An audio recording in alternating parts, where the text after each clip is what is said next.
A city on the verge of greatness. A new type of city, based not on the man, but on the automobile. The car. The symbol of freedom and vitality.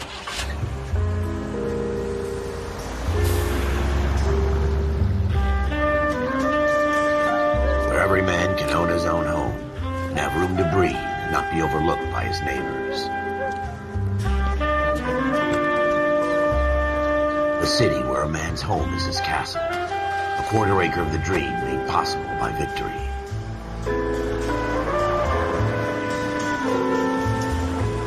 A city of opportunists.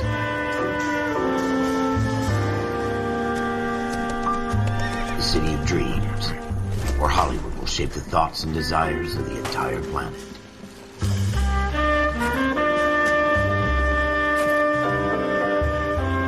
A city of pioneers.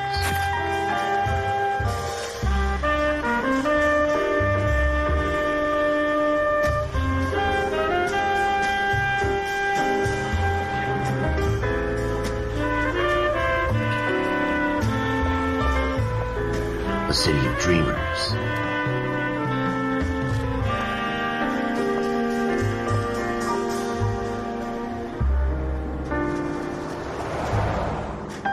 A city of undercurrents, where not everything is as it seems.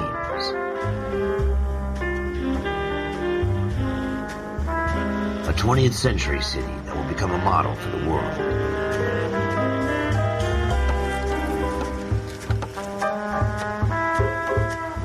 A city that has no boundaries, that will stretch as far as the eye can see.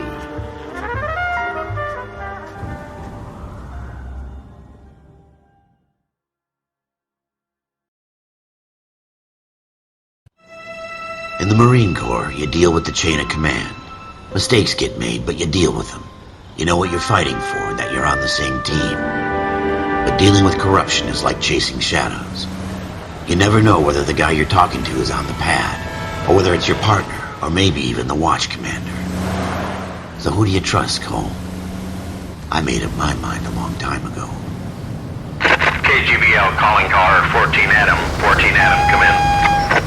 Go ahead, KGPL. 14 Adam, see the detective an ambulance shooting at 6th and Industrial Street. Unit 16 William requests uniform assistance for an evidence search. 14 Adam, code 2. Roger, 14 Adam en route. Here we go again. They don't request uniforms for an evidence search unless there's some kind of catch. Ever the optimist. From the beam of sunshine himself.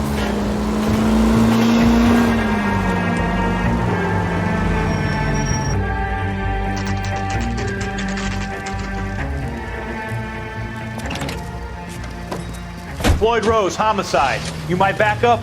Yes, sir. Phelps and Dunn, Wilshire Division. We had a shooting took place down this alleyway. We have the Vic, Scooter Payton, a Negro male bagged up and on his way to Central Morgue. Witness says a tall white guy, our shooter, put 2 in the Vic's head and then threw his piece. I need you guys to try and recover the gat. You want us to look anywhere in particular? Give it your best shot, guys. The dead guy's a lowlife. I'm not expecting any miracles here. And if we recover the weapon? Bag it and return it to technical services. You hurry it up, Floyd. We I'm got outta places here. to be. Happy hunting.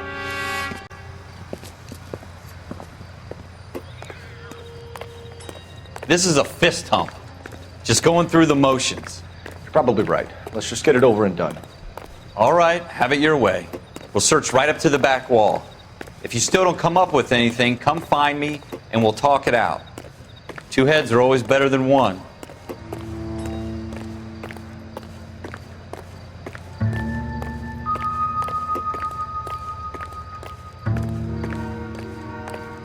Look at this junk.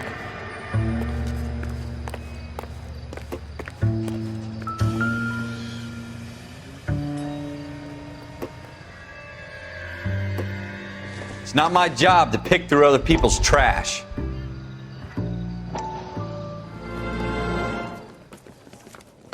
Dr. Fontaine, could I have a word? Of course, young man. I really enjoyed your lecture, Doctor.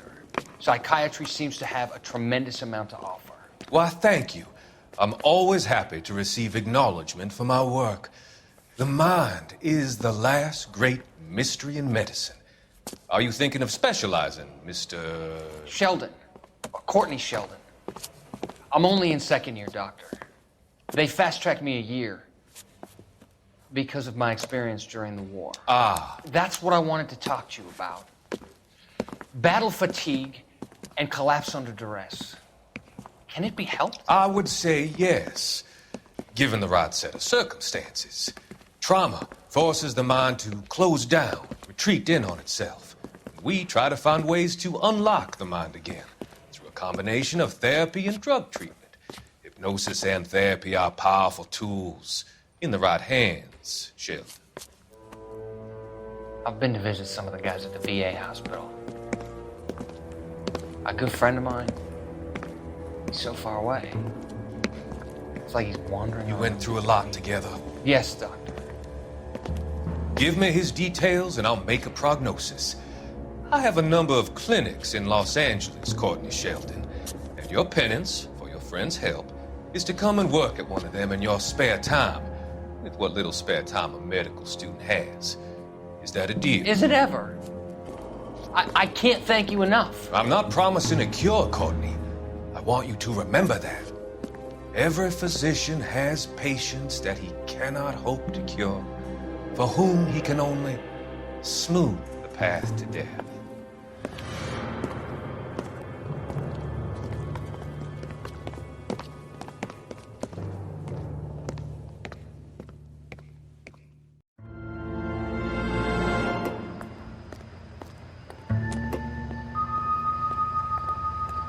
What have you got, Phelps? Anything?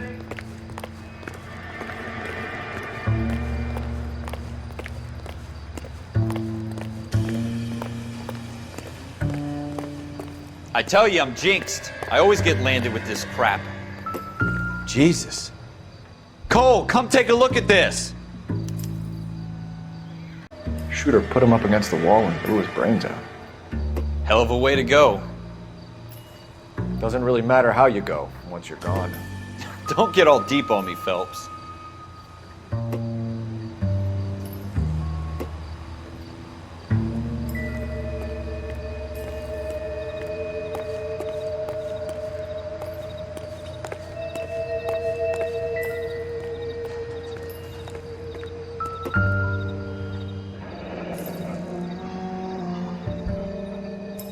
Ralph, there's something on the rooftop. How the hell did you see that? A reflection in the window. Looks like it might be our weapon. I'm gonna see if I can find a way up there. All right, don't hurt yourself.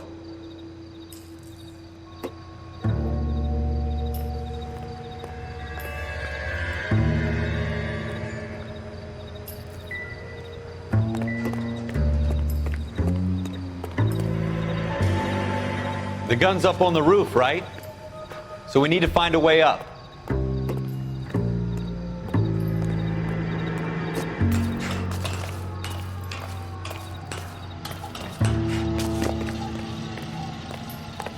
What kind of chumps do these homicide guys think we are?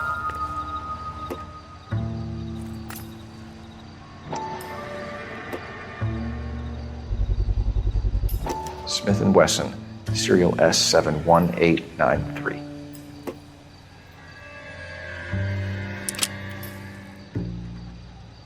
Two rounds fired, and instead of dropping it down a drain, our shooter hoists it up here. Interesting guy.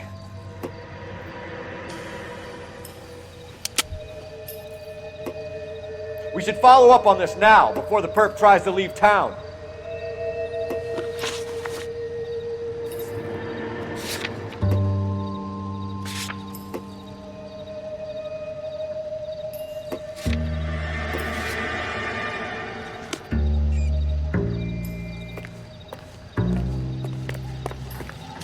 We have the gun, Cole. Let's take it back to Central. We could get a commendation. Could show some initiative, Ralph, and see if we can come up with an owner. That's a long shot, Cole. It's a pretty fancy gun. You know a local gun store? Sure. There's a place a couple of blocks from here.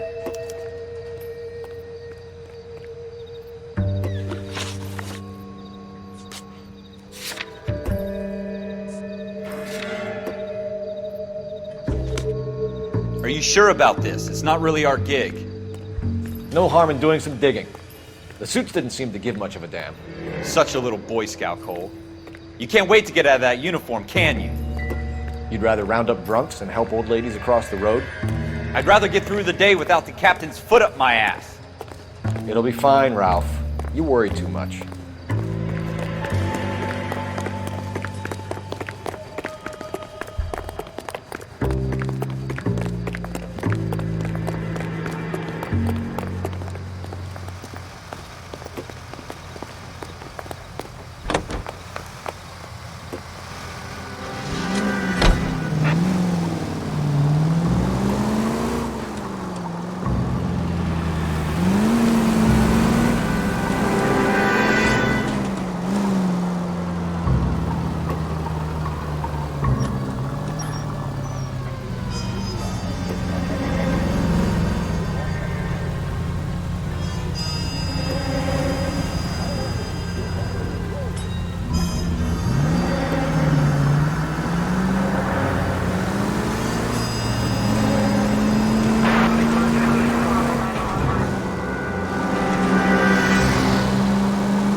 Officers Phelps and Dunn. Can you tell us anything about this gun? Smith & Wesson, Model 27, registered Magnum. Chambered for .357, nickel-plated with pearl grips. Same gun used by General Patton.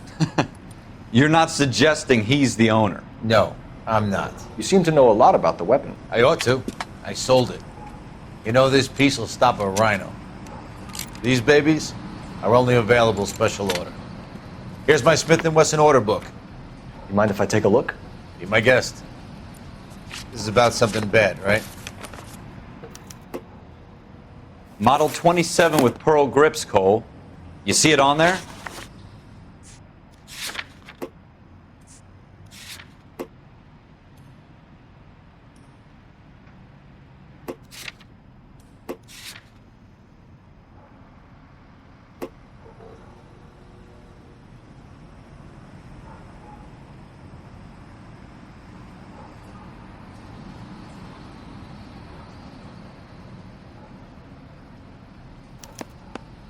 We're in luck. Errol Schroeder, 203 South Glass Street. Ordered the gun in February '46.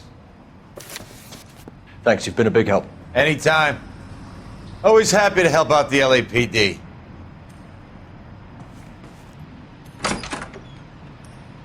Do we call it in? Let's see if he's at home. Owning the gun doesn't prove he pulled the trigger. Okay. In for a penny, in for a pound. Lead the way, Gunga Din.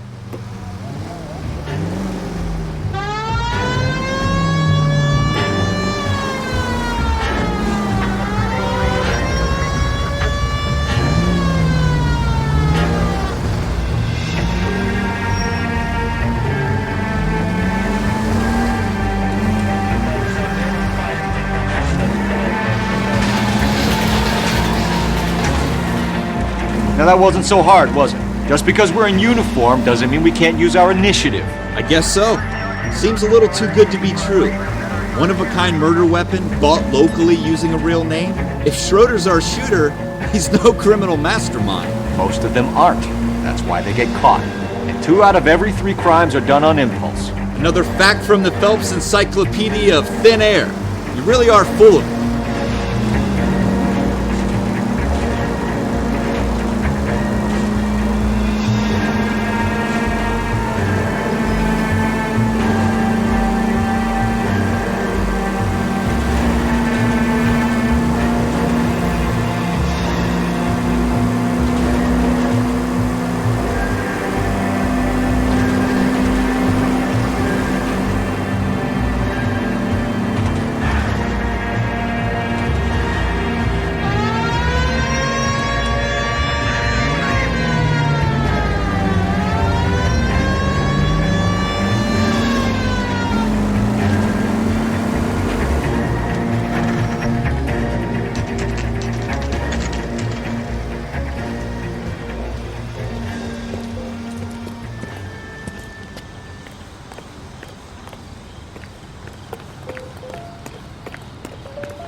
Schroeder, Apartment 2.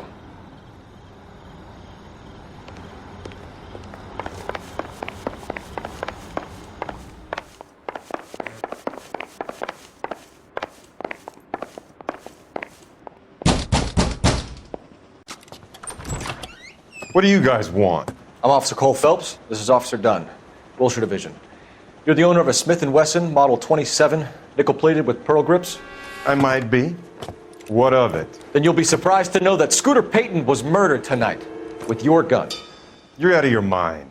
Scooter? He works for me. I have that gun here in my drawer. What the fuck is going on here? You're under arrest, Schroeder. Cuff him, Ralph. No way! You're not taking me down for this! That was a very bad move, Schroeder.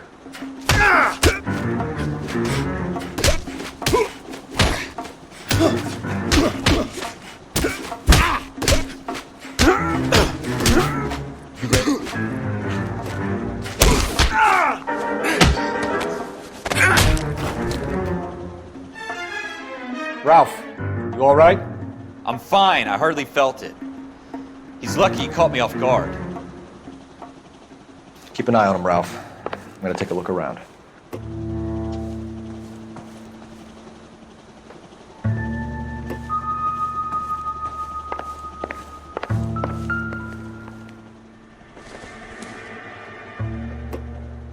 It would take a smarter man than me to connect that.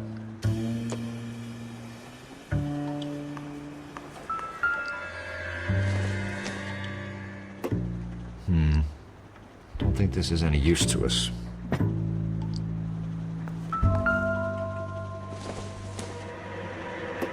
Doesn't look like anything.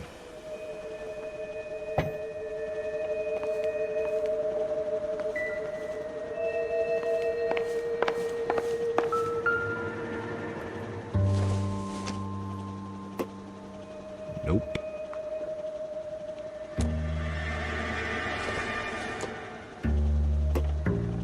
Not sure this means much.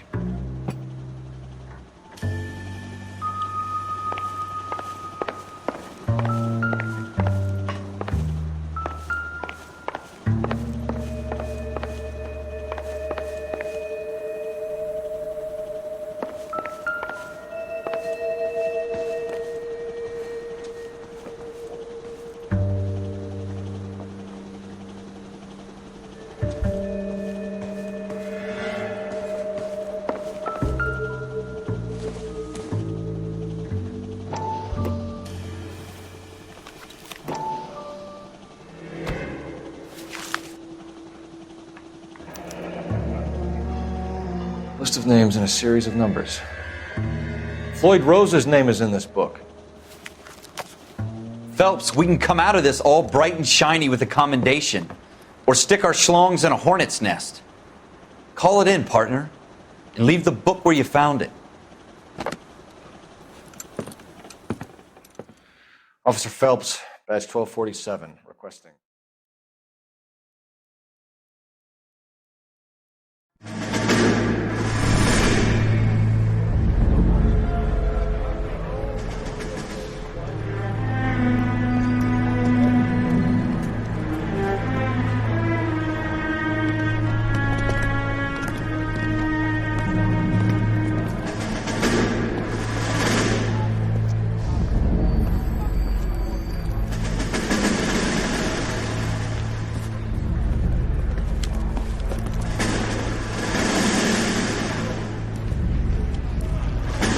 You dumb fucking sons of bitches, get in this line now before I lose my temper. Excuse me, Sergeant, but... Excuse me? Fuck you. You say another word and I'll break your fucking head and have you in the brig. Some of us are here for... I know why you're here, asswipe. I'm having a bad day, Private. Some people don't seem to want to get on this bus. I didn't ask for your help. He didn't ask for your help. Can you believe this guy? Who are you two? Abbott and Costello? We're here for OCS, Sergeant. So it's the three fucking stooges and you're here for OCS. God help this fucking country and the USMC. The Japanese will do the world a favor and kill you quickly. All three of you are on report. What are your fucking names? Phelps. Kelso. Merrill. Any other gentlemen for OCS? OCS is at Elliott. You take the Camp Elliott bus over there. This bus is for MCRD. This bus is for men who want to fight.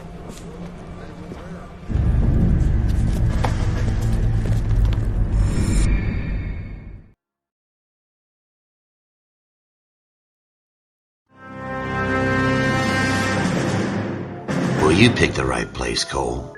A city that needed an honest cop like a thirsty man needed water. You'd heard the stories, but you weren't interested. You were here to fight the good fight, solve cases, right wrongs. The force is like politics. There's no sitting on the fence. You have to choose sides. A brown paper envelope or a Greyhound ticket to Palookaville. It could only ever end one way. All units to 211 in progress and shots fired at Westlake Savings and Loan, 1415 West 3rd Street. Unit to handle identify, code 3. We'll take that. It's only a couple blocks from 14 Adam calling KGPL. We'll handle the 211. Roger that, 14 Adam. Be advised, suspects are armed and dangerous. Roger, KGPL. 14 Adam en route.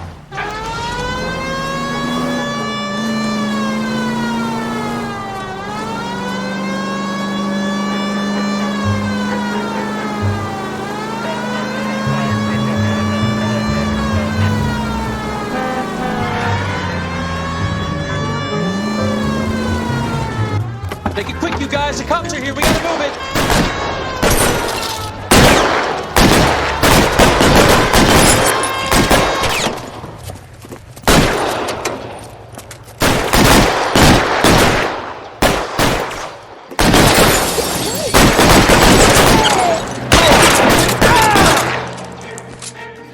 Try for the front door. Keep your goddamn head down. Use the cover, Phelps. We don't know how many are in there. Take it slow. Backup will be here soon. LAPD, put down your weapons. The bank is surrounded. I'm offering you Not a chance. chance, copper. You come any closer, we'll cut you in half. Why? Stay down.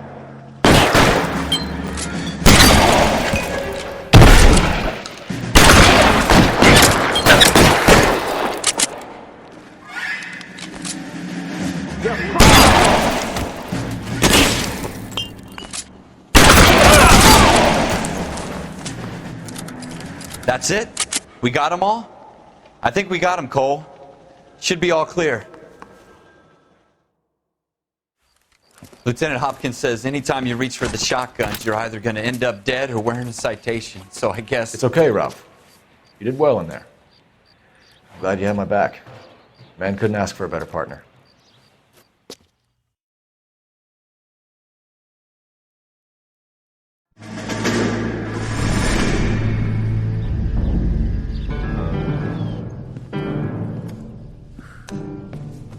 This kind of opportunity comes along once in a lifetime, Hank. I have to grasp it. You have to survive it first, Cole. Here are the veterans. The Japs love to shoot officers. If I can make a name for myself in this war, my future... Thinking of taking on a company of the Emperor's finest single-handed? You don't seem the Sergeant York type to me. When I need your opinion, Kelso, I'll ask for it. They talk about officers like you in boot camp, Cole. They call it the Custer Syndrome. Guys who go around dreaming of fame and glory and getting all of their men killed in the process. Our duty is to lead, Kelso. And their duty is to die for your wonderful future?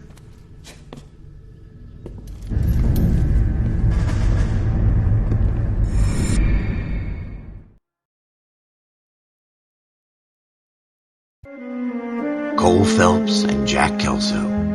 With some people, it's as simple as chemistry. Two guys who should have been friends, but their personalities got in the way. Phelps, a good guy, but wound way too tight. And Kelso, a quiet man who could never walk away from a fight. Well, it's a shame you don't like to talk about it, Cole. Ralph, friends who want to stay friends don't discuss religion or politics. And in my case, you can add the war to that. I know that bum. Wendell Bowers. I put him away before. He jumped parole. Get after him, Phelps. I'll head him off in the car. Wendell Bowers! Stop! LAPD! You can go screw yourselves. by you! Watch it! He's hiding in the alley!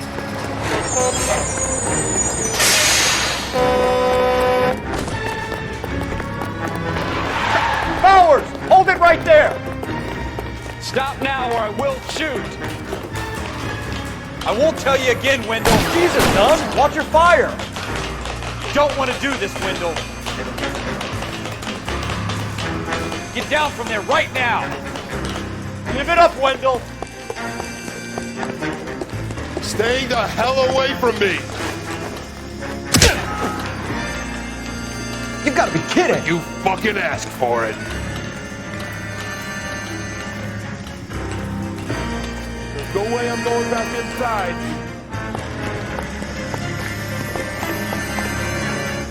I've done my time. It's over, Bowers!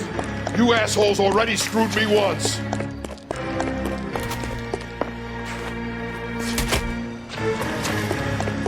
Give it up, Bowers! There's nowhere left to go!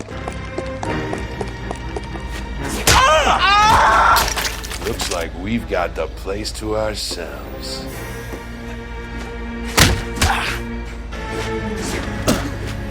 Come on then.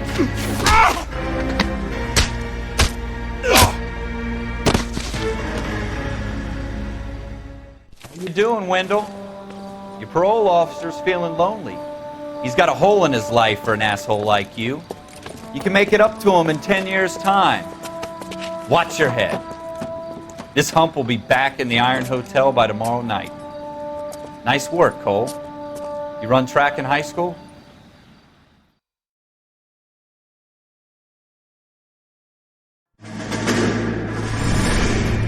Part of the tradition of the Marine Corps and being an officer in the Marine Corps is the ability to make tough decisions. The right decision is not always the popular one. The right decision will get the men you care about killed.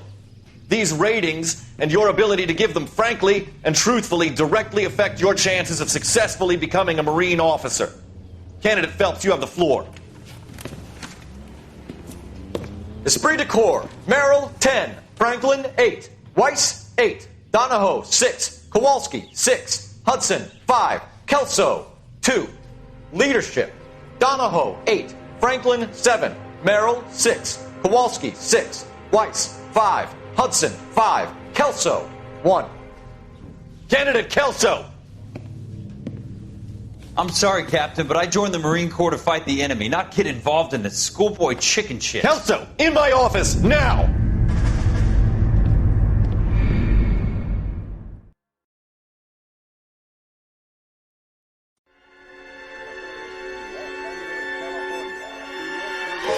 For every cop, there's the case that makes you. Gives you that leg up, gets you recognized as the shining new star in the squad.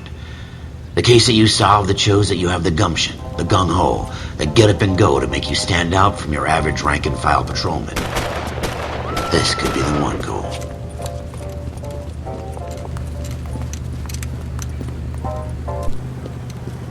LAPD, could you stand clear of the body, please? Has anyone called an ambulance? We've called an ambulance and the police, but I'm afraid he's dead.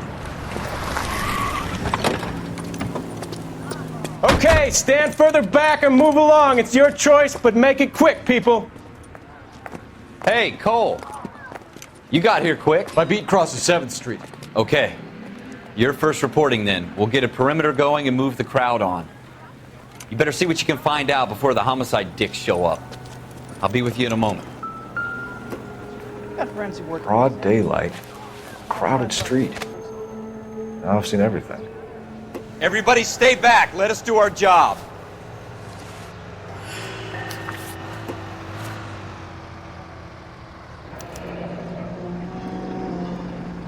C. Galetta. Layaway receipt. Pearl earrings. Made out to Bank of Arcadia.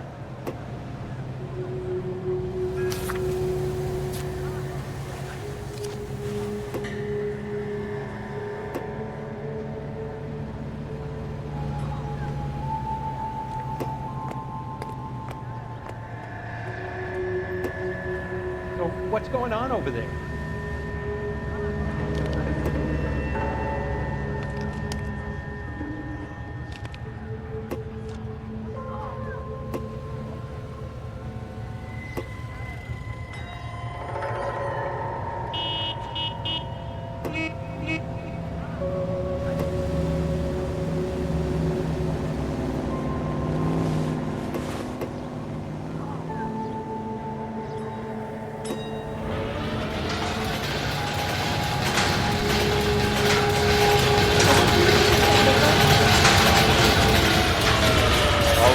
All right, yes, it's a dead person.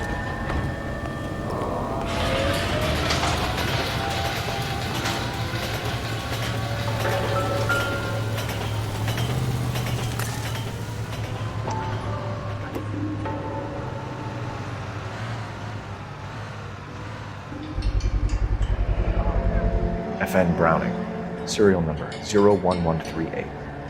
Might need to run it by a gun store. Eagleson's gun store's a couple blocks from here.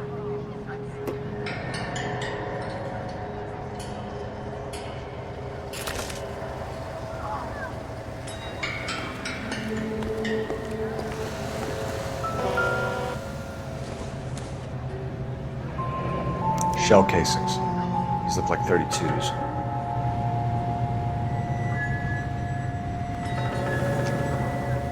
This guy in the crowd thinks he saw something, Cole. You better take a statement. Don't you people have anything better to do? Nice thing about egotists. Sir, I'm Officer Phelps. What exactly did you see? I heard the shots. I thought it was a car backfiring. I saw a girl run into the shoe store.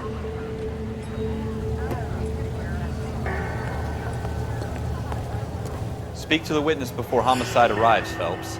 And if you think she's lying, don't be afraid to get forceful. Verbally, of course. And don't accuse her of anything without proof. Lawyers love that shit. And if you're sure she's straight up, try the general approach. See what you can coax out of her.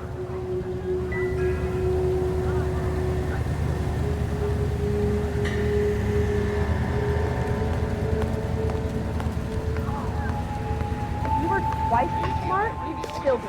Can I help you, sir? I'm Officer Phelps, miss. I'm here about the shooting. Did you know the victim? He was my boss, Mr. Gage. Mr. Gage's first name. Everett. And you are? Galleta. Clovis Galleta. Keeps your body physically fit. Your body requires iron daily. And what better way to give you the iron you need than Rise and Shine yeast in your breads and cakes? Rise and Shine yeast is a natural source of vitamins. Do you think you could tell me exactly what happened, miss? I look around the shops at lunch.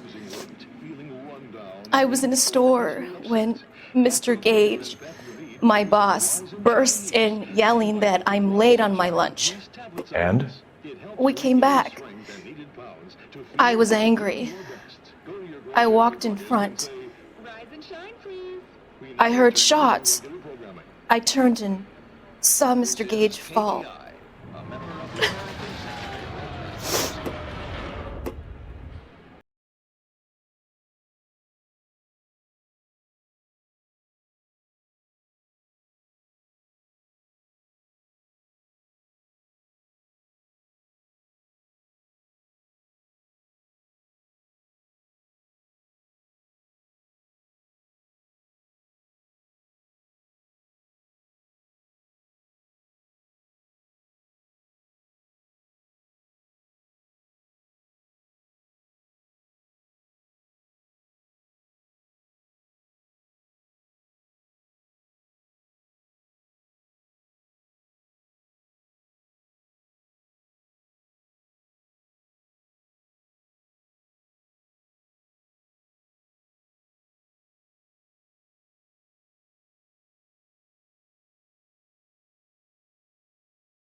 Very brave. We'll need you to make a formal statement about what happened, Mr. Gage. Does that mean I can still collect my... Never mind. Yes, officer, I'll make a statement.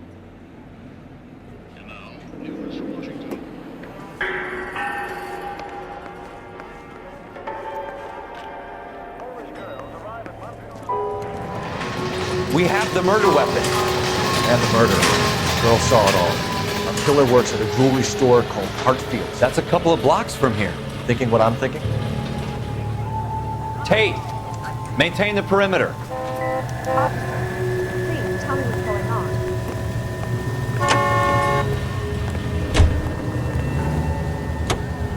Nice thing about ego trips, they don't talk about other people.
It's the next right.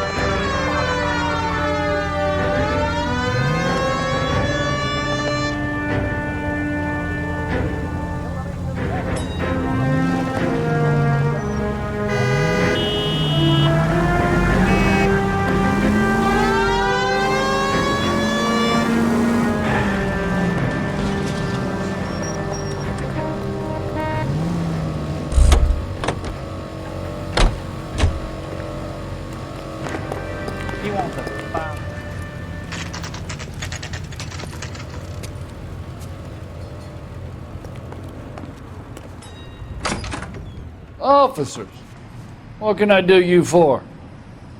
Officers Phelps and Dunn, sir, Wilshire Division. We need you to trace a serial number. Sure. What's the make and model? FN Browning, model 1922. The serial number is 01138. You don't say. Well, I didn't sell it. Europeans love them, but it's pretty rare you find one over here. Although I did have one in here a couple of weeks back. Remember the owner? Yeah. Kalu. Edgar Kalu was his name. Thing looked like he'd never been fired, but he brought it in here for cleaning anyway. Then he bought a box of cartridges and he left. You know where we can find Mr. Kalu? Told me he was on his lunch break. Said he worked at Hartfield's jewelry store just up on Broadway. Thanks for your help.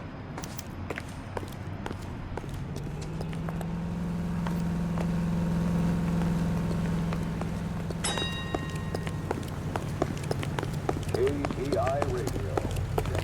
For times of your favorite programming, including the Los Angeles Bureau, Los Angeles Inquisitor.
Officer, can I interest you in a new watch?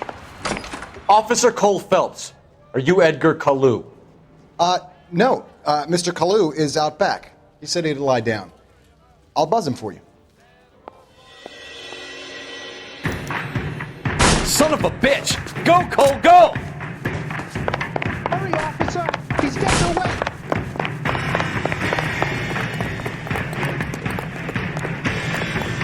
Kalu, get back here! Can I get a bowl of that chili?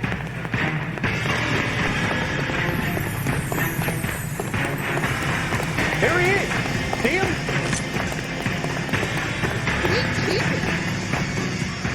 Stop or I will shoot! God damn! Edgar Kalu, you're under arrest for the murder of Everett Gage.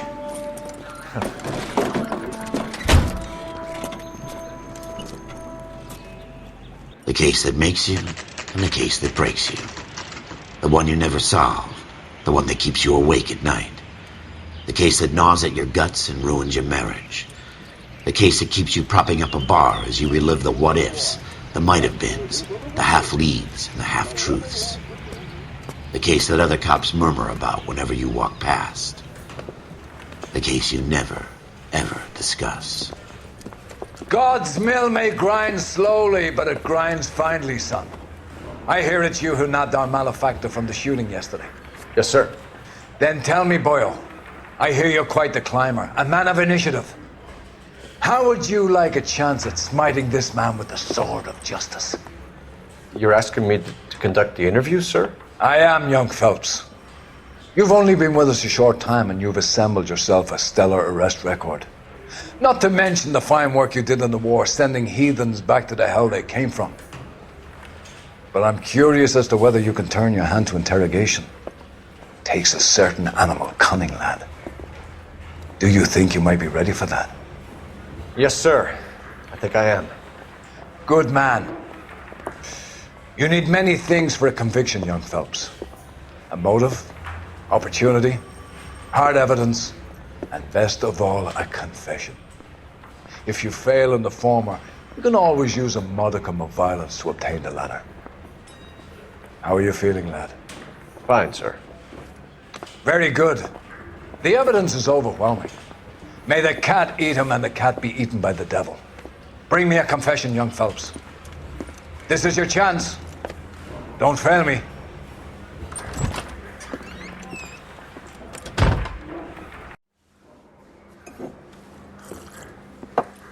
Has my lawyer arrived yet? I want to see my lawyer. A lawyer can't help you, Mr. Kalu. You shot a man dead in cold blood. You're going to have to pay for that. You followed Everett Gage and the girl back to the shoe store. You put 5 rounds in Gage's back. Gage was a bastard. Whatever he got what was coming. But it had nothing to do with me.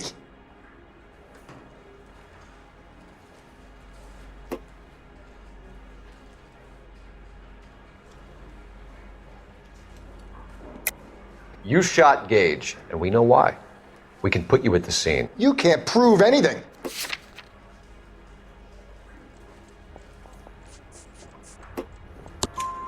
We know all about the argument. Miss Galetta made a statement. You're counting on the girl? You think her testimony is going to stand up in court? You're going to the gas chamber, Edgar. That Jew-hating fuck couldn't leave me alone. I had a sale. That girl was ready to buy. Let's change the subject. You fasting for Yom Kippur, Mr. Kalu? Yeah, let's change the subject, you going motherfucker. How about baseball? You're not denying you're a Jew, Mr. Kalu. This is America. It's not Germany. It's not a crime. Some people don't like Jews, Mr. Kalu. Yeah, and I guess you're one of them. Gage hated Jews, didn't he, Mr. Kalu? I don't know what you're talking about.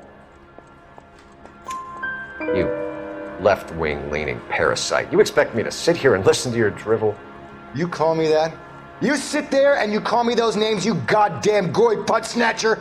You and that stup Gage! Why did you do it, Mr. Kalu? Gage. He's in the Chamber of Commerce. He's in with all those momsers. He blocked every proposal I ever put forward. Kike this and kike that. He's been trying to ruin my business for years. Edgar Kalu, I'm charging you with the first-degree murder of Everett Gage. I respect your beliefs and your right to hold them. I hope for your sake the jury can commute to murder in the second degree. May God have mercy on you, sir.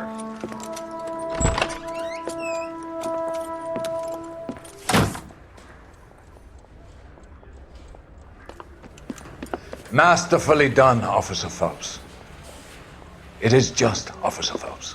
Isn't it, lad? Yes, sir. Then let me have a word with the Chief of Police, young Phelps. The department needs heroes. A shining, honest face the public can admire. I applaud a man with your talent for unwavering justice. Back to your duties for now, boyo.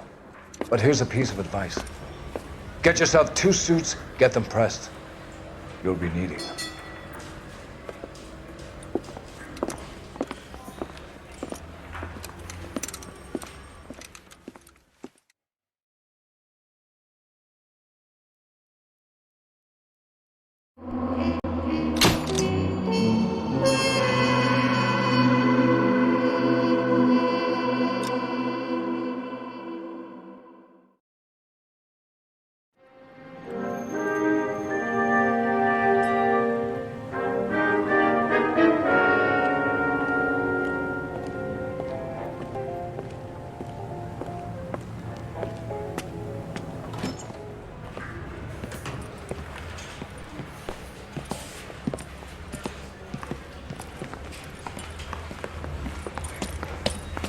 Here's your new desk, kid. You're on traffic. The hot sheet is posted here, next to the map. What's his problem? That's Biggs. He's an institution. So this is what all the fuss is about. Why couldn't they build a freeway that goes past my place? They haven't even approved the money yet, kid. The bond issue won't be till December. It'll be years before any of this will happen. Here's your new partner, Stefan Burkowski. I've heard all about you, Phelps. You go easy on me and let me earn the odd citation, and maybe we'll get along fine. I'm here to learn, Detective. Oh, he's an intense one, isn't he, Mel? Intense. The newly minted detective here, Cole Phelps. Hi, Phelps.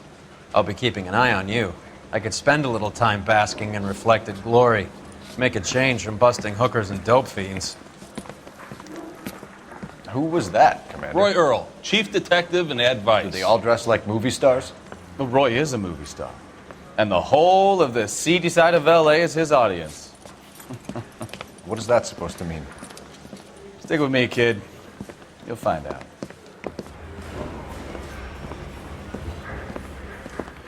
And now some housekeeping. Warrants Central Division welcome for Detective Cole Phelps. Some of you guys may know Phelps. He's the cop who broke the jewelry store murder. Stand up and take a bow, Phelps. If it's all right with you, That's sir. an order, Phelps. Shh, quiet, everybody. Phelps is one of only 2 serving LAPD officers who received the Silver Star during the war. Really gave it those lousy Japanese, eh, Phelps? I did my best, Captain. Why are you war heroes always so modest? I've partnered Phelps with everybody's favorite Pole, Stefan Burkowski. Hope you like work, kid. Bukowski sure as hell doesn't. Well, that's why we have partners, right? Okay, can it, guys. Stick with Burkowski. He's a good cop. He knows traffic inside and out. I'm going to start you out with 1 case. You do okay, I'll give you a couple more. You screw up, you'll be rousting vagrants and running license plates. Now get down to the PE Freight Depot, 6th and Alameda. A patrolman called in a suspicious vehicle. Signs of foul play. See what you can find out. Come on, Phelps. Mouthpiece was stripped off near the grand jury. Case got thrown out. Now the DA wants my head. Straight through the red light. Said she never saw it. They really pushed you through quick, didn't they? 6 years on patrol before I got this desk. You were here in 5 minutes. What do you want me to say? I didn't ask for any favors.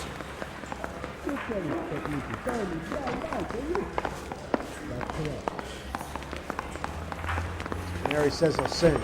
Only if I guarantee he walks.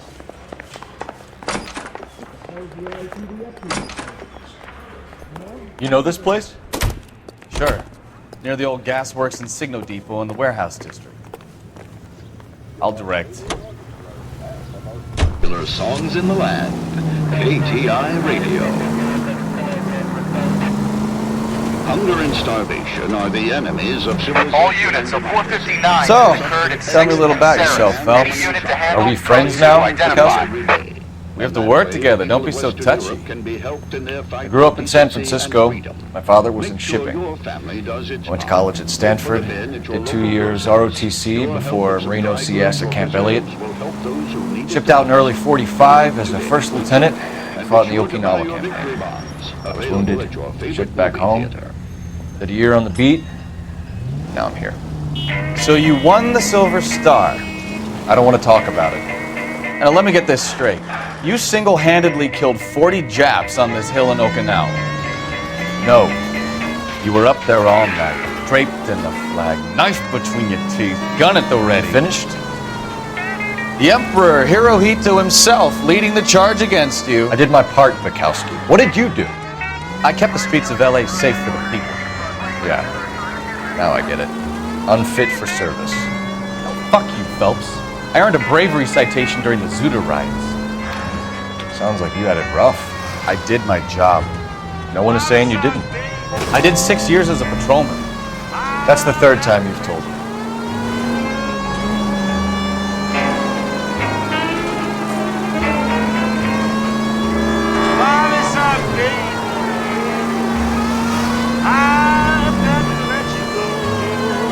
All units of 459 just occurred at 6th and Saris. Any unit to handle, code 2 identified.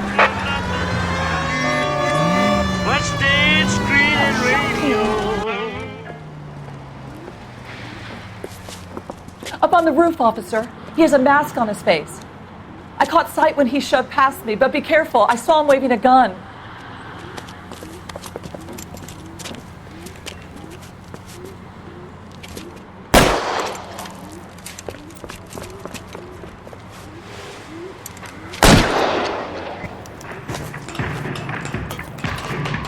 Give it up now! Make it easy on yourself! Get the hell away from me!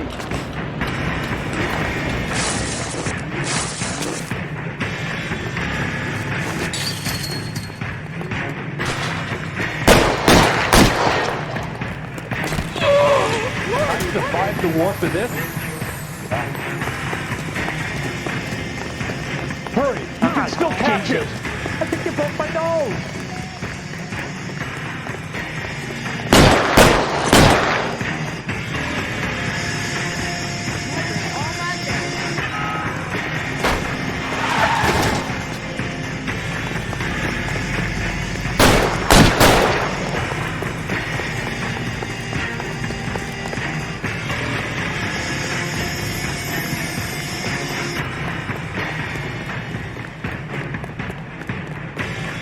Now, are we gonna make a bargain or what? Put the weapon down now!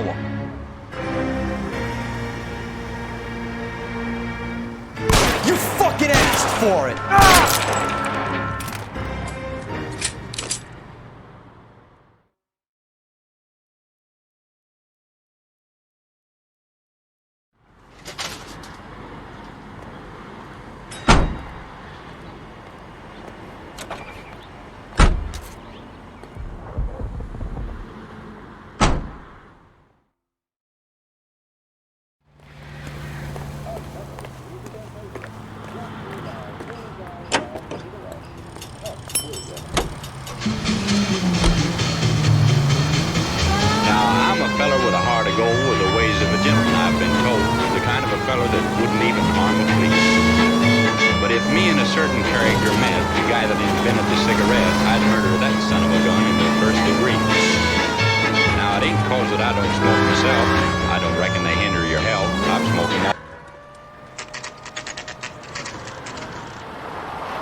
That you, Bukowski?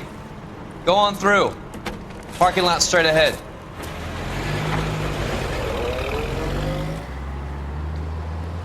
I need to get back to work, officer. The detectives are here now. You repeat to them what you told me.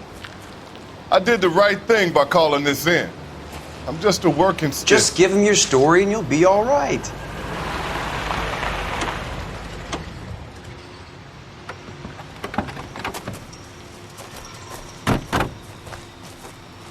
This is your first case, Phelps. It's okay to admit it if you're stumped. If you don't know what to do next, just come talk to me and we'll see what we can figure out. Thanks, Stefan. You're okay.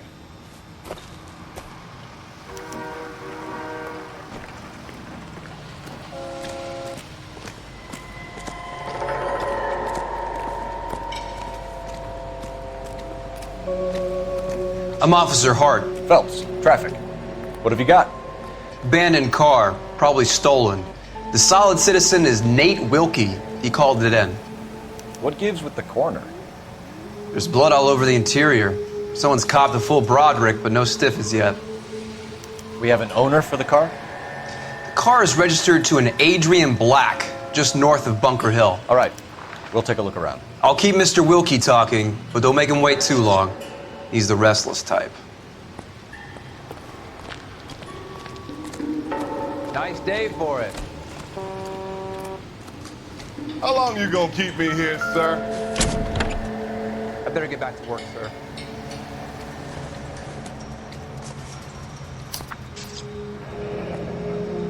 Mr. F. Morgan picked up a live pig yesterday?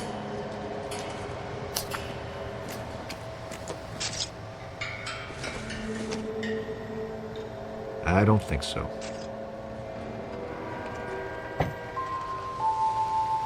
How's the world looking? Always the same two of you fighting. How about you?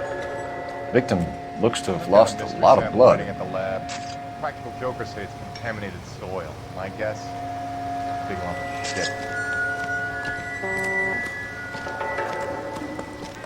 So what's going on over there? I just want a quick look is all. Cop, gotta be something big. Brand name might give us something to go on. I swear, this town is going straight to hell.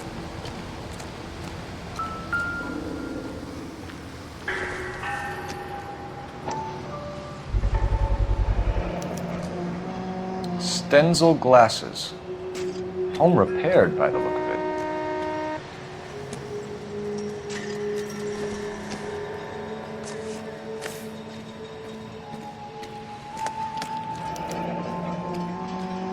"32 years old, married.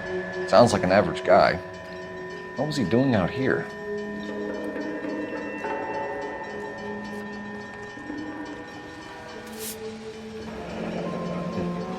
Happier times, I guess.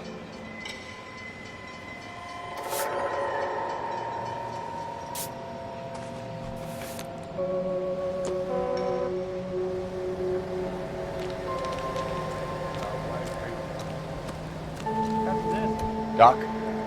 Detective Phelps. What have we got? a lot of blood for a blunt force injury. Victim must be in a very bad way. Any sign of the guy? Not unless he's in the trunk of the car.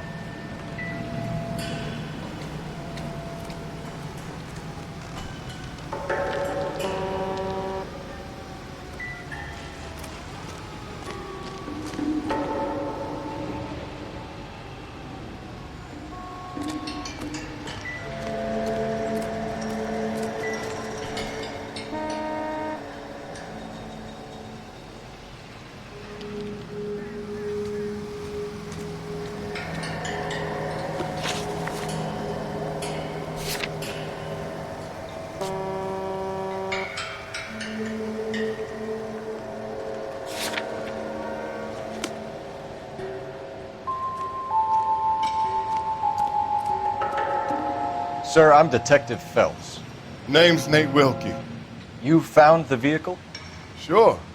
Saw it just sitting there. Strange place to be parking your car. Figured I'd better take a look. And then I saw all the blood. So I called the police. Mind if I ask what you were doing out here?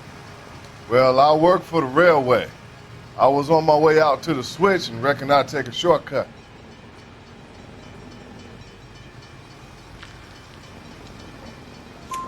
Did you see anybody else in the yard? Maybe somebody hanging around the car? Nope. I hadn't seen a soul all day till you boys turned up. Do you know Adrian Black, Mr. Wilkie? No, sir. That ain't a name I'm familiar with.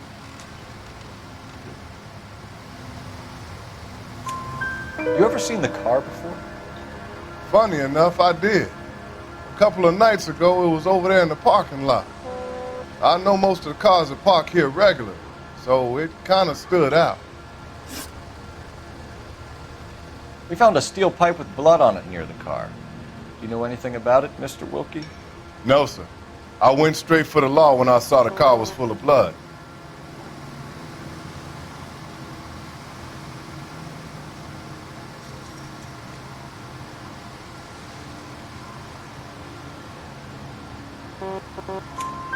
When you saw the blood, was it wet, bright red, or darker like it is now? Darker, I'd say. Looked dry already. The wallet by the car. Was there anything in it when you arrived?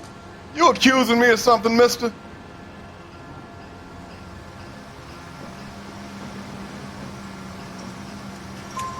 Do you want the patrolman to hold you down while we turn out your pockets, Mr. Wilkie? Maybe I checked inside that wallet. Not that I was gonna steal anything. Maybe I took a look. But there weren't no money in there. Not even change. Thank you for your help, Mr. Wilkie.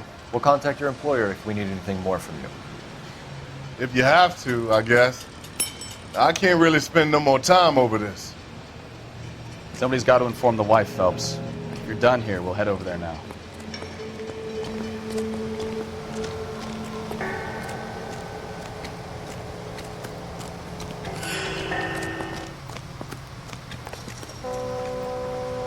You drive. I need to go over the case notes. Where are we going?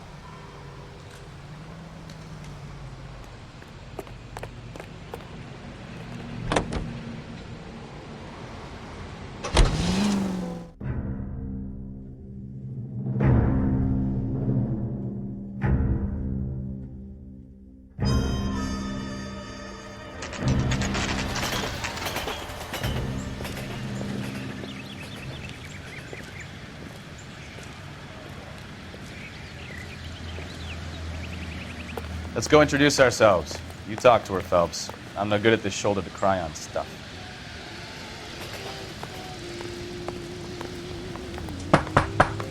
Just a minute.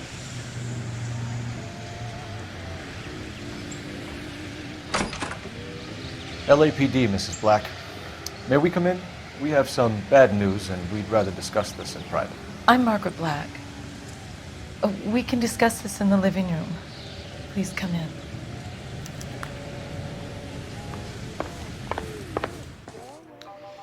Your husband drives a blue Lincoln, Mrs. Black? That's correct. The car has been found abandoned, and I'm afraid there are signs of foul play. I knew something was wrong when he didn't come home. We believe your husband may be injured. We found a pipe on the scene with blood on it. Oh, no! My poor Adrian! Does the name Insta-Heat mean anything to you, ma'am? Yes, it does. We've just had a new water heater installed. Whereabouts, Mrs. Black? Just outside the kitchen window, at the side of the house. I'd like you to try and stay calm and remember everything that you can about last night. My partner and I are going to take a look around. When you're ready, we're going to have some more questions for you. Is that okay? Of course, officer. Anything to help secure my husband's safety. Well, let's check the place out. Come on. Have a good look around. There's got to be something in here to go on.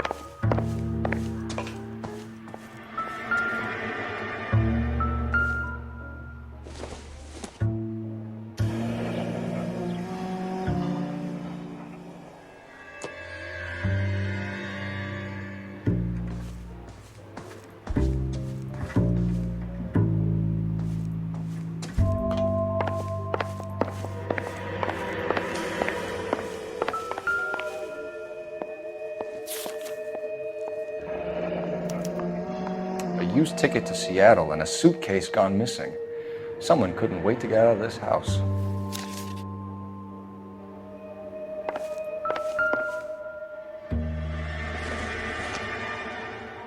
This must be Adrian's. Stenzel, so the glasses are a match.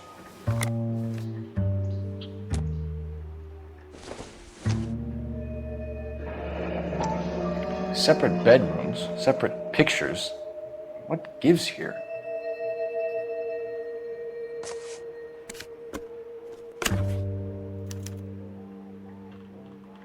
To my Adrian. This thing gets more and more interesting.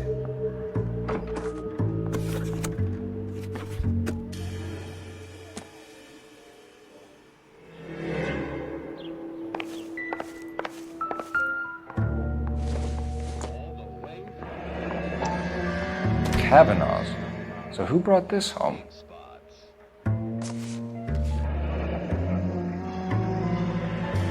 Maybe Adrian was a patron. R&I should have an address.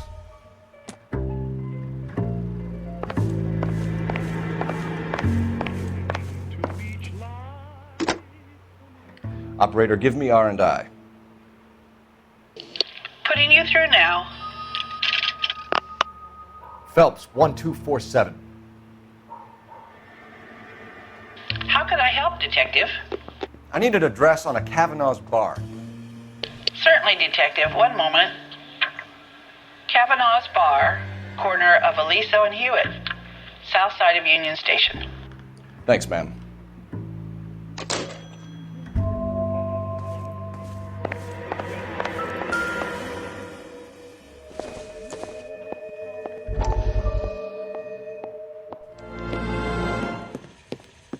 Lie down, make yourself comfortable. So, you're a friend of Courtney's? Yes, Doctor. He seems very concerned about you. I have these visions. These blinding visions. I can't get them out of my head. My skull, it feels like it's in a vice. I want to give you something to calm your nerves.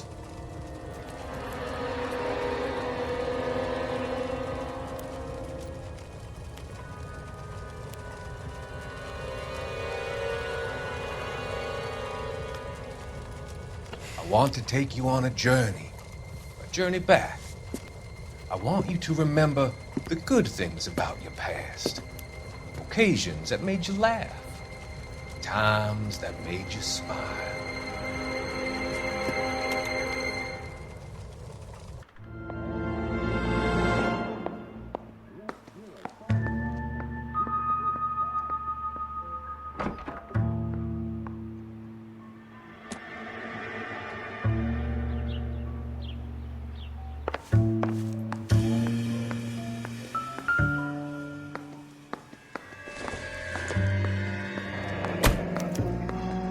This was only recently installed, not 2 days ago.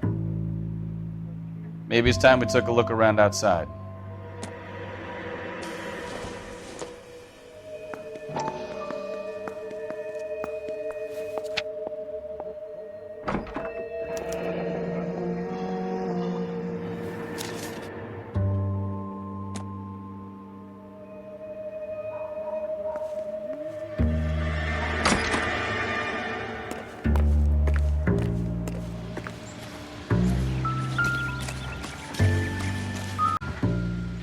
No use leaving the thing half finished.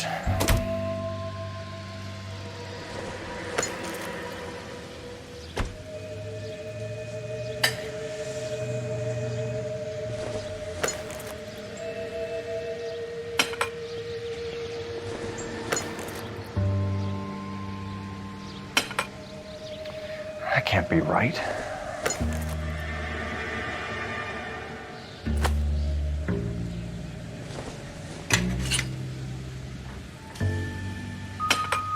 No, that won't work.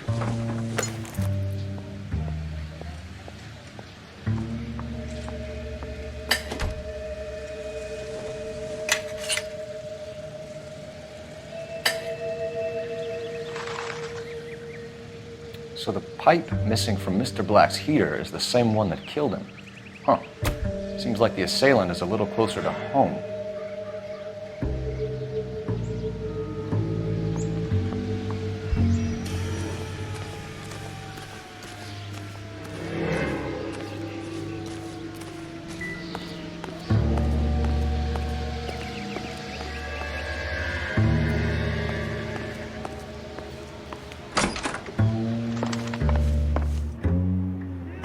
I'm all right now, detectives.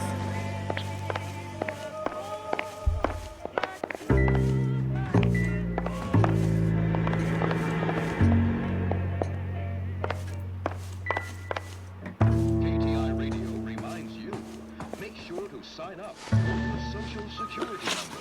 Applications available at your local post office. This is KTI, Los Angeles. We found a receipt in the trunk of your husband's car for a live pig. This receipt was made out to an F. Morgan. A pig?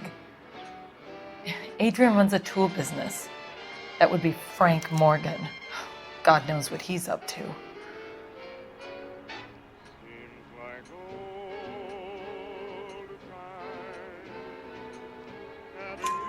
What makes you say that about Morgan, ma'am? He's the foreman at my husband's plant. A very shady character. I've told Adrian he needs to keep his distance from the staff. They're always out drinking together. Your husband frequents Kavanaugh's bar? How did you know that?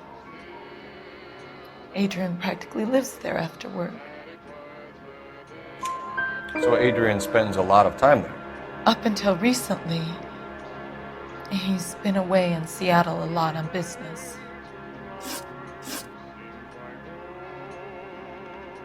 Did your husband tell you where he was going last night? All he said was he was going to meet Frank for a drink. So nothing out of the usual then? Well, he came home early from work. He never comes home early. And he went out early, too. He normally never leaves for the bar till about 7. Tell us about the photo of Adrian in the bedroom. What is there to tell? It's from his most recent business trip to Seattle. There's plenty to tell. You just won't tell it. You're lying about the photograph, Mrs. Black. You're incredibly rude and insensitive. But I guess you know that. I've told you what I know about the picture.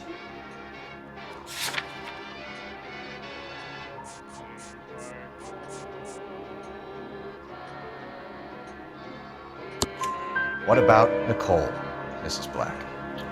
Was your husband going to leave you for her? I've seen the photo frame. He thinks I'm stupid. But women sense these things. I don't know if he intended to leave me or if it was just a fling. God only knows. I only want to know that he's safe. Was your husband wearing his glasses when he left here yesterday? Yes, he just bought a new pair. Go on. I kept telling him to throw those old ones away. He tried to repair them with tape. They look terrible.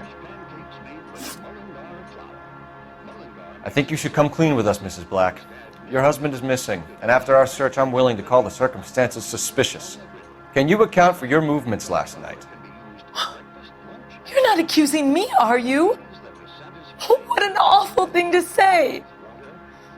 I was here all night, of course, waiting for Adrian to come home. Is there anyone who can vouch for that? Well, no. I was here alone. I cooked Adrian's dinner and waited, but he never came home. We'll keep you informed, Mrs. Black. Please do, Detective.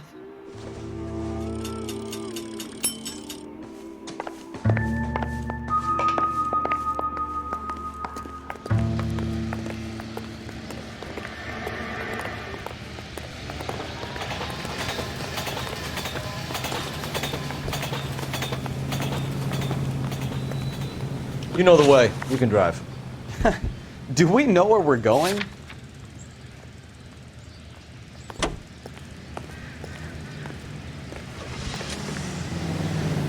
Jesus, I'm glad to be out of there.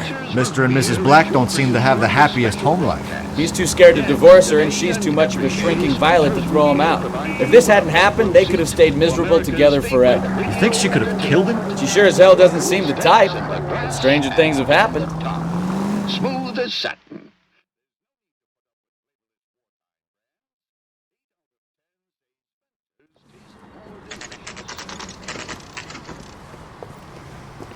Special broadcast. That broad. Hey, I know you. No, you don't. When the hell is the food gonna arrive already? You looking for someone? The cop that won the medal and is solving all the cases? You know Frank Morgan? Sure. Frank's a regular. He's a loner in the back. Tell the cook these were some good grits. Frank Morgan? Who's asking?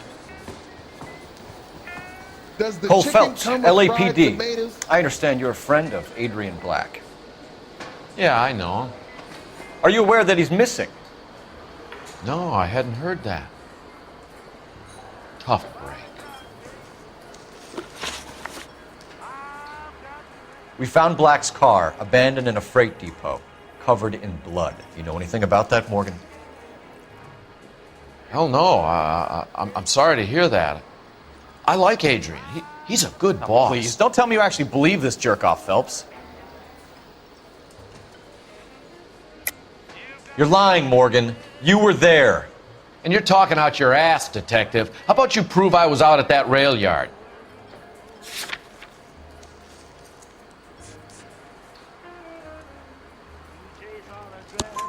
You were there, Morgan. We found a receipt in the trunk of the car. It has your name on it. We can call the slaughter yard and nail you on it.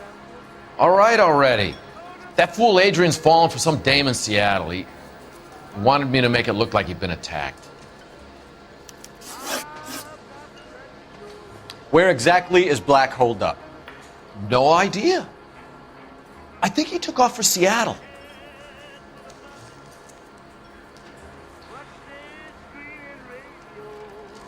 I'm tired of your shtick, Morgan. Spill it! Or we take you out in the alley and we knock it out of you. He's holed up at my place. He's waiting for some money to come through before he blows town. An address? It's an apartment house at the corner of Temple and Figueroa. Apartment number 2. I think that's all. Thanks for your help, Morgan. We appreciate it. Hey, I'm just glad I could help. I love cops. Cuff him, let him go. It's up to you, Phelps. There's no way I'm writing this idiot up.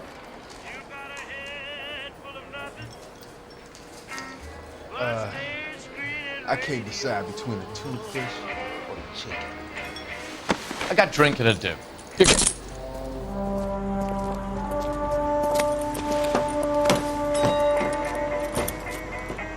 You got Morgan's address? Let's get over to his apartment.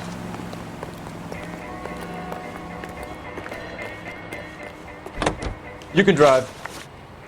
So, where you want to go?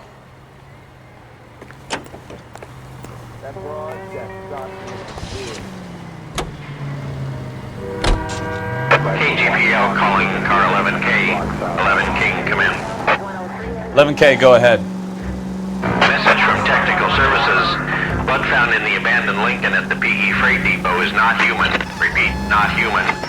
Compositional analysis reveals swine as the most likely match. Roger, KGPL. Time to reel this guy in, Phelps.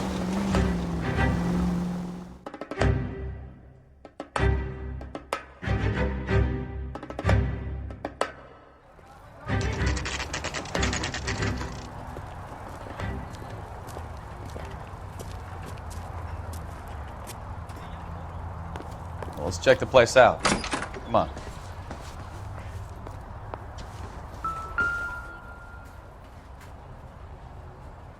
Apartment 2.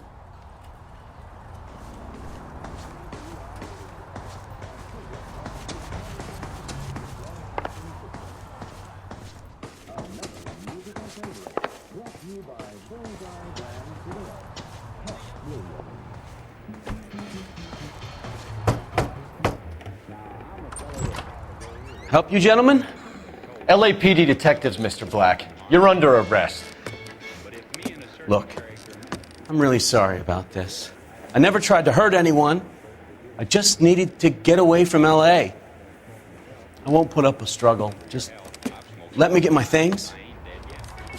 I knew it! Phelps, go after him. I'll try and head him off in the car. Remember, the gun is the last resort.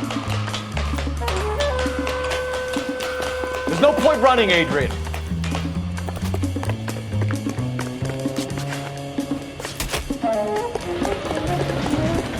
Mr. Black, get back here right now.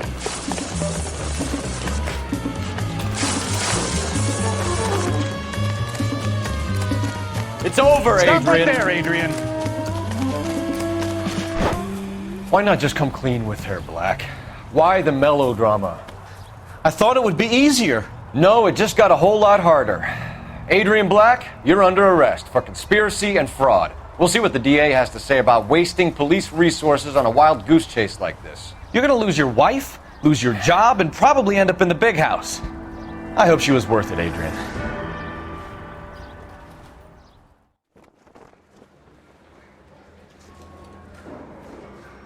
That turned out to be quite some case, huh? Adrian, what an idiot. You got an arrest and a clearance in your first case, and in fine style, too.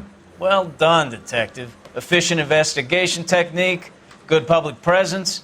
You keep that up and you learn from Bukowski here, you could go a long way in this department.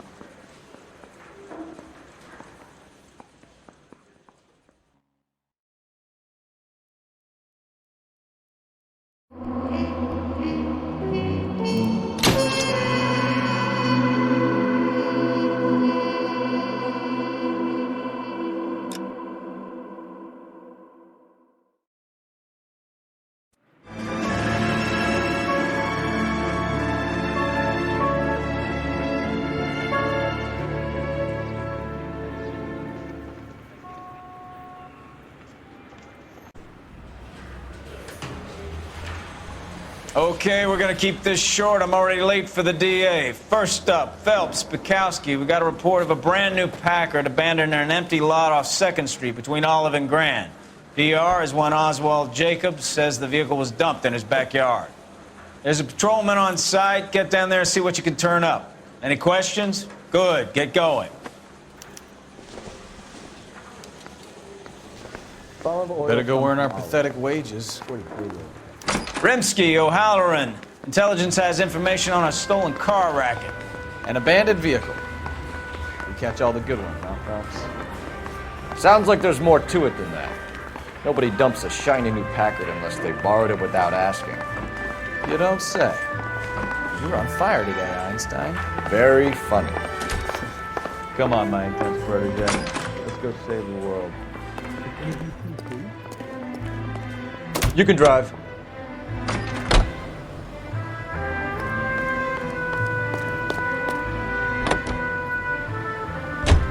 You hear about Adrian? Broad in Seattle threw him out. Wife says she's gonna take him back. Women generally show more compassion. What are you talking about? Adrian dumped on her. He was humping the secretary. Margaret should show some pride. Pride comes before a fall, Bukowski. Talking from experience.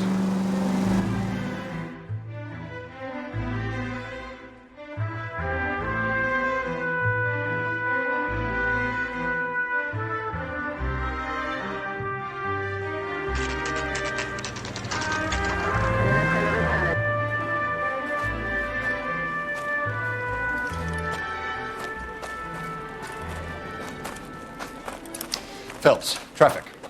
I'm Officer Houlihan. Car's down the alleyway, detectives.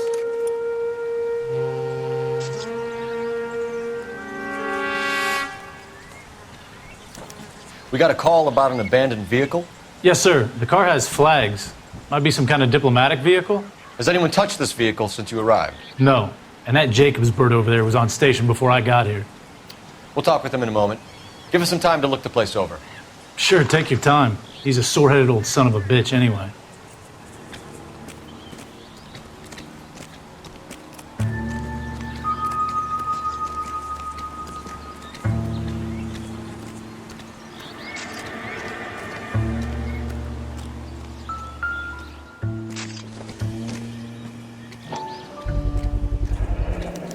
Combination wrench. Must have use it to remove the wheel lugs.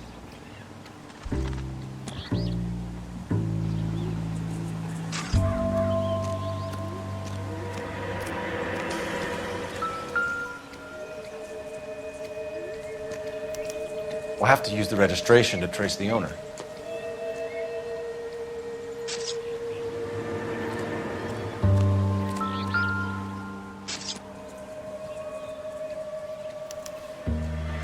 Stealing the wheels is for amateurs.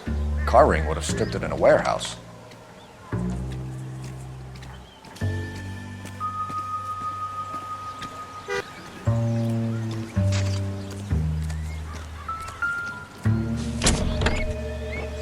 Empty.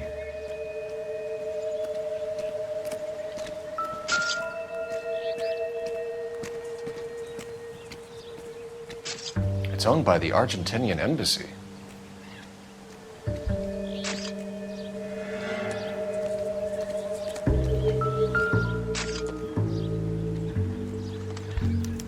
They must have taken the flag as a souvenir. Can't have any street value.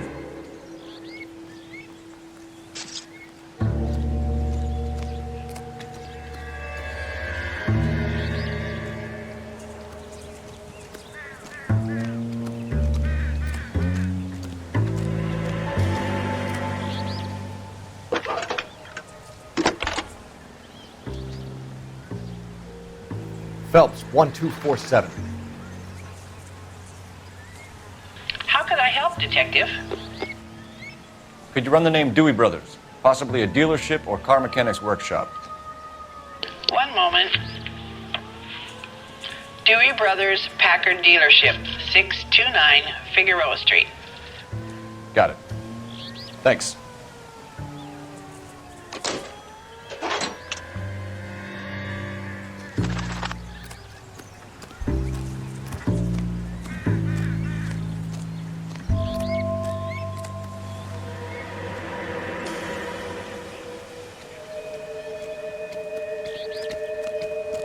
Oswald Jacobs? That's right. What exactly happened here, Mr. Jacobs? Last night, I was looking out of my window. I like to keep an eye on what's going on. I can understand that. You see this empty lot? Damn kids play stickball here. Always breaking my windows. Always asking for their ball back. Can we get back to the car, Mr. Jacobs? Don't be impatient, Sonny. Anyways, last night I see this brand spanking new Packard up on bricks. Did you see who stole the Packard? Hell yes, I did. I saw 3 goddamn Mexicans going to work on it. Can you tell us what they were doing? Using the headlights of an old Ford so they could strip the thing. I yelled out to them, "I'll call the cops." So they loaded up their car and drove off, tooting and hollering and yelling obscenities at me in Mexican. You speak Spanish, sir? No, I do not.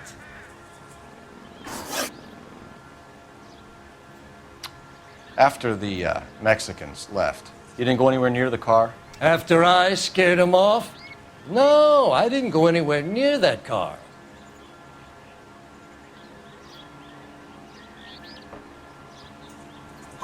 You went out to the car. Once they were gone, you had to take a look for yourself. I was curious. Ain't no law against that. So what if I took a look around that car? You can't be accusing me of nothing.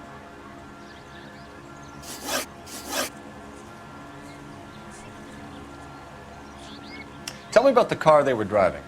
It was an old Ford. I didn't catch the license number.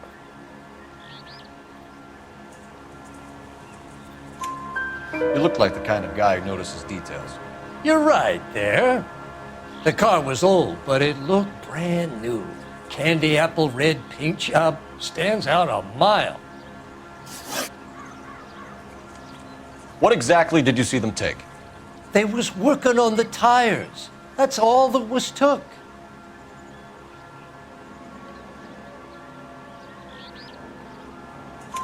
Right. So what did you take, Jacobs? Do you want my partner to pat you down? I found a notebook in the glove compartment. I was going to show you. It's on the chair on my porch. Thank you for your help, Mr. Jacobs. You can speak to Officer Thibault about signing a formal statement. When you get the car out of the way, maybe you could come back and do something about those kids. Well, how about we bring you an umpire's mask?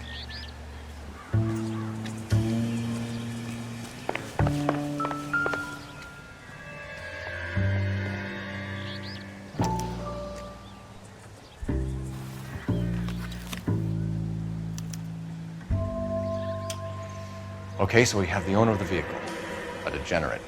I'll run John Madsen by R&I.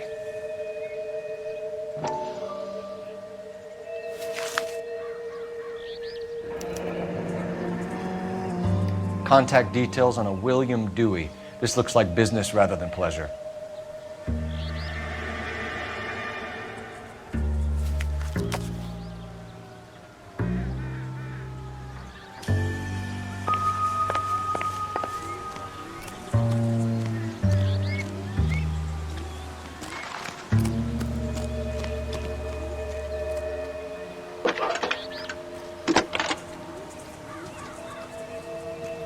Cole Phelps, badge 1247.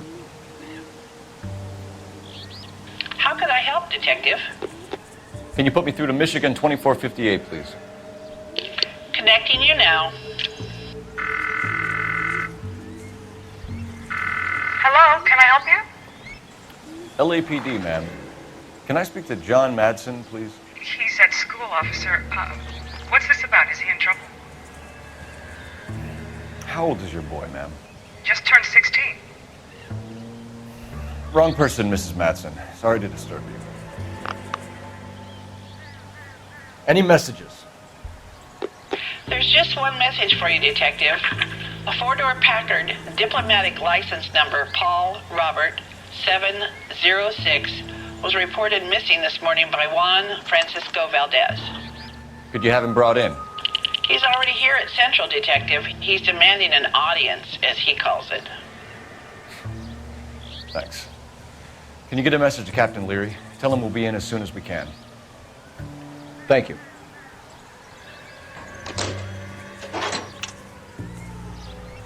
Can you cordon off this lot until we have the vehicle impounded? Yes, sir, Detective. We'll follow up on the owner. Get a statement from Jacobs, and I'll read your report back at the station. We can visit the Packard dealership or head back to Central and interview this Valdez character. Your call.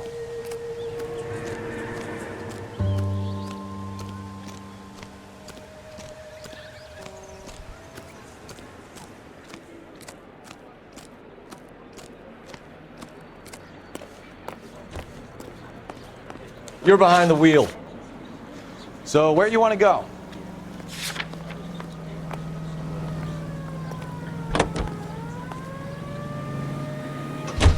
This has got to be the 50th abandoned vehicle call we have caught this year. One more and I'm going to go crazy. Not your favorite cases? You kidding me? This is barely even police work. Of all the bad guys in this city, we get lumped with the ones who can't even be bothered to keep what they steal.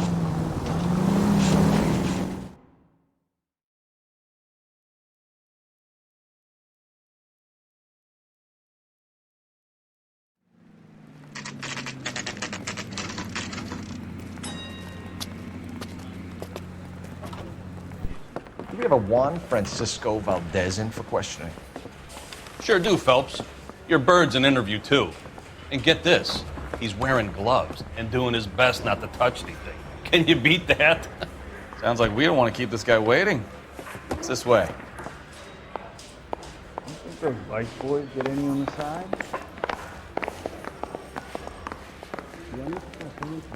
I swear, this town is going straight About down. time. Are you the senior officer I requested?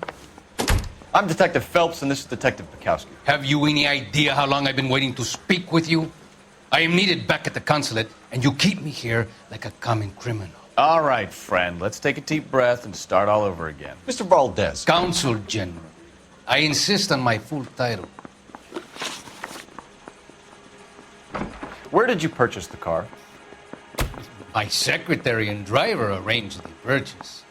A disreputable place, Dewey Brothers by name. As soon as I can have it arranged, I will have my Hispano Suiza brought up from Buenos Aires.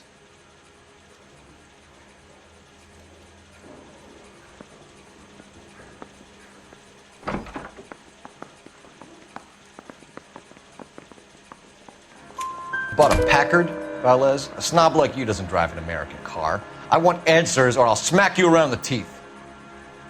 William Dewey offered me a substantial bribe to make a purchase at his establishment. It is not unusual to make this kind of transaction in the civil service. Don't tell that to the Argentine taxpayers. Consul General, we have located your car. Can you tell us how it was stolen? It must have been stolen from the consular garage. Terribly inconvenient, of course. I want the perpetrator soundly flogged.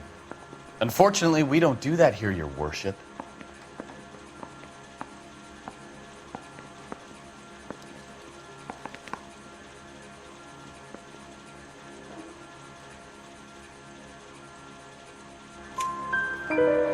You have a pretty good idea who stole the car, don't you, Consul General? Are you going to tell me, or do I shake it out of you? There's no call for violence. I suspect a disgruntled boy from the car dealership. You have a name for this kid? Gabriel, like the archangel. I have no surname.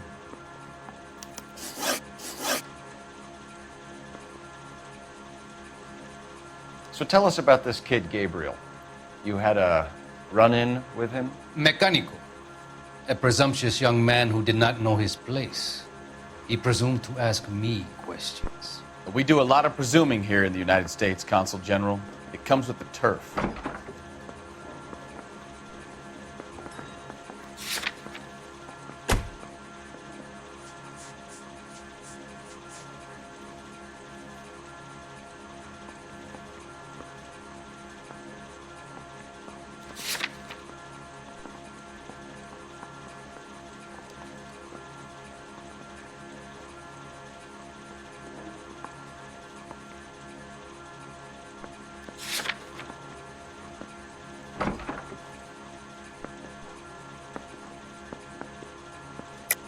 You fuck young boys, Valdes. Are you a madman? This will cause an international incident.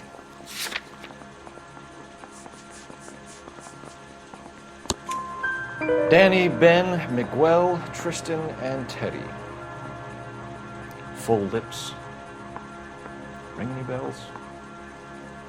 I'm sure we can come to some arrangement. Gabriel, spill it. A beautiful but impertinent boy. I mentioned rendezvous and the young man went quite insane. I thought he was going to kill me. I was prepared to pay.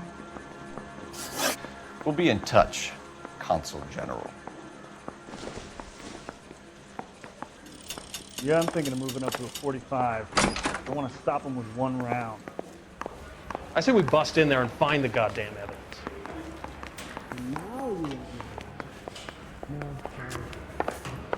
Finished with Valdes. Thank God. I'll get rid of him in a couple of hours. Did you know, Mr. Mikowski?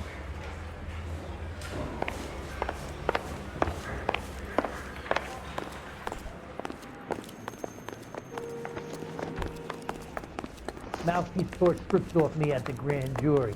Thinks he's good. Can you drive to this one? Fine. Where are we headed?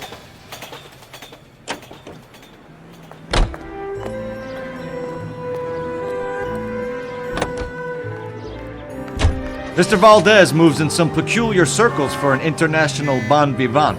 Ah, English, please. See, this is why nobody invites you out for drinks. It's just very industrious of him to be so involved in matters of consular transportation. All right, you're making it worse now. I think what you're trying to say is that lover boy in there is as full of crap as a Christmas goose. That as well.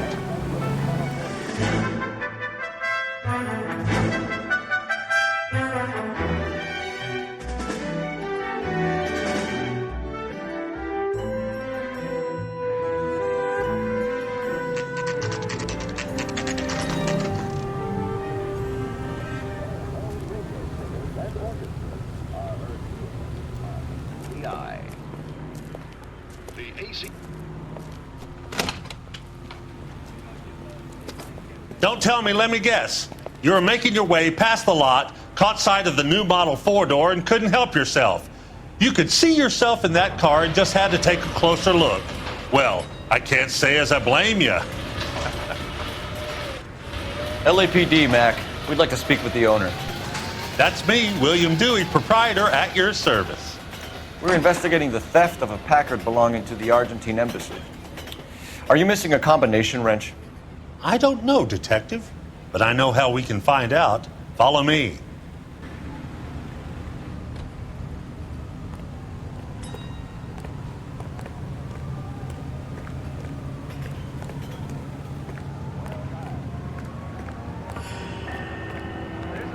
We keep all our tools in here. Mind if we look around? Be my guest. You sure you guys aren't interested in a new car? Huh? Maybe a used car. I have some nice used cars for guys of your wage bracket. Why don't you give us some alone time, Dewey? Go sell some cars or whatever it is that you do here.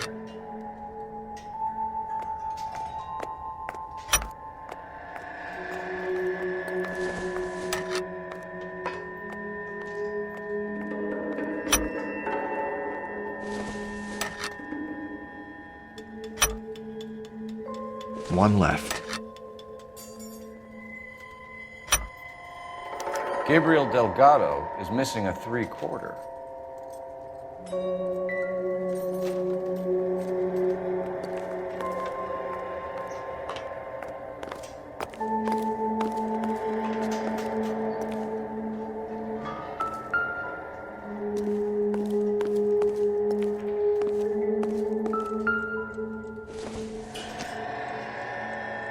I don't think this is going to help us.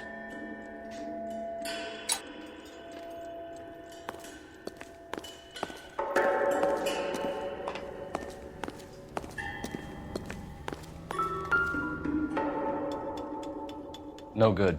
We need diplomatic plates.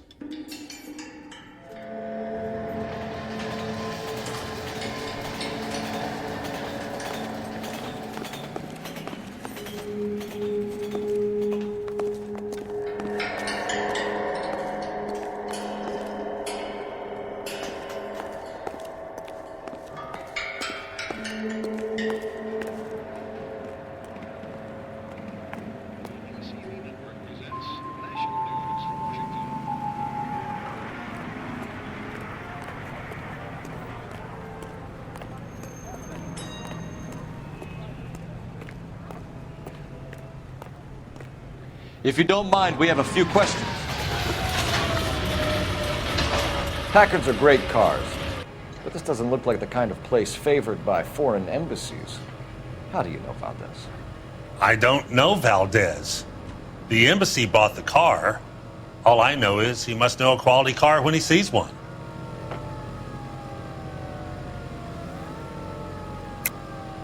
And I know a shyster when I see one. You and Valdez are in this together. Me and Valdez? I hardly know him. Valdez wouldn't wipe his shoes with me.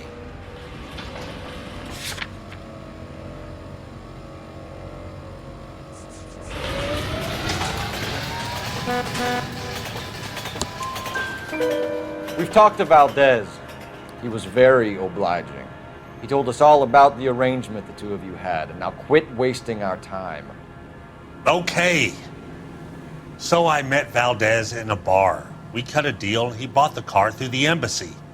I cut him some change on the side. It happens all the time. Where can we find Delgado? I don't know. He sure as hell isn't here.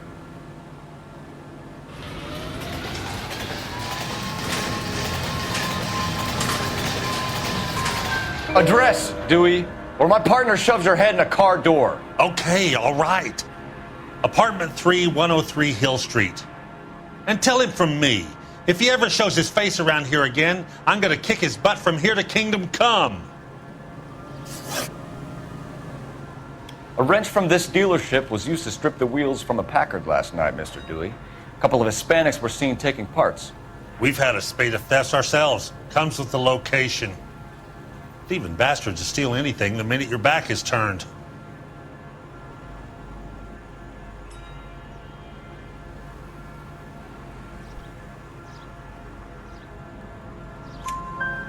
What are you hiding, Dewey? Spill it.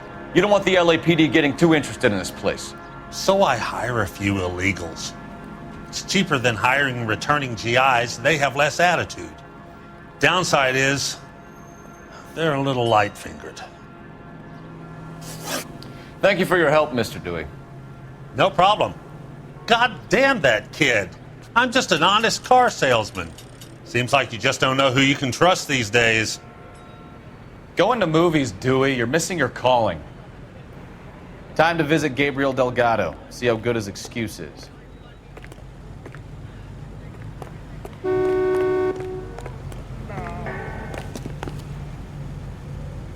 You drive. I need to go over the case notes. All right. Where to?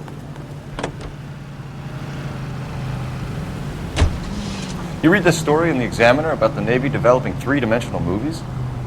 What's a dimension? You know, like a graph.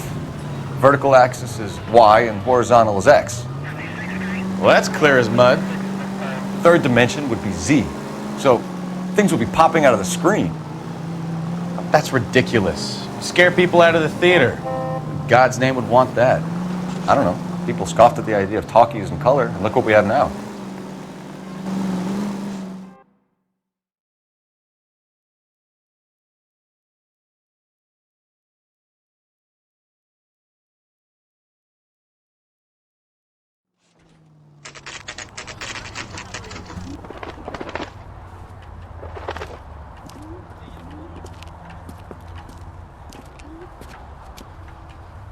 Okay, let's see what Gabriel has to say for himself. I just hope our Archangel hasn't already flown. Isn't he the What cock the that hell we're is talking this about guy on the doing? radio? Want another accommodation?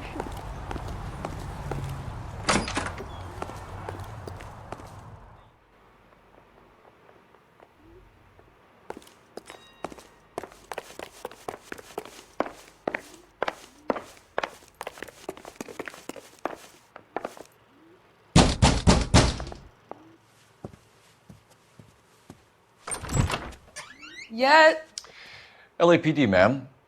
We're looking for Gabriel Delgado. Gabriel? We're from the police. Policia, you understand? Yes, I understand. Could you come inside? What is your name? Ana Rodriguez. Is Gabriel Delgado here, Ms. Rodriguez? No. What do you want with Gabriel? Is he in trouble? Stay where you are, Ms. Rodriguez. We need to take a look around. But he is not here. I have told you. Check out the surrounds. I'll stay with the broad.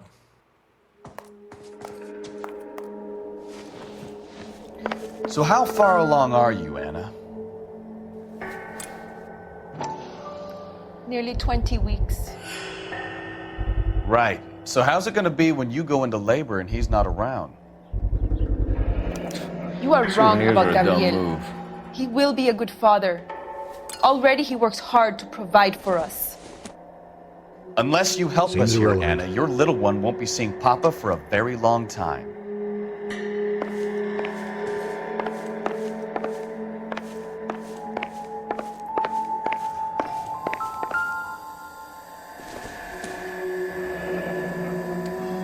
Difficult to tell whether it's the suspect vehicle from the scene.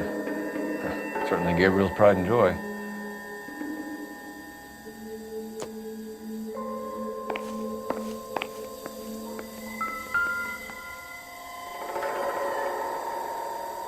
Serving breakfast for two, Anna? You should have cleared up.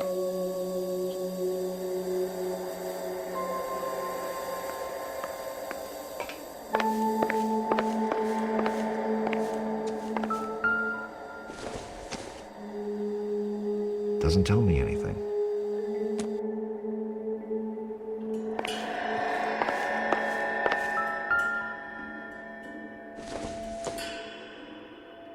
This doesn't pertain to the case. Don't think this is anything.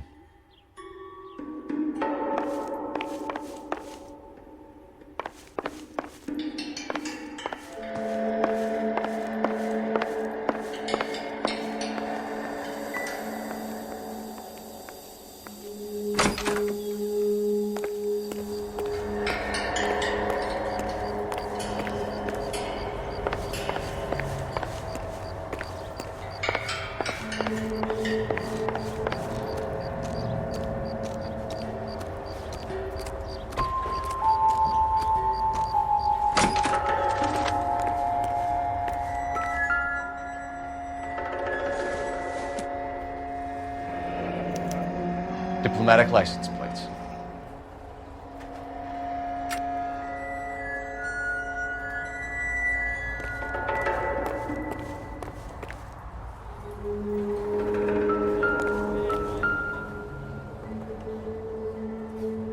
It looks like Valdez gets his wheel back.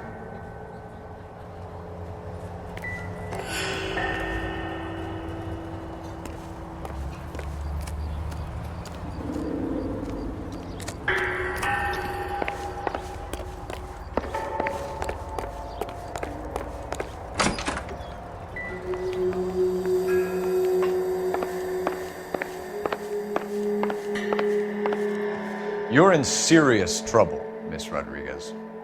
But Gabriel is not here. I have done nothing wrong.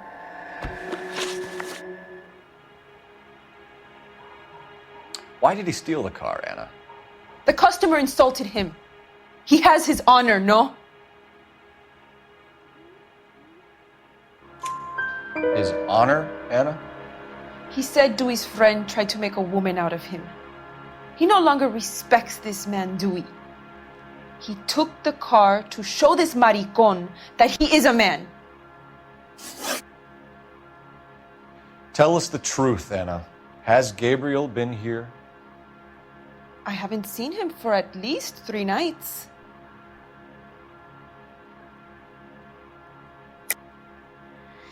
You keep lying to me, and I'll send you and your baby to jail.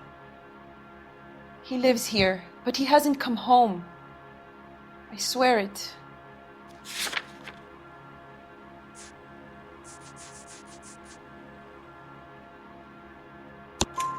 Enough, Anna. There are signs all over this place that he's been back.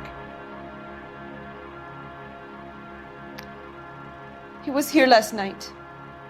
I have never seen him so angry. He went out to his shed and put some things in it. I don't know what, and I don't want to know. I love him.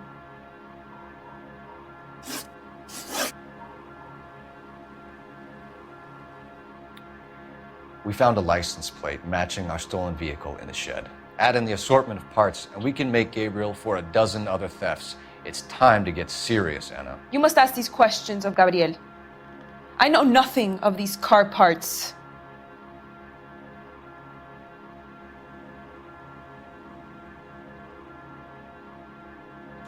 Then tell us where he is! If your baby is born in prison, Anna, the corrections officers will take it from you. You will see your son or daughter through a metal grate for half an hour a week. The start line is on 1st and Santa Fe.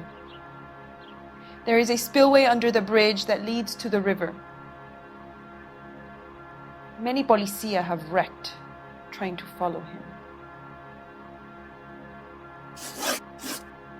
We will put in a good word for you, Anna. As far as we're concerned, this sits with Gabriel. Start line? That sounds like a street race to me. It's gotten out of hand this last year. No wonder Delgado has such an eye for fine automobiles. We know where the kid is. Let's go stop these clowns and get them off the streets.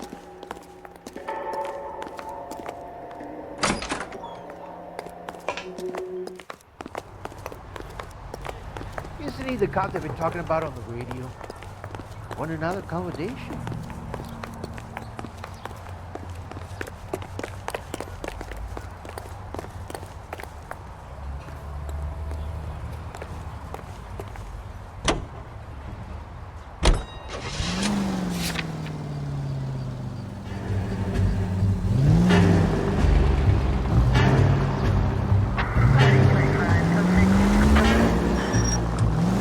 What kind of man leaves his pregnant girlfriend at home while he goes off to play cars? Pregnant girlfriends aren't always a barrel of laughs. Everyone needs to let off a little steam. Some guys wouldn't come back home at all. Are you talking from experience? Quick as we shut one of these races down, another one springs up somewhere else. Kids used to steal cars to sell them. Now they just want to wrap them around a lamppost. The next 16-year-old I have to peel off the sidewalk, you're calling the mother. I've had enough of those to last me a lifetime.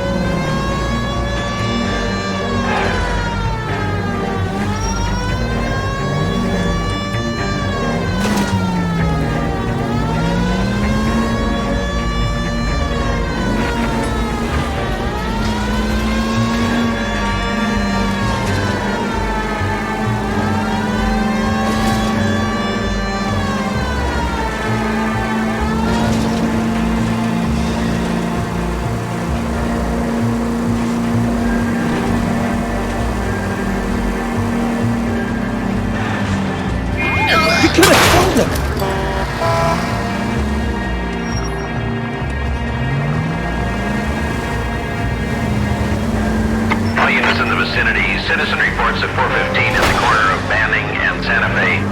Suspect vehicles engaged in illegal street racing. Units to handle code 3 identified.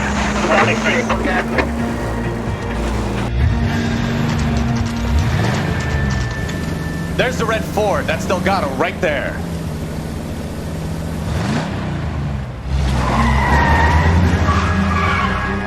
Quick! They're getting away! Phelps, 1247. Requesting assistance at 1st and Santa Fe. Reports of an illegal street race. Stay on Delgado. Get away! Gonna lose him.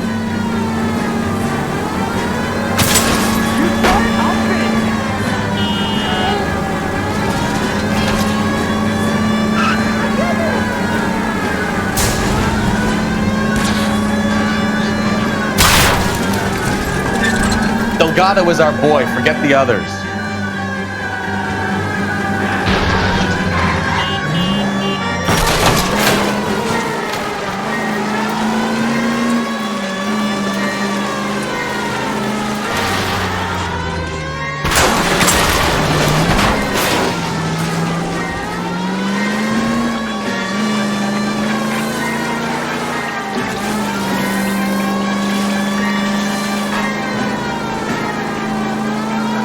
Lay into his wheel arches. Come on. You're gonna die, Gacho! Step on it, Phelps. Take him out.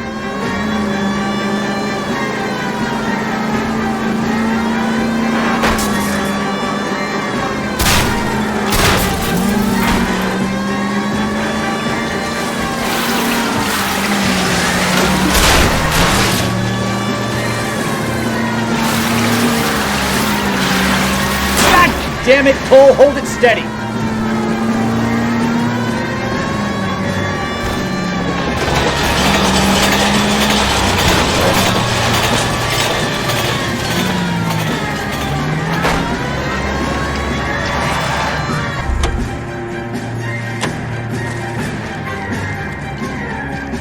Gabriel Delgado, you're under arrest for Grand Theft Auto. Fuck you, puto! You should speak to the maricon! Valdez, I showed him! Now who's the man? I should have burned his fucking car!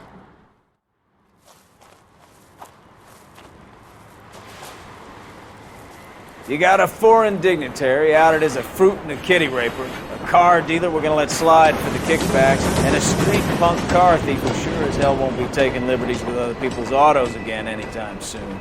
That, Detective Phelps, is not a bad haul. You keep your chin low and your hands high, and you keep bringing me clearances just like that one. That's textbook policing, and we need more of it in this department.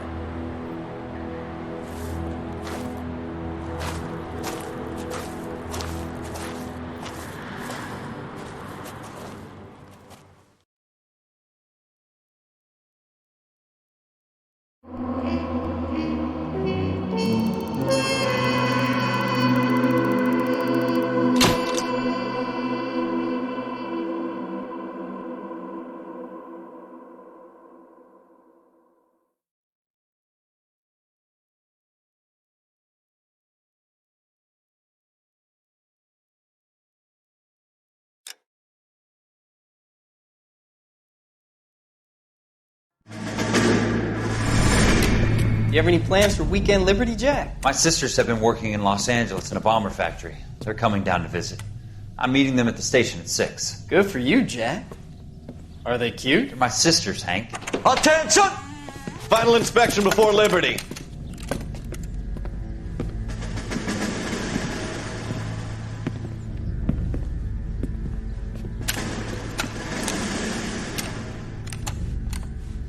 Good job, Kelso.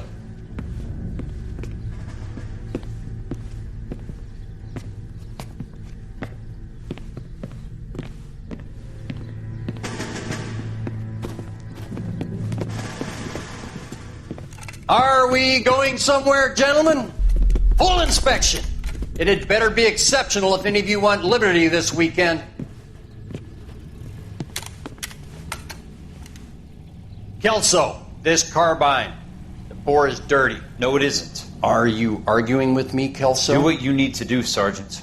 You know the bore is immaculate. Weekend liberty canceled. 2-day field drill. Clean this rifle. No. Do you know the penalty for insubordination, Kelso? Jack, don't do it. Forget him, Hank. He doesn't have what it takes. Are you two finished? Are you going to clean this rifle? No, Sergeant. Cole is right. I'm going to stop playing games and join a rifle company and fight the real enemy.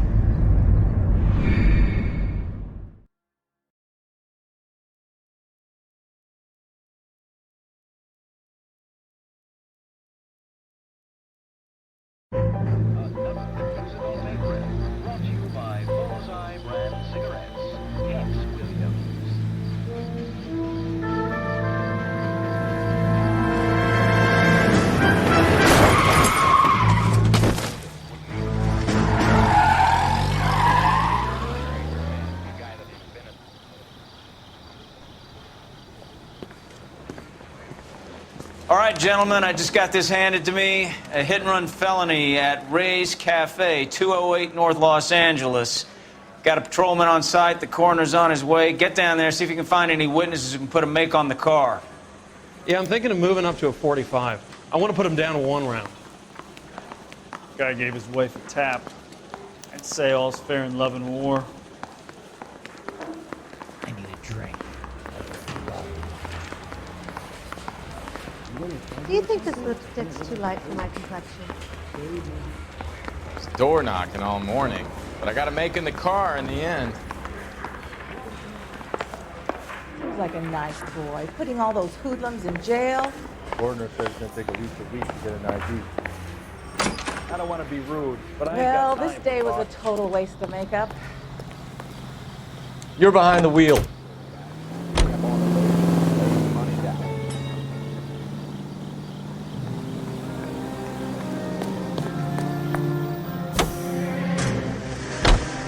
Looks like the DA is going to press charges. Anna Rodriguez might do time.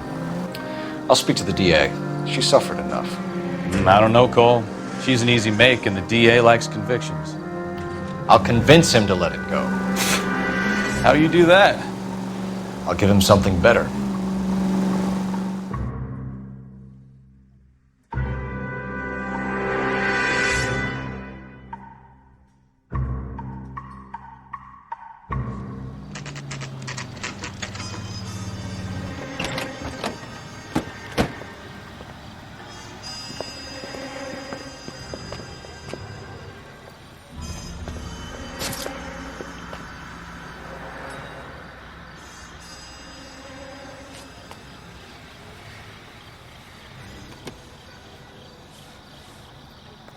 Detectives, over here.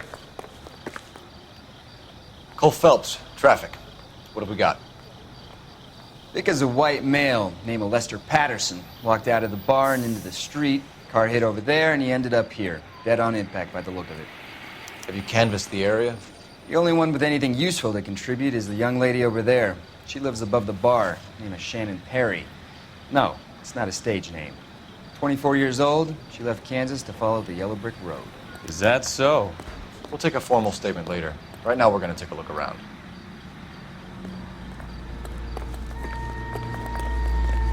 Phelps, you should take a look at the body. The poor guy didn't stand a chance.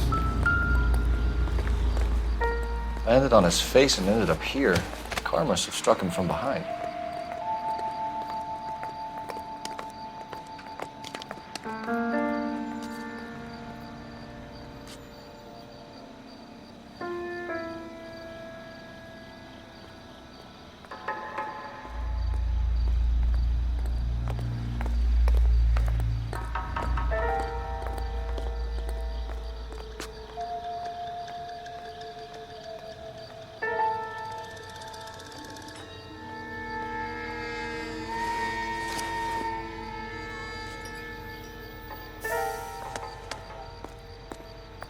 We can notify next of kin.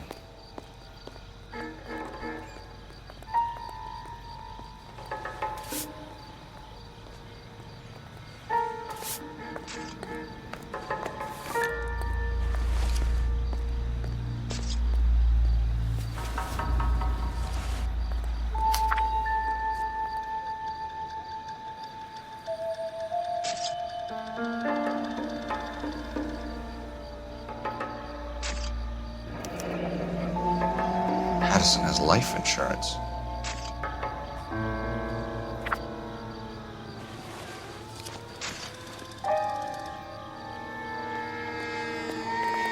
What have you got on the victim? From all reports, he was intoxicated at the time of the accident. I'll know how intoxicated once I've done the autopsy. Looking him over now, I'd say he died on impact.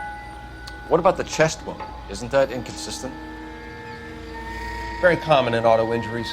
Look for a car with a prominent hood ornament. Those things are killers.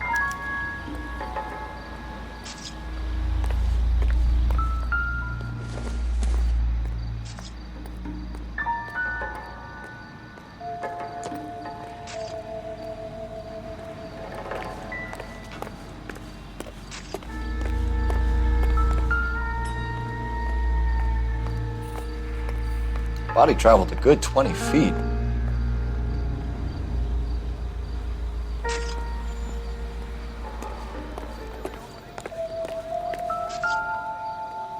This blood is a long way from the body.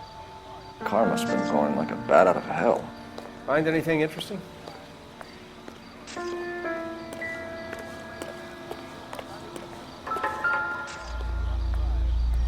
So the driver managed to brake before the impact.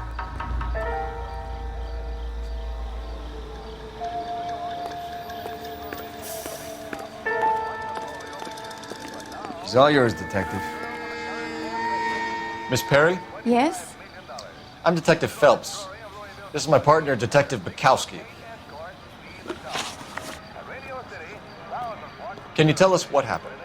Well, I came to the window because I heard people arguing downstairs.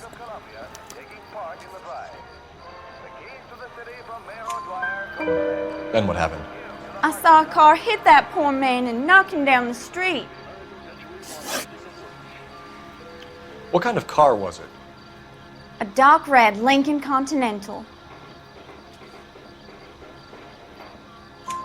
Did you see the license plate? Only the first 3 letters, I'm afraid. 3C8. Tell me more about the argument you heard. Well, there were 2 voices. A man and a woman, that's all.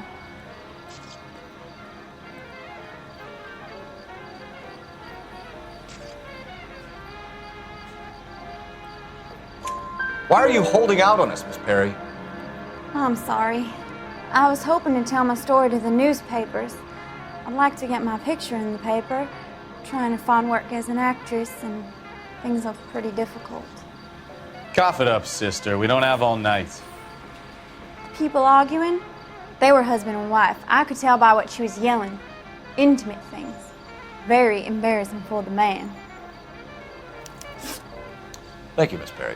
Your information has been very helpful. You can go now. You really think so? I hope you find that driver and put him away. You certainly got away with the dames, Phelps. Give it a rest, Bukowski. Let's see what the patrons have to say. I'll take the bartender. You work the rest of the room. I'm Detective Phelps of the LAPD. How can I help, Detective? Your name would be a good start. Dudley Lynch. Hired help. I run the place when the owner ain't around. Where is the owner? He stepped out. Somebody had to take Lorna, Mrs. Patterson, home.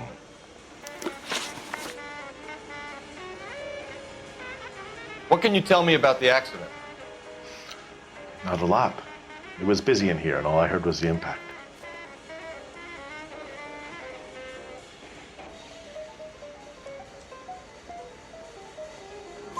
So what was he doing outside? It's against licensing regulations to drink on the sidewalk. Esther and Lorna were having a fight.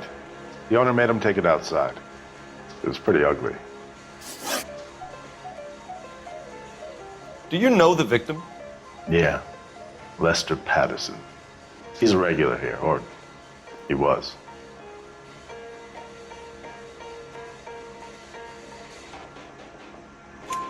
Not one of your favorite customers? Lester was special, but not my kind of special. Was Lester drinking alone? No. He came here with his wife. She didn't seem too interested in the booze, though. A witness overheard an argument. Lester and Lorna. There's nothing like airing your dirty laundry in public, is there?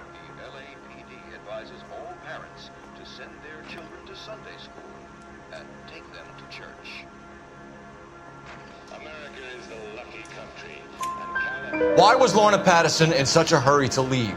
What is going on here? Lorna was pretty upset, so Leroy took her home. Lorna and Leroy are close. They've been talking about opening a new bar. Leroy? Leroy Sabo, the owner.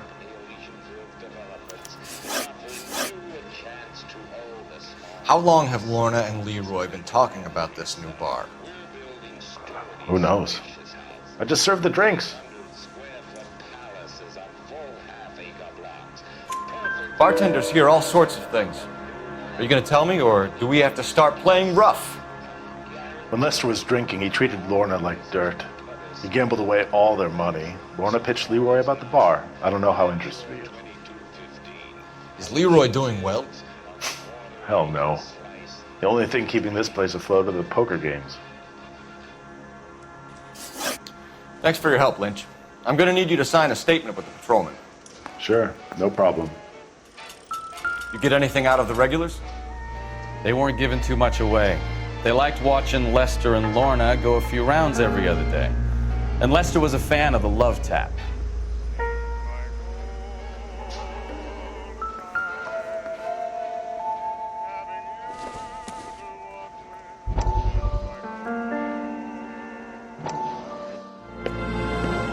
Courtney, come in.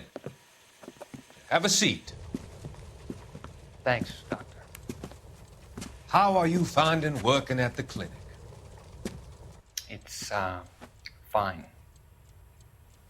Are you sure? Can I be honest with you, Doctor? I would hope so, Courtney.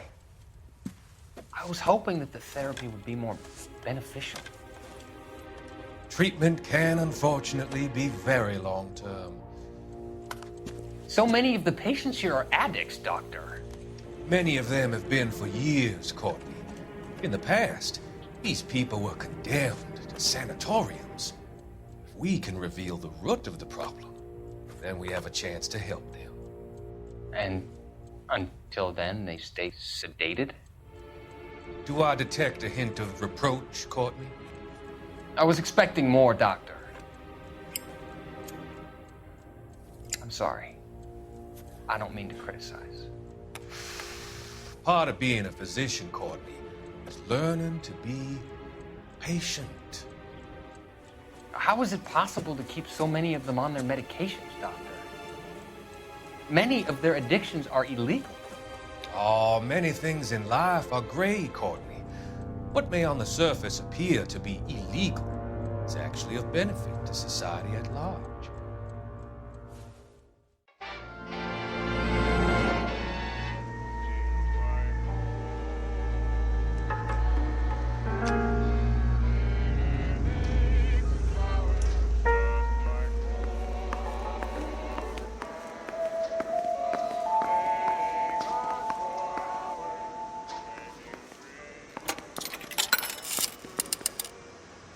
Operator, message for KGPL.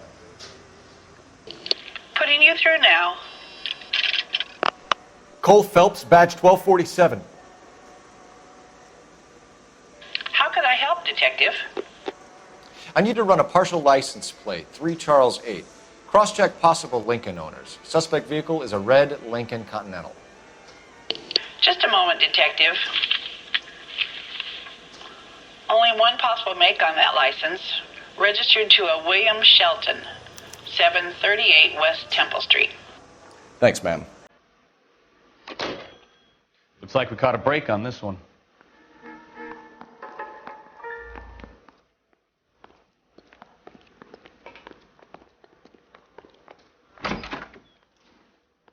So this is why everybody comes to Ray's.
Probably nothing.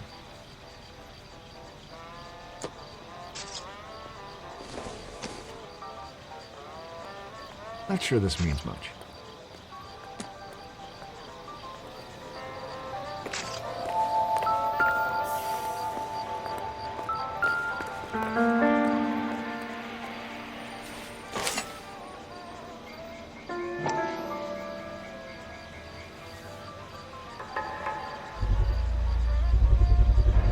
Knife covered in blood.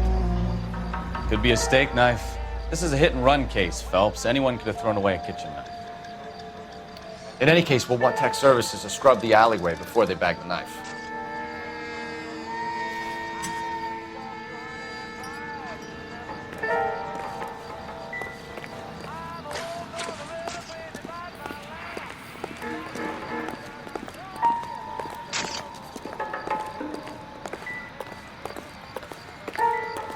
We've got a couple of leads to run down. You have it under control here? Sure. As soon as the coroner gives the word, I'll finish up here.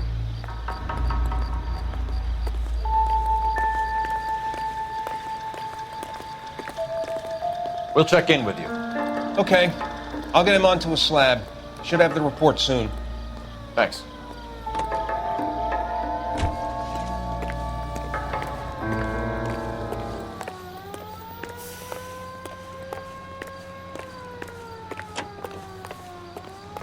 You can drive. Do we know where we're going?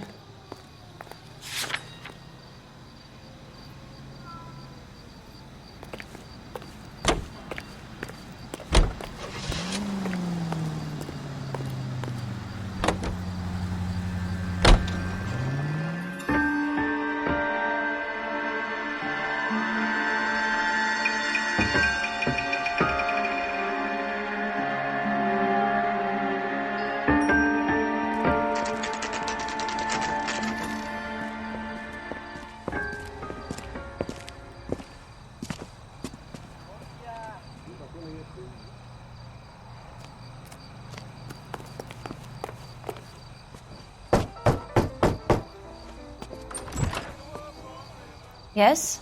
Hello? Mrs. Patterson. Is this about my husband? We're investigating the incident, ma'am. I see. Come in, won't you?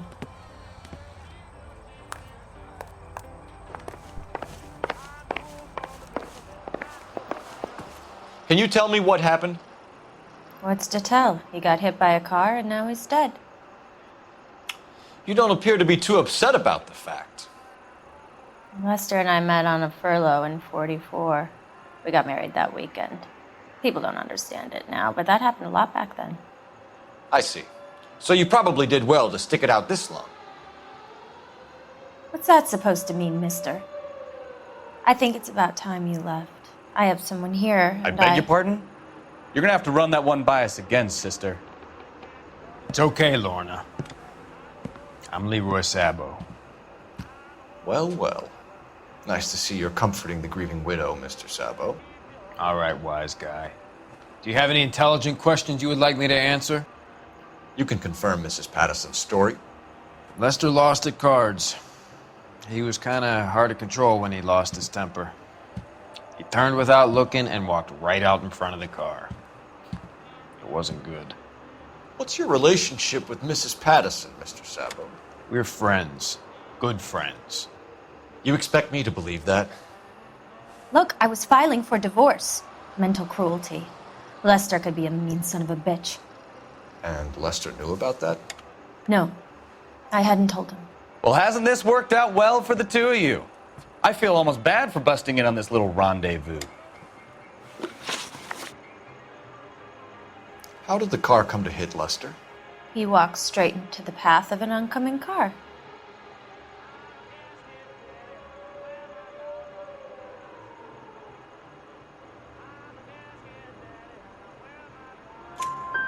You expect me to believe that, Lorna? It's all very convenient. Gambling for Lester was like the needle for a hophead. He was yelling at me. He was yelling at the whole world. I kind of felt sorry for the driver. Poor guy had no chance. You were arguing in the bar and on the sidewalk? We were always arguing. So what?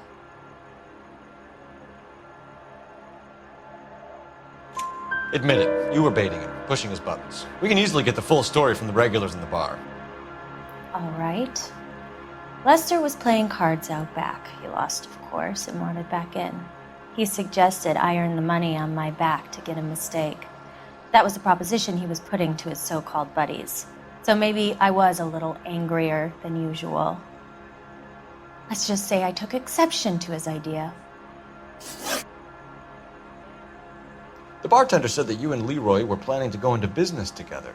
Can you explain how you'll get the money to do that? I have a little money saved away.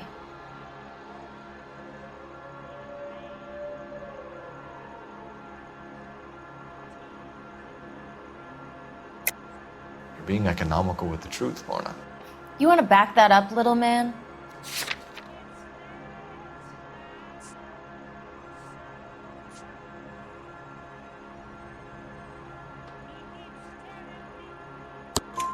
You increased the premium on Lester's life insurance. GI insurance policies have a $10,000 payout. It was Leroy's idea.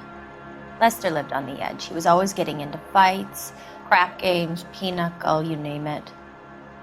Turns out it was good advice. It speaks to motive and premeditation, Lorna. You're forgetting the hit and run detective. You and Mr. Sabo have an interesting day. I'm sure we will, officer. Now, if you could both just leave. We're leaving, ma'am. Sorry for your loss. I can see what a tough time you're having with all this.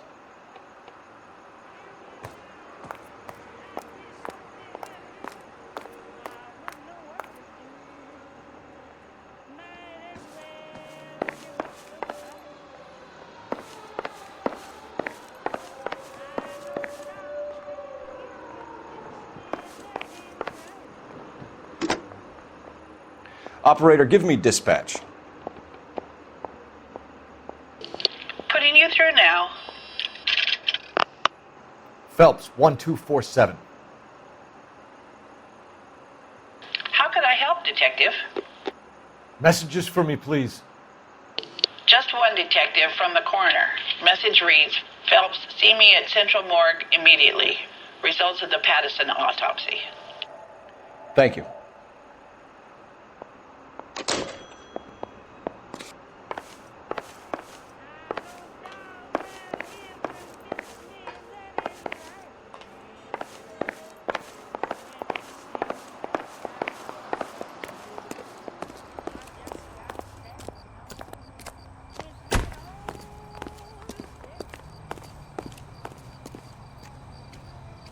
Can you drive to this one?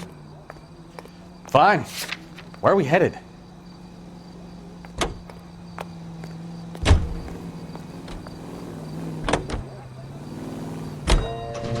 It's a lucky break getting a partial ID. These cases are usually dead in the water after 24 hours if no one comes forward. Why don't they just stop? You heard about fight or flight during the war? Sure. Never back your enemy into a corner. That kind of stuff? Right. Well, in a hit and run, the perp is already in flight. It's easier to keep going. Takes a degree of moral courage to stop and accept responsibility. You're not as dumb as you make yourself out to be, are you, Steph?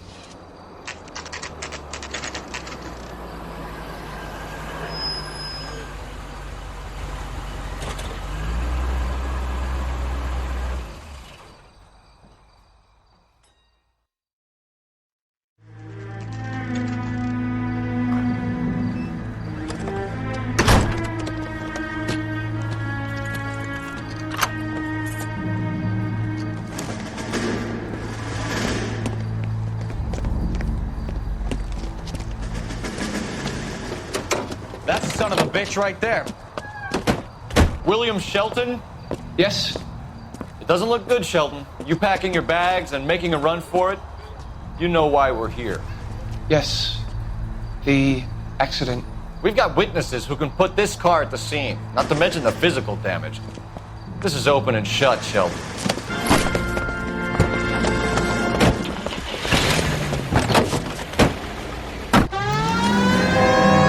That coward thinks he can run from everything.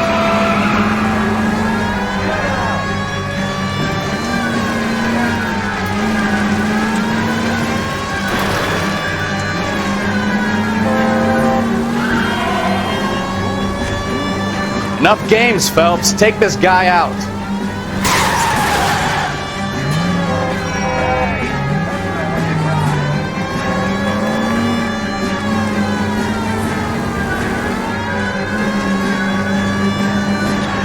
No wonder he killed someone driving like this.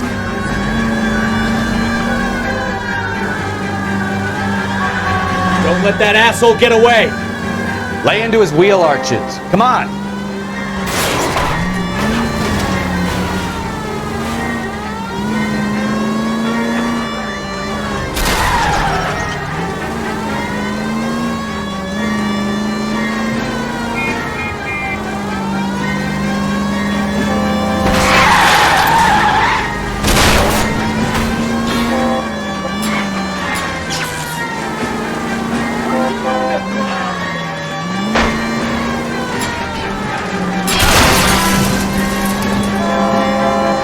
He's heading into the station. Go on, get after him. Hold it right there, Shelton. There he is! Hit that crate! That was a vehicular manslaughter rap sound, Shelton. I hit him. I admit it. I just panicked, but it wasn't my fault. What do you mean? The guy jumped right out in front of me. He came out of nowhere. There's nothing I could do about it. Why didn't you stop? I've had accidents before. That's it. We're done here. The DA is gonna love you. They weren't all my fault. I'm a surveyor. I need my license for my job. There were people around. A woman and a man were standing right next to him. I thought they could get him to a hospital. I'm telling you, it's not my fault. The guy is dead, Shelton. You can't be serious. William Shelton, you're coming downtown. We need to talk about a manslaughter charge.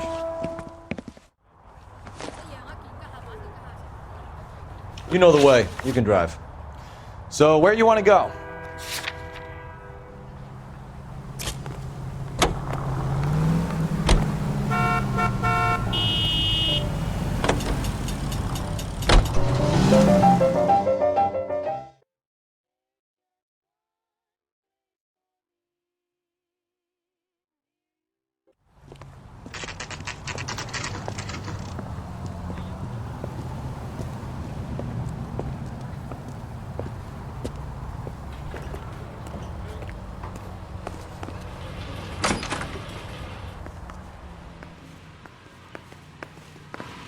We can put the driver in front of a judge in less than a week.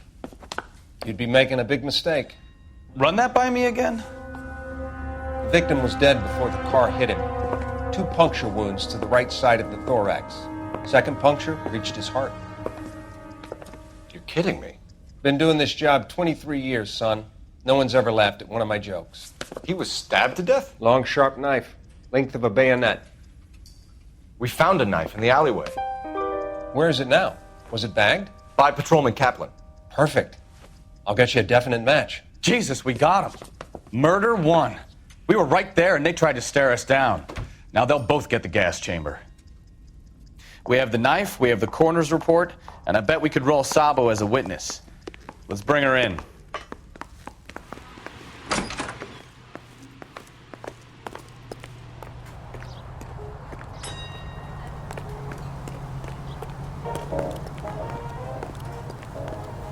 You're behind the wheel. And where exactly are we going?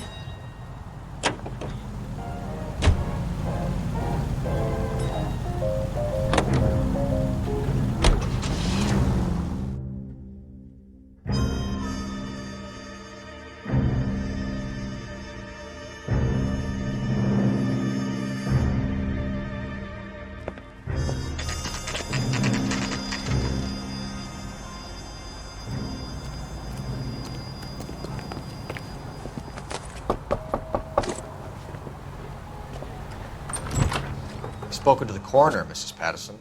He confirmed your husband's cause of death. We'd like you to come downtown and answer some questions. It wasn't me. It was Leroy's idea. Leroy stabbed him. I had nothing to do with it. Where is Leroy now? He's in the bedroom. You're very good, Lorna. Put the gun down, Leroy.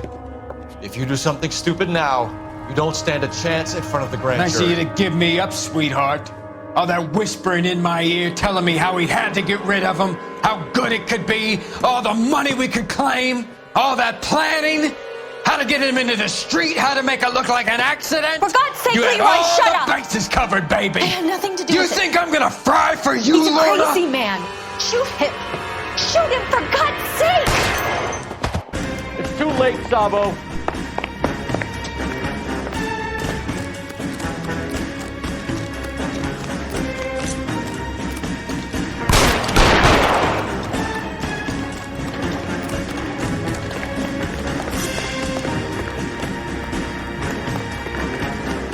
Sabo, stop or I will shoot!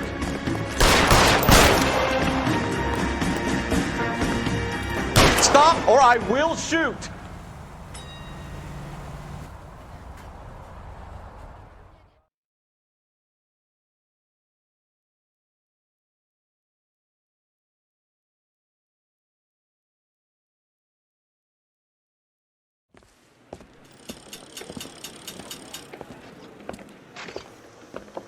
So, I give you a hit and run, you bring me back fraud, conspiracy, and first-degree murder.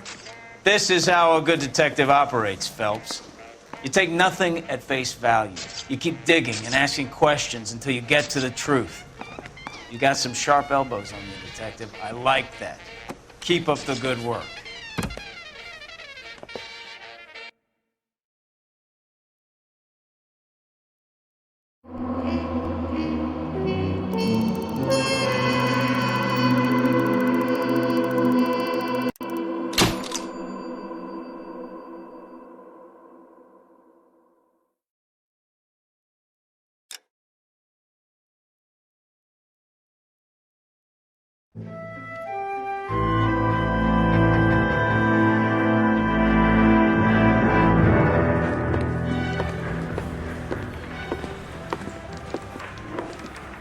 Phelps, Bukowski.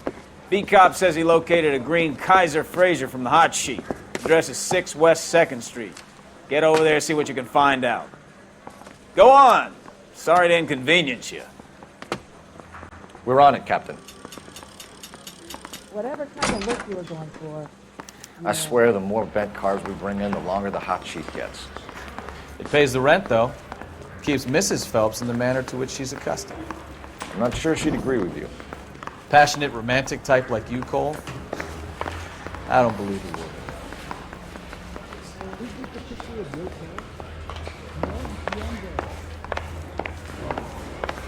Parker, I don't know who these were. Can you drive to this one?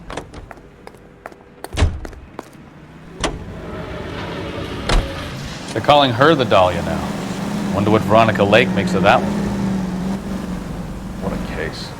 You hear whether they're making any progress? But Captain Donnelly seems to think they have it all wrapped up. Brown and Green are sweating this Manley character. I heard it'll be in front of a grand jury by next week. Poor thing. Terrible enough being murdered like that without having her death strewn all over the front pages.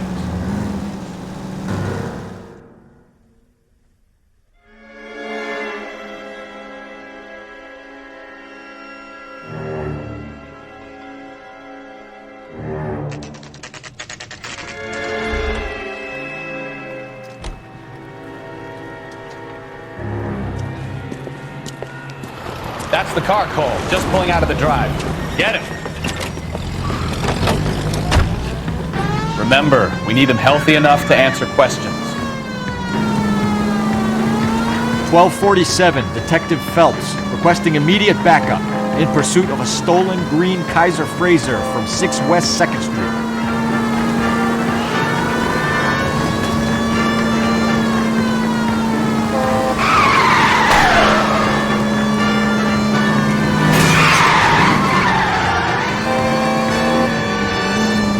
Enough games, Phelps. Take this guy out.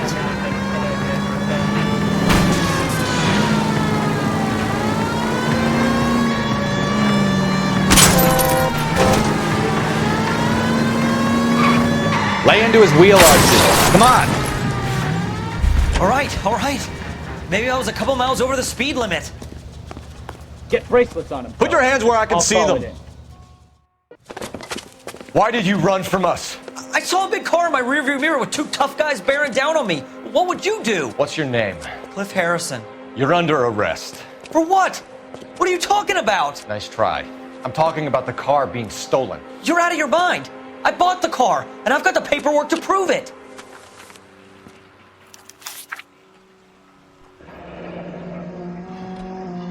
Looks like we'll have some questions for the people at Coombs Automotive.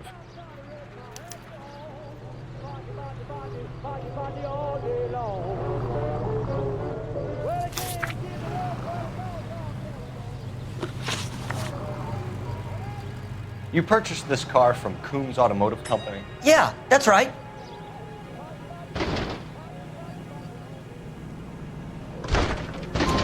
And the ownership papers? From the same place.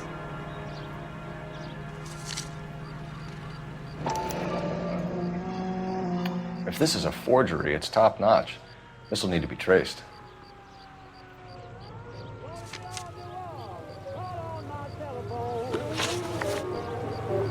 You have a criminal record, Mr. Harrison? No, nothing like that.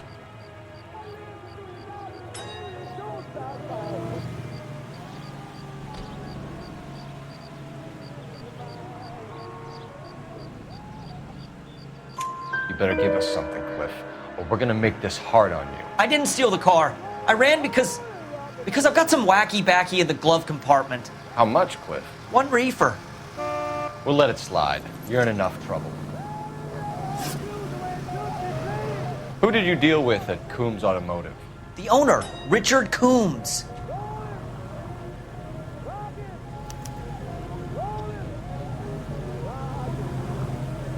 And he made out the bill of sale personally? Of course he did. He kept a facsimile for his records. Check with him. We're going to get to the bottom of this, Harrison. Until we do, you're going downtown. You gotta be kidding me! I'm getting arrested for buying a goddamn car? If everything is legit, Harrison, you'll be out soon. Until then, if I were you, I'd keep my mouth shut.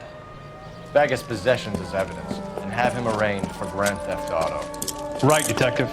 Do you know who my father is? We need to get to Coombs Auto and check out Harrison's story.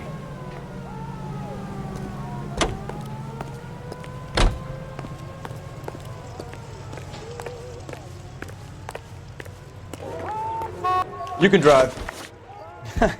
Do we know where we're going? API Radio is a member of the ACB network. American Century Broadcasting. You know what? Broadcasting at I think he's telling the 760 truth. kilohertz. Some of the most convincing people you will ever listen to are born liars. Usually they're called politicians. Alico gas station, owned and operated by a member of your community.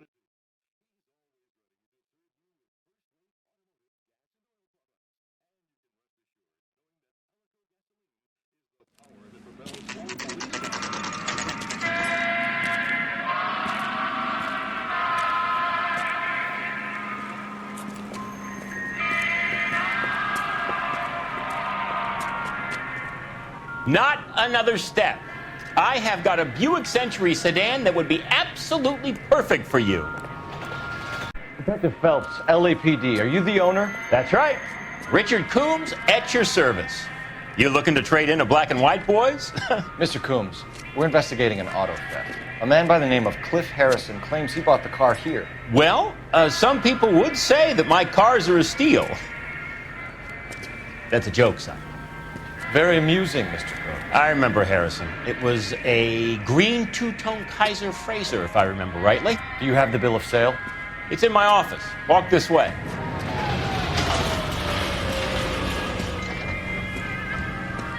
That's a joke too, son. Phelps, you mind if I shoot this guy? He's getting on my nerves.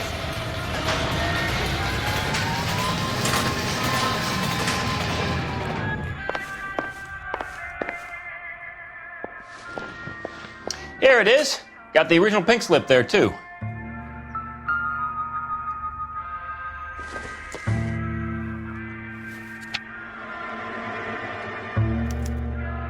Gene Archer, 146 North Fremont Avenue.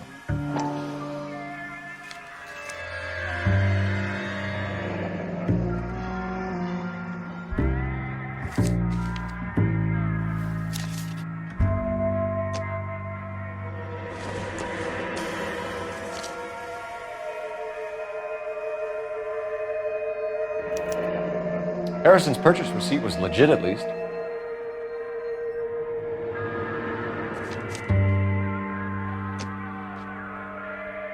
We have a couple of questions. All right, fellas. Shoot.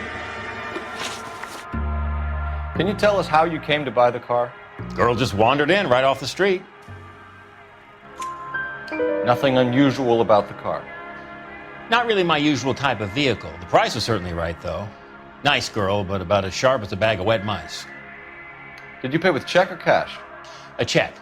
She wanted it made out to cash, but I insisted. Man has to watch his cash flow. What name? I made it out to Gene Archer on the Bank of Arcadia.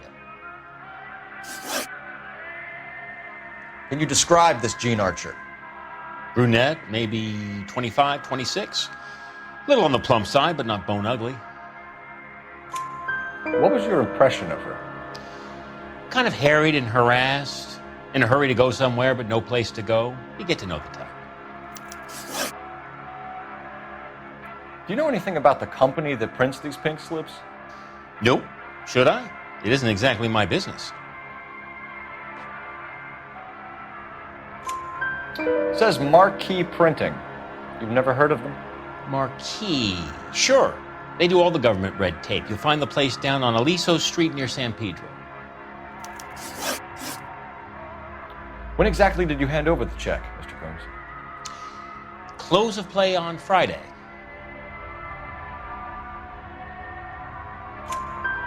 Why didn't you pay her cash? You knew the car was dirty. I had an inkling.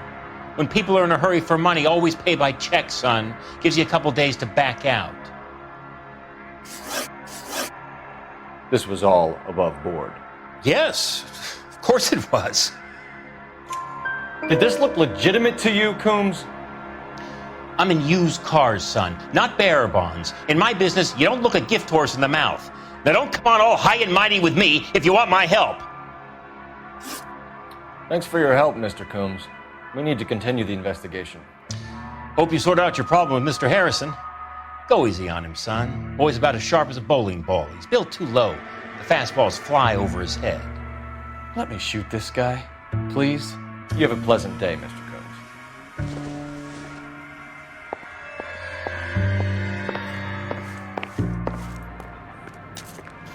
Well, Harrison might be off the hook, but we can still run an APB on Gene Archer. Get on the horn and call it in.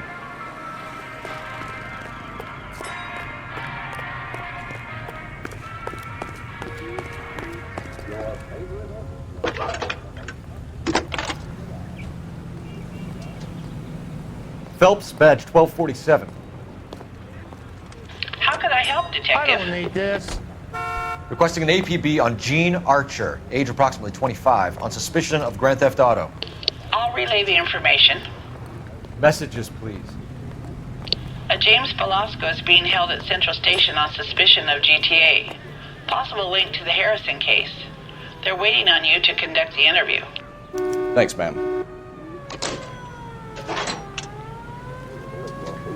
Goddamn Bruins are having a season from hell.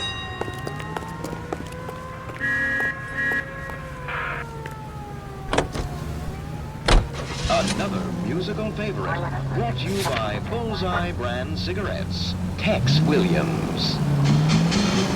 Here's a chicken and egg question for you. Do you think you have to be an asshole to sell cars? Or that selling cars turns you into an asshole? You've got it in for everyone today, haven't you? I've always got it in for car sales. Doesn't matter what day it is. And why do they always think they're comedians when they're about as funny as a heart attack? Maybe the more annoying they are, the quicker you sign on the dotted line, just to get the hell out of there. The nicotine slaves are all the same at a pet party or a poker game. Everything's got to stop while they have that cigarette. Smoke that cigarette. Puff, and if you smoke...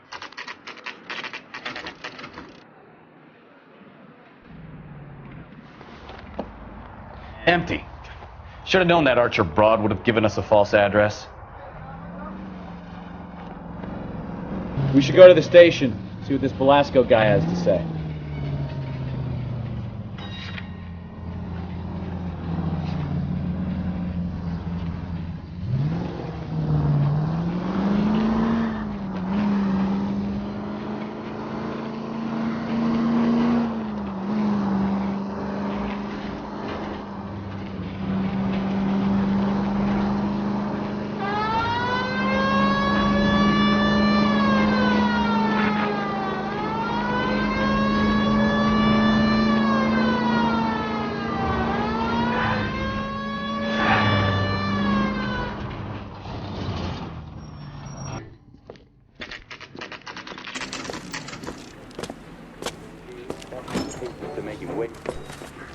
Detectives, Velasco is prepped and ready in 2. Another stolen car with legit papers. Thanks. Hey, you think those Vice boys will die?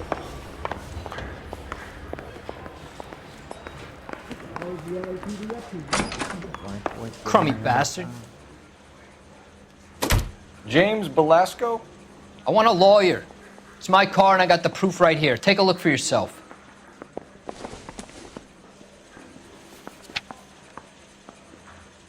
I understand you. The paper is real enough, Velasco, but the car isn't yours. This pink slip is a forgery.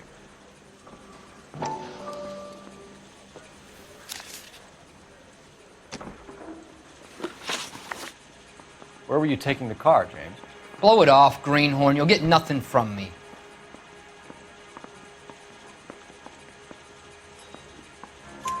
You're a 2-time loser. If you don't give me something, I'm gonna ask the DA for the maximum. You're looking at 10 years, Velasco. Kiss your youth goodbye. I want a deal. Keep talking and we'll see what sort of deal you're worth. My job is to drive the cars out of state. Nevada, Arizona, sometimes New Mexico. With the paperwork they provide, it's normally a breeze. Does the name Jean Archer mean anything to you? Nope. Never heard of her. You're a liar, James. Say that again. I'm telling the truth. I don't know the broad.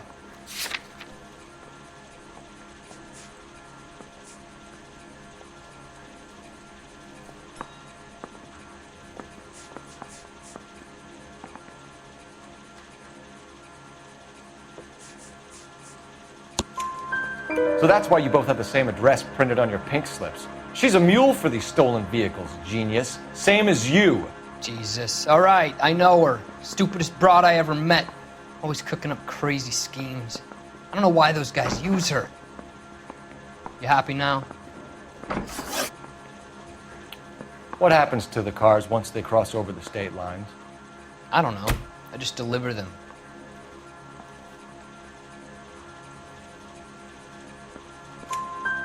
Give me something, Velasco, or I'll take you back to the cells and tell the whole station you're a child molester. How long do you think you'll last? Okay. I hear you. The cars get sold in Chicago or back east. Sometimes I bring back cars coming the other way. Where do you pick up the cars, Velasco? Warehouses. Mainly in East downtown.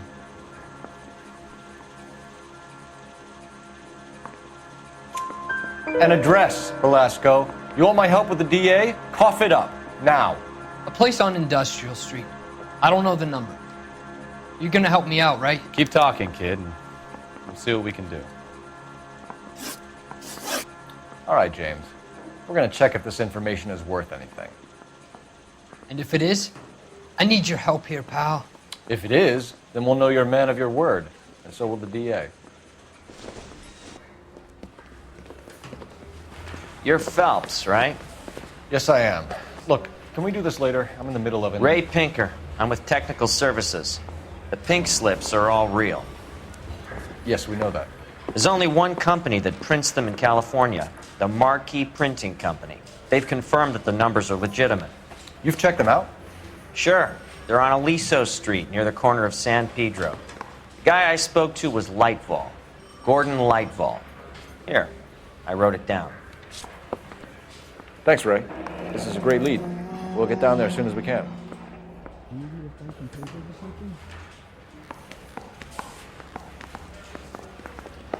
Phelps, your GTA suspect, Gene Archer, spotted by a patrolman. Western Union office, 253 South Hill.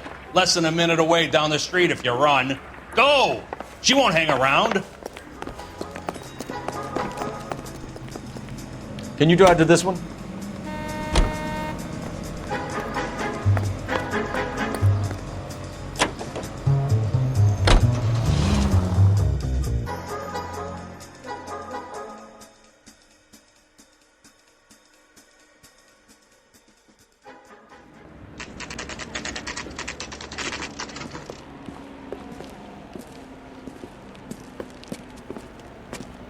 It'll only take a little while longer, madam. It's quite a lot of money. LAPD. We'll take it from here. God damn it. Everyone's against me. Look, just let me get my money and get out of here, okay? You look sweet. How about giving a girl a break? I could be very nice. I'm afraid I can't do that, Miss Archer. Stefan, call for black and white. Just my luck to get the only hair sure cop in the LAPD. The car you sold to Coombs was stolen, Miss Archer. There won't be any money. I handed over all the right paperwork when I sold it, Buster. Gene, you've blown open the whole operation because you were dumb enough to try to sell one of the cars. What do you think they're going to do to you? Give me something. I was just doing what they do. They paid me $50 to drive the car. I made $2 grand selling it. You made $0. And if they catch you, you're dead. Is that all your life's worth? Look, a girl needs things. I don't see you looking out for me. How long have you and Belasco been delivering cars? Who is James Belasco? You're lying. James Belasco. I don't remember mentioning his first name, Miss Archer. Oh, I think you did, didn't you? Well, I'm sure of it. Anyway, I don't know him.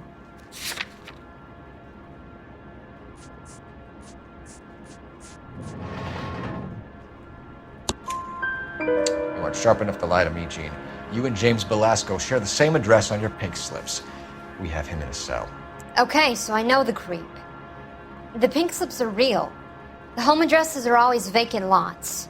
Bigelow is always boasting that the paperwork is legit and that if we stick to our stories... And don't try and sell the car? Yeah, that too. Tell me where you picked up the car, Miss Archer. Look, I can't remember. Let me go, will you? Please.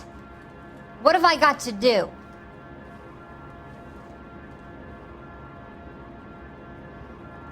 Trying my patience here, Gene.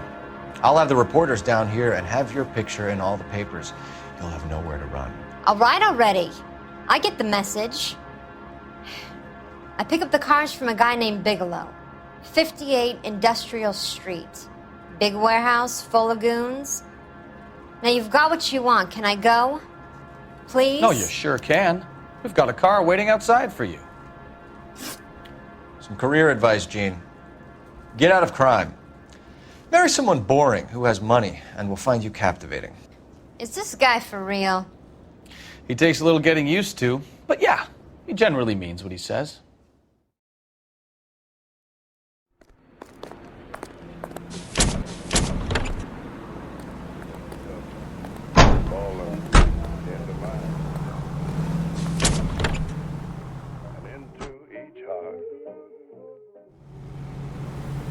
look honest to you?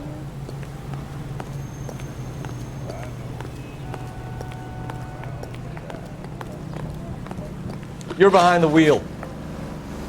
All right. Where to?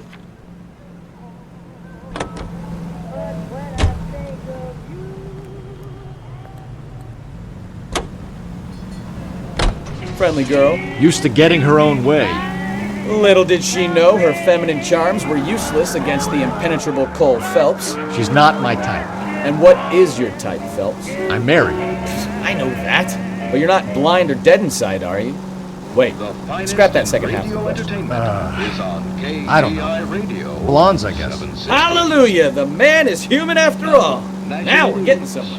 Yep, I'm with you on the blondes. Brunettes are fine too. And there's nothing wrong with a good redhead. But I draw the line at gray. You know what? I might have to lift that embargo soon in the interest of maintaining the food market. A man with high standards. The standards are only as high as the last glass of whiskey. Miss Truman later made an appeal.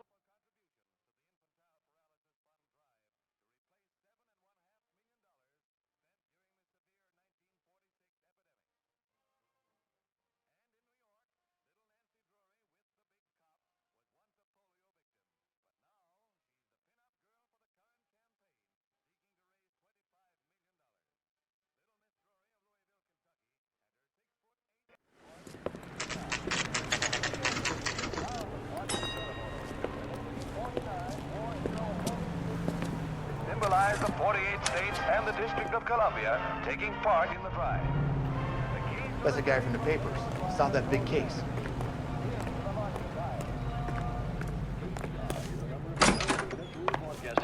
And what can I do for you, gentlemen? I'm a traffic detective from Central Division. Who's in charge here? I am, Gordon Lightfall. What's this about? We understand that your company prints California vehicle titles.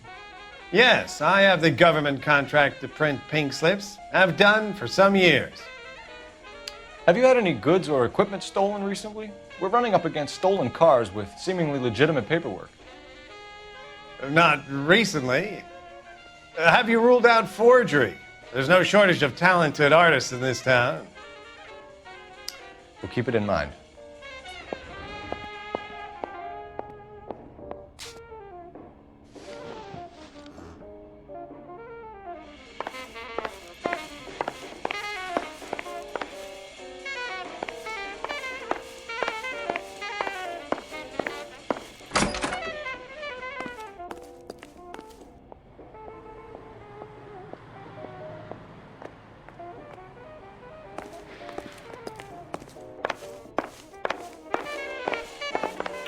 We have some questions for you, Mr. Lightball.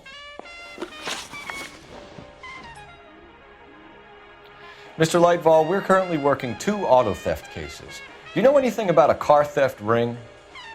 Certainly not. Why would I get mixed up in a thing like that? We have suspects with legitimate pink slips that were printed here, Lightball. You better give me something before I bring the whole department down here. Don't be hysterical, Detective. As a matter of fact, we had a similar problem a couple of years ago. A number of used car lots were selling blank documents to a criminal organization. Do the names Cliff Harrison and James Belasco mean anything to you? No, they do not.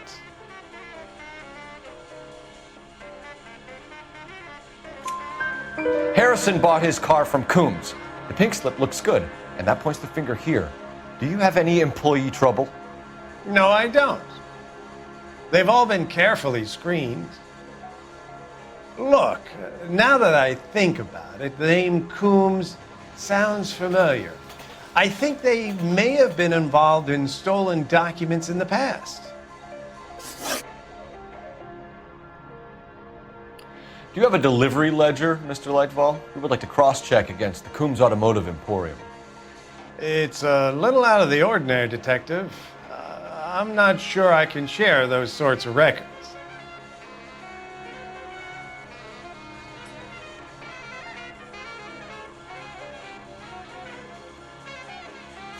Hand it over, Lightball. You don't want us having bad thoughts about you, do you? Very well, but this really is irregular. Over here. truancy is an ever-growing problem. The LAPD advises all parents to send their children to Sunday school. Look for patterns, recurring names, unusual addresses, anything out of the ordinary. America is the lucky country, and California is one of the finest jewels in America's crown. A land warmed by the sun and cooled by the freshest ocean breezes. A place of potential and prosperity. I am Leyland Monroe. You certainly encourage repeat business, Lightval. This Mr. Bigelow is a good customer. Sorry to bother you, sir. We'll let you know if there are any developments. We're building sturdy, spacious houses. 800-square-foot palaces on full half-acre blocks. Perfect for families looking to make a new life in a big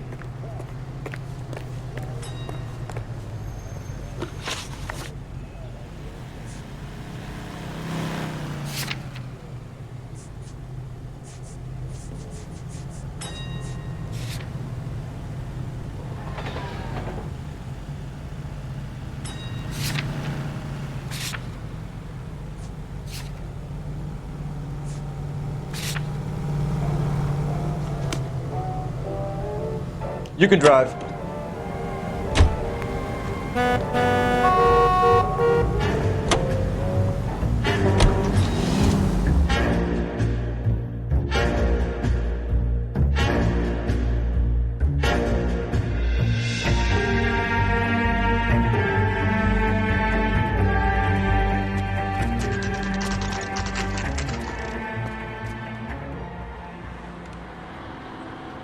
For a couple of black and whites. Get Fleischer down here. I thought you Marines were gung-ho, Cole. You have a 45, don't you ever want to use it? I'll take the back. Just give me a few seconds to get around there.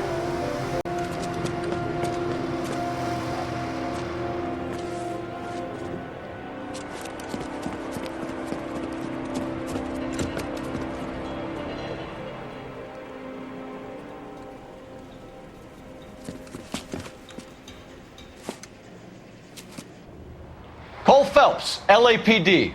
All of you are coming downtown with me. Think so.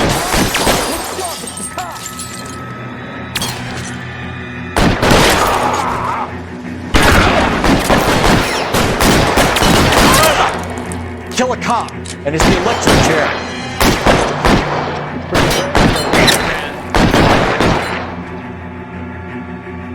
You're coming, Phelps!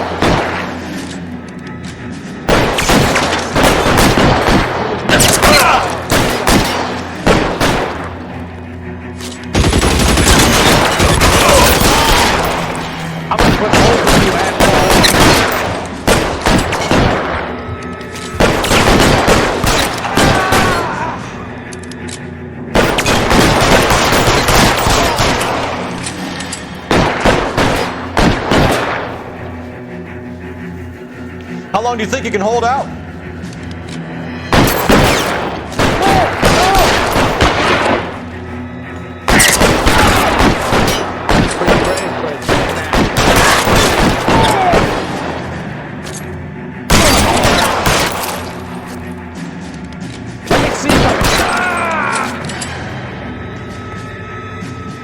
Let's clear the top floor. I don't want to get drilled in the back on the way out.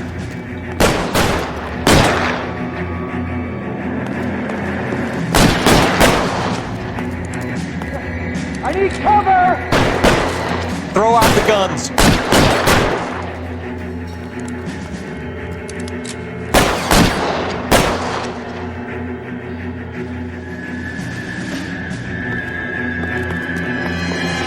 You're too exposed!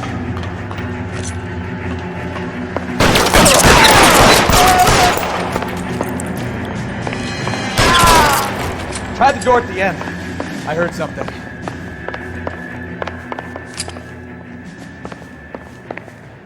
All right, don't shoot!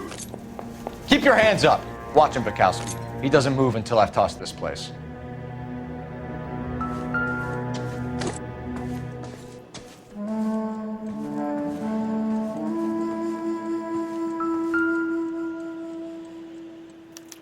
There are enough slips here to keep them stealing cars till Christmas.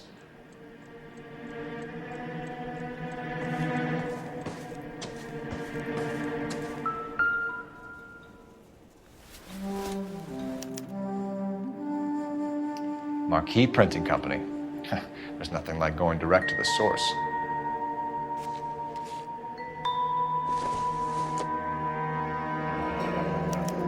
A betting slip. Looks like Mr. Lightfall has been on a losing streak.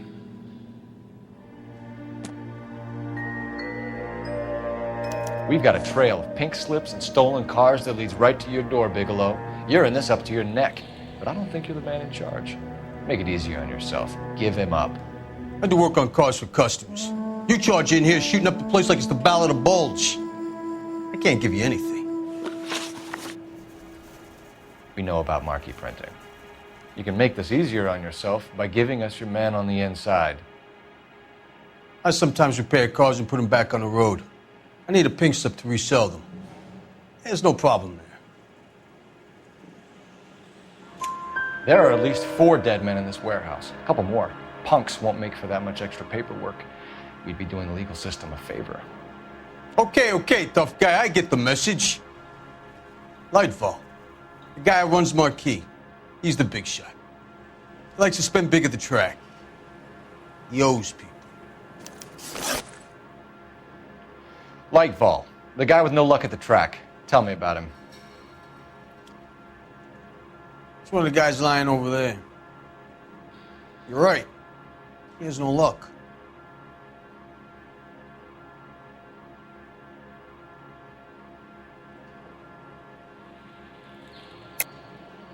That's the best lie you can come up with, Bigelow? Hey, would I lie to you, detective? I'm not exactly in a good position here now, am I?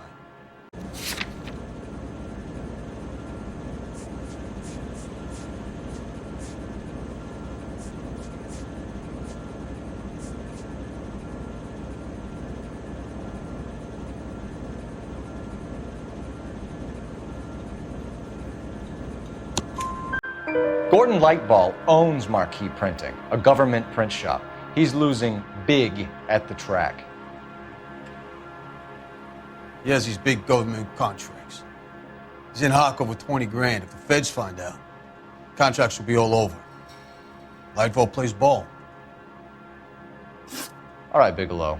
The heat is off you. Play your cards right and you'll be able to count your time in Quentin on one hand.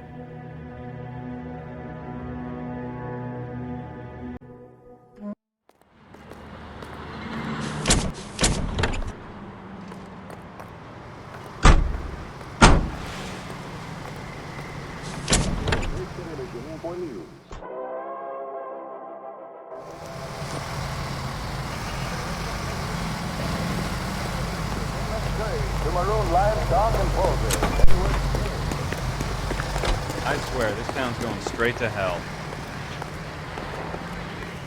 You know the way. You can drive. Fine. Where are we headed?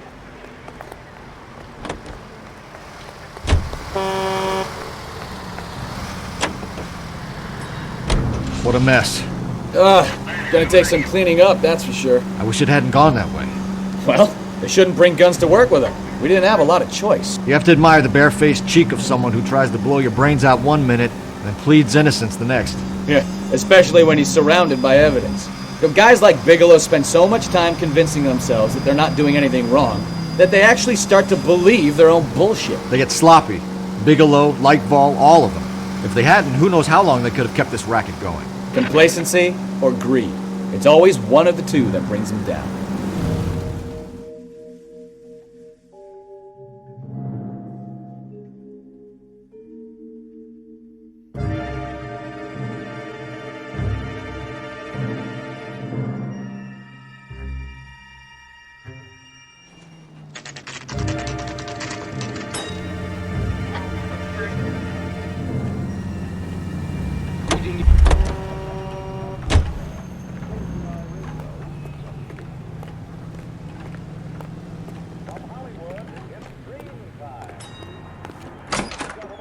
You're under arrest. You again? This harassment is starting to wear thin.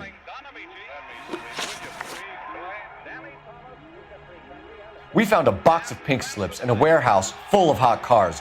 You signed for them, Lightbulb. I signed for all the orders and deliveries. You'll need something better than that, cowboy.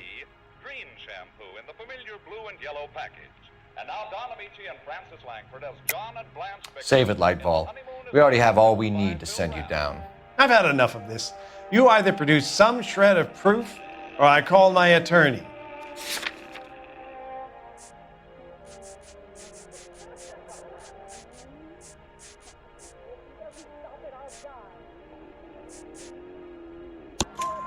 You're in the hole with the organization. We know about the debts, Lightfall. I agree, I have a small problem. I'm prepared to help you in any way I can, Detective. I'll name names. I need you to keep this out of the paper. You need to shut up now, Lightfall. Gordon Lightfall, I'm charging you with conspiracy and fraud. Hands behind your back. The LAPD Central Traffic Division has today smashed a nationwide auto theft ring, writes crime correspondent, blah, blah, blah. Oh, here it is. Traffic squad detectives confronted a large group of armed thugs. After an exchange of gunfire, more than a dozen dead criminals were removed from the scene. The LAPD sustained no casualties. Damn fine work, Phelps. Now get out there and nail some more bad guys, will you? I want to finish reading this. I found another empty bottle under the icebox and 2 more empty bottles in the chandelier. That's where your money goes, isn't it? It is not. I never bought an empty bottle.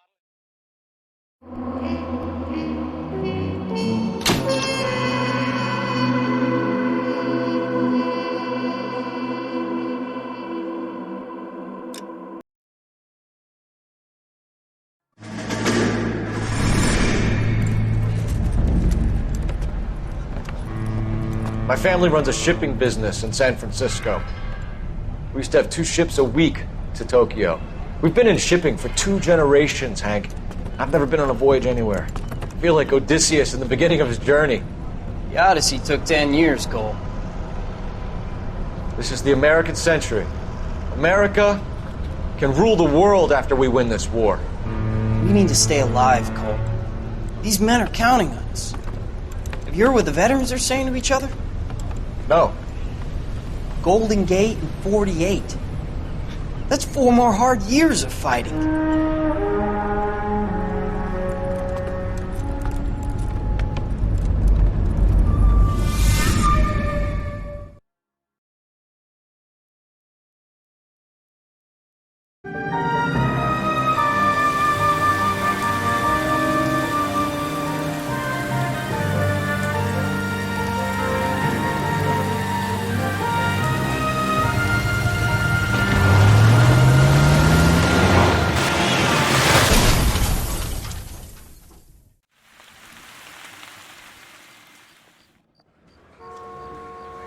Phelps, Bukowski, you have a new case. 2 women, possible drink drive. How is that a case? The broad says she was doped and that somebody tried to kill her. Where did this take place? That's the bit you're gonna love. Right across the street. What? A Chevy Styline took a nosedive off the escarpment, fetched up underneath a Cola King billboard. Up to it, boys. We got bad guys to catch. Need a drink. I got the jitters again. See you later, fellas. Try not to work too hard. You back in this book. There's a tear to my eye watching my caterpillar grow wings. I'm just trying to fit in. Educated, hardworking, straight as an arrow. I hate to break it to you, Cole, but you'll never fit in this century. That bum took a swipe at me, I put him down with my staff.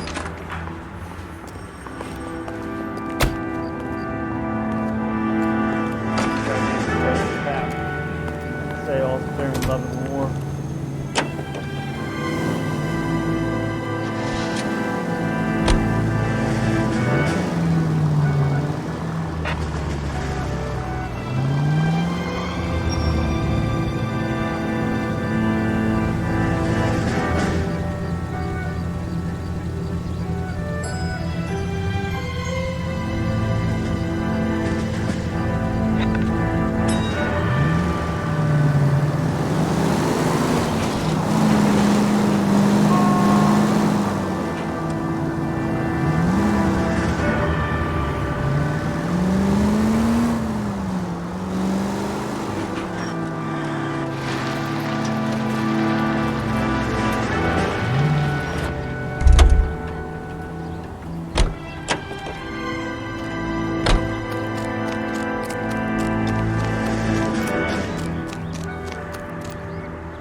Her face looks familiar.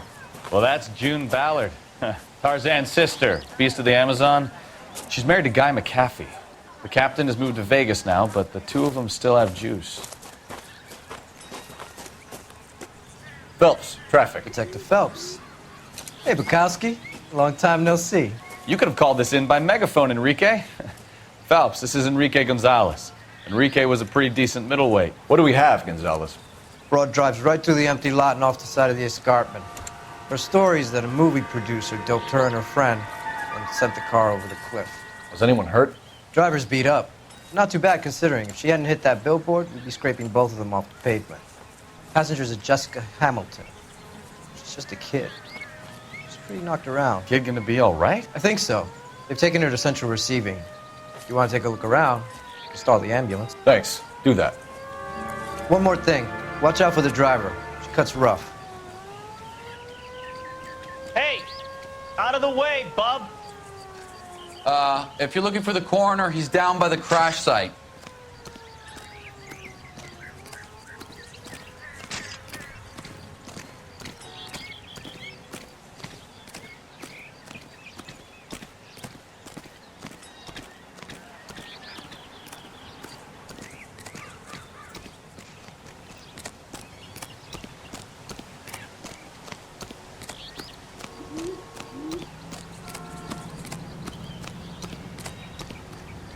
You'll want to see this, Phelps. There, laid out on the trunk. And that isn't even the best part.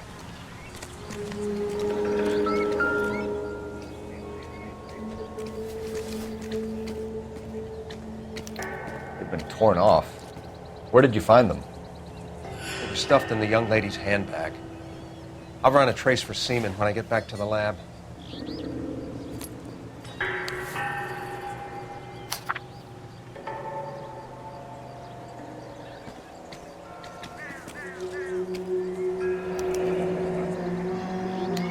She's a long way from home.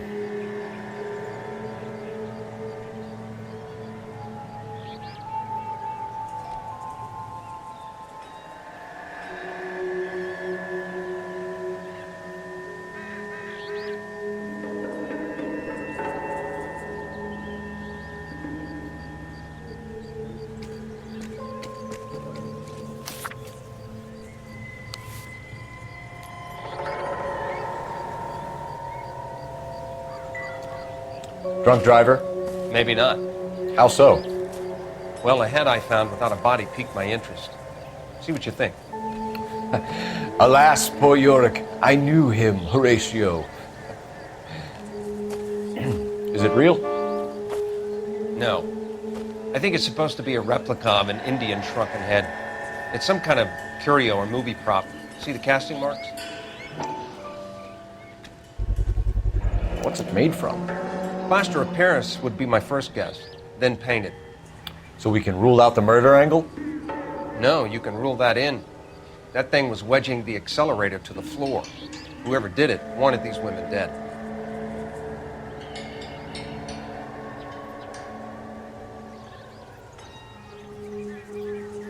How does someone manage to tip their ride straight off a cliff? If the driver's in a fit state, we should ask. Looks like they're lucky they weren't more badly injured. Must have been unconscious. Being relaxed tends to lessen the soft tissue damage.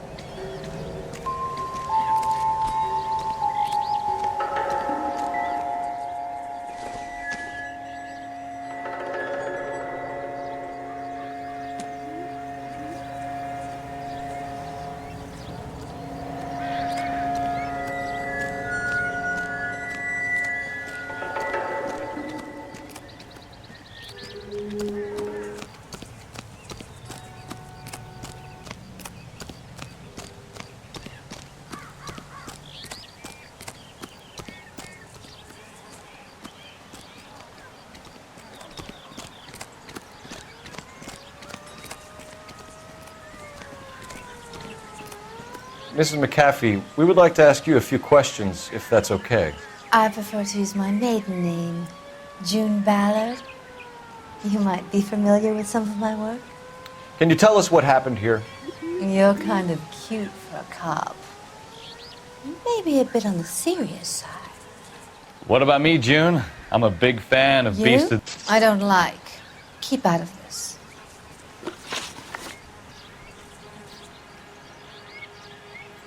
We understand that you're still suffering from the effects of the accident, Mrs. McAfee.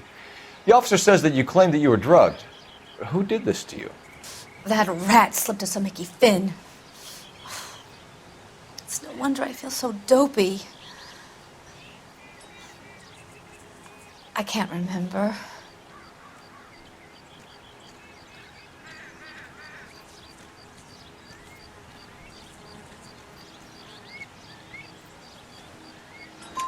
It's a serious offense to withhold information from the police during a criminal investigation, madam.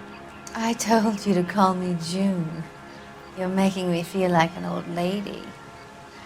And don't bother your handsome head about this. My husband will settle the score with Mark Bishop.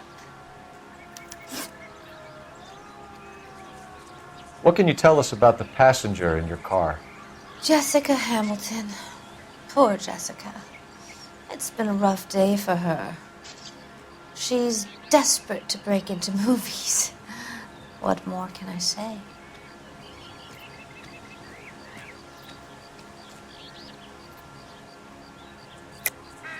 I think you're lying, Mrs. McAfee. I think something happened to Jessica yesterday before the crash. I'm offended, Sunshine. Do you have any proof?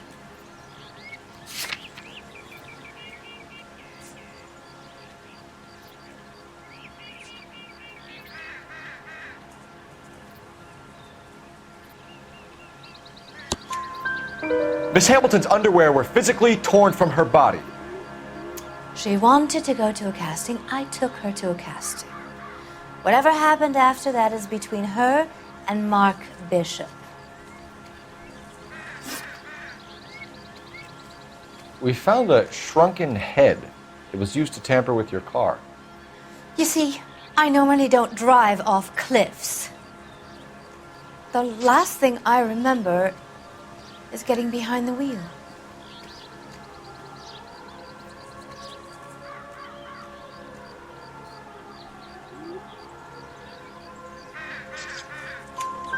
It's obviously some kind of movie prop. You must know where it came from. In case you hadn't noticed, I am the talent. And the talent doesn't deal with props or sets or any of that kind of stuff. Why don't you ask Mark Bishop which prop house he uses? You mentioned a Mark Bishop. You think he might have had something to do with this? He is a movie producer.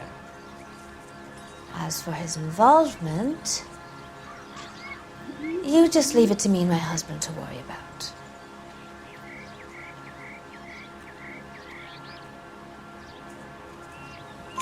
I want to know what happened between you two that made him want to commit a double murder. Bishop offered me a part in his picture. Then he withdrew it. Fact is, we had a deal. I pressed him on it, and this is where I end up. Mrs. McAfee, I think it would be in everyone's best interest if you accompanied Patrolman Gonzalez back to the receiving hospital. I'm going to be okay. These guys can take me home after. My lawyer and I have talked to the news hounds.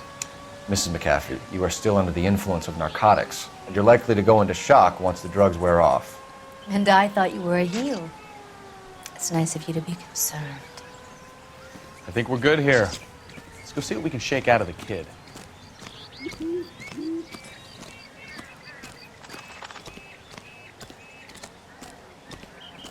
I want to see. Excuse me, officer. I want to see. I heard this is a triple homicide. Is that true?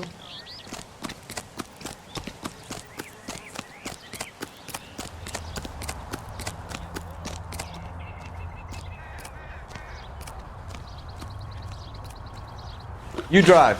I need to go over the case notes. So, where you want to go? KGPL to car 11K, 11 King. The car crash victim has regained consciousness at Central Receiving Hospital.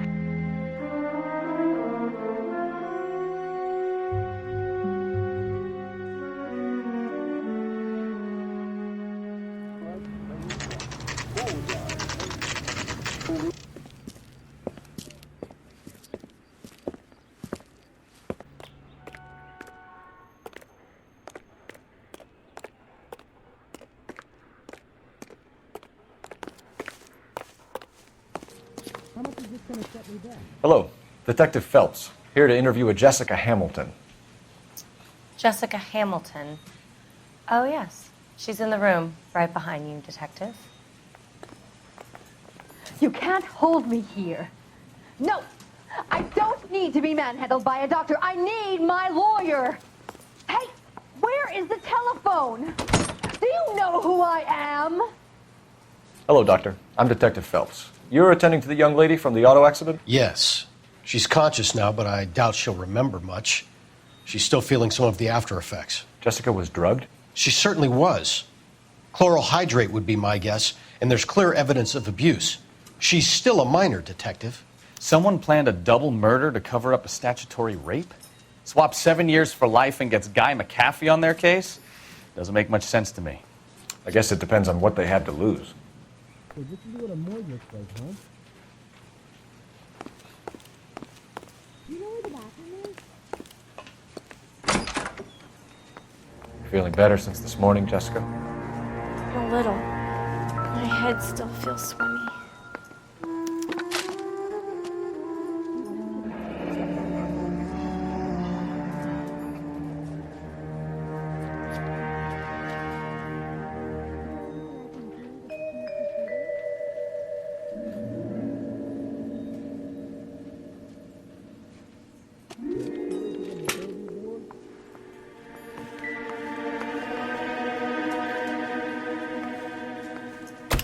Hello, Jessica. My name is Cole Phelps. I'm a policeman. I'd like to talk to you about your accident, if that's okay. Okay. Can you tell me what you remember about the crash? It's all kind of fuzzy. I remember waking up here. Nothing happened yesterday. This isn't gonna hurt, is it? I don't think so.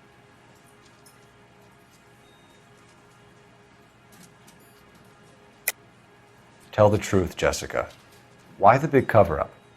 I'm not lying to you. Are you feeling better? Yes.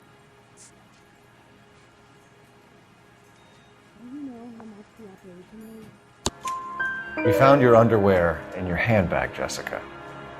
You need to tell us what happened. The doctor told me what happened. I didn't want that. I just wanted to be a star, to be in movies. I told Junie what happened, and she told me to toughen up. That was the price of stardom. Did she now, cold-hearted bitch? It's not Junie's fault. It's not my first time. I had a boyfriend back home, but my father found out about him. Even if you consented, Jessica, you're still underage. We need to get in touch with your parents, Jessica, to tell them what has happened. Oh, you don't need to worry them. They sent me along to stay with Aunt June. They trust her to take care of me. So this is what a morgue looks like, huh? You're lying, Jessica. How are we going to make this right if you lie to us? Please, Detective, why would I lie to you?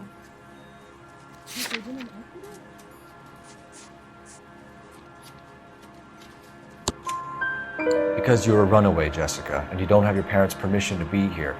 Now, do you want to tell me what really happened? I went with Junie to this strange place. It's difficult to remember. Someone gave me a drink to calm my nerves, and then I felt faint.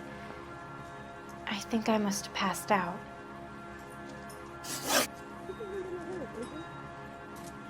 How did you meet Mr. Bishop? Well, Junie is a big movie star. You probably know that. She's doing a new movie.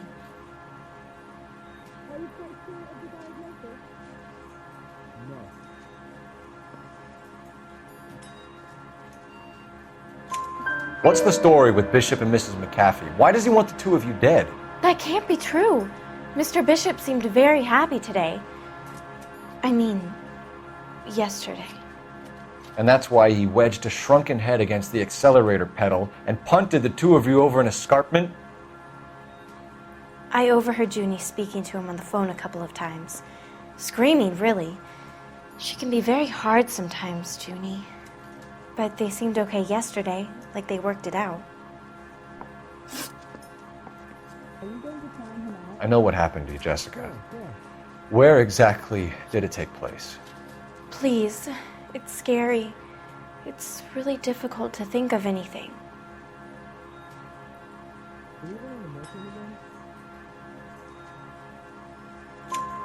Jessica, I really need you to help me here.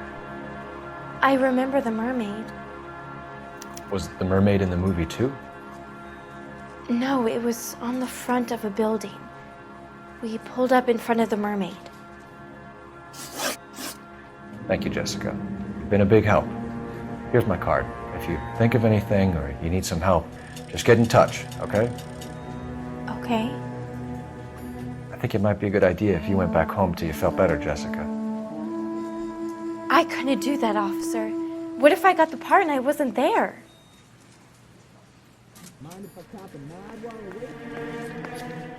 It's the tale of this town, Cole. Lambs that go willingly to slaughter. Who the hell is that? Must be her lawyer. He certainly expedited her release. I don't like it, Cole. Why is she in such a hurry? We should follow her.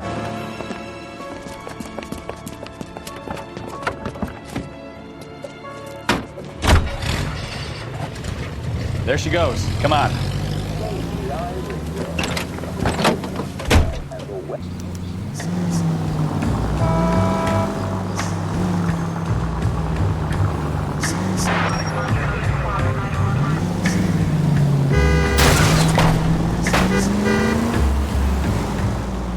Ballard is definitely up to something.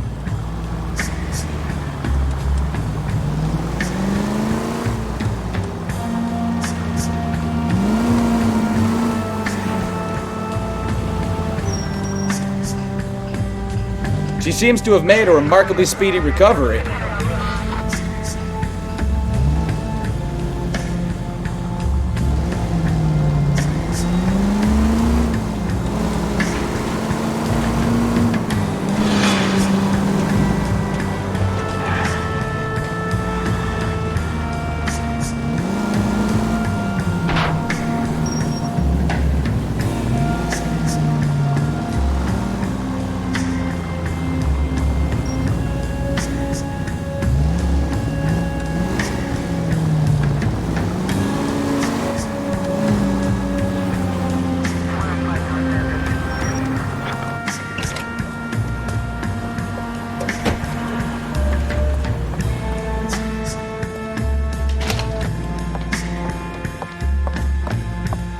Get in there and see what she's up to.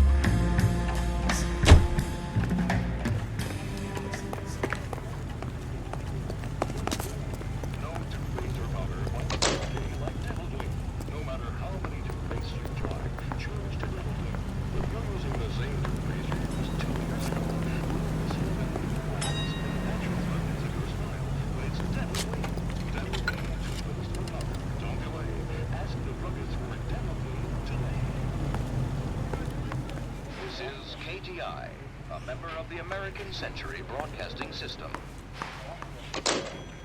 Ladies, Baby?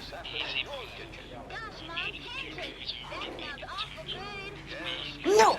I don't want him taught a lesson. You know what I want. Well, then make someone else do it! You still know people out here, don't you? Then make some calls!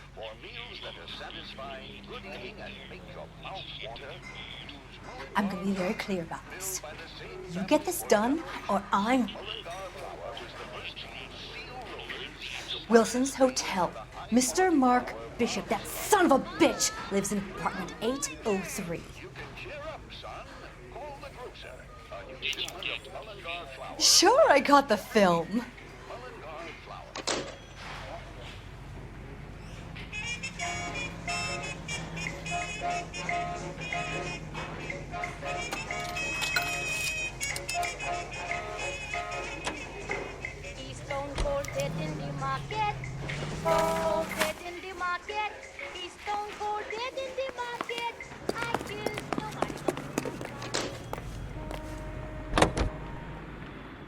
So what's the story? I'm guessing she didn't stop for light refreshments. She made a call.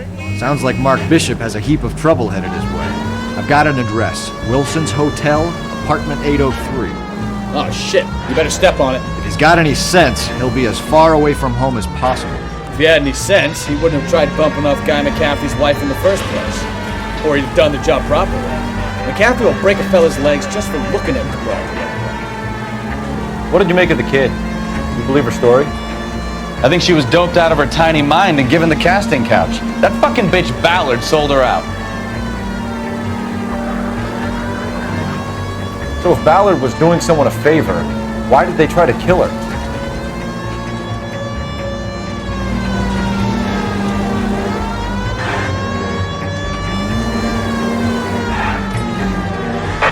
All units in the vicinity in car 11K, 11 King, a 415 in progress at apartment 803, Wilson's Apartment Hotel, 1220 West 7th Street, Westlake Park. 11K code 3, all other units code 2. KGPL clear. Gun it! Let's get to the apartment before someone gets hurt.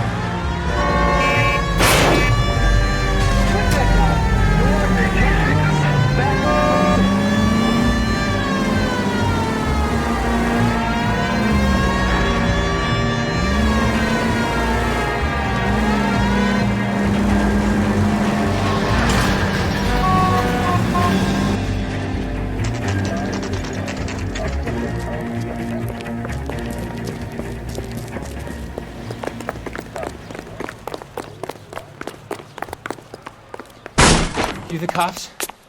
I tried to stop them. It's room 803, left out of the elevator.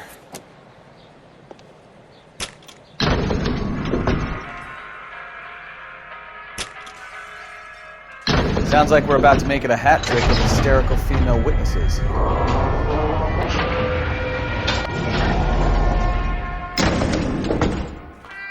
Look, lady, I can pound you or I can pound your husband. Which one is it gonna be? Give it up! LAPD!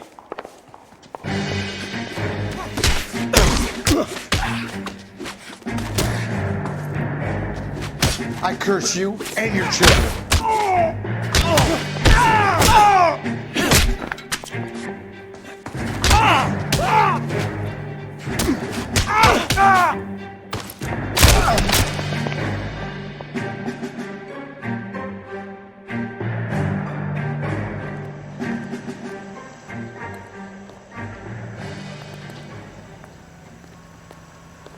From American Century Broadcasting.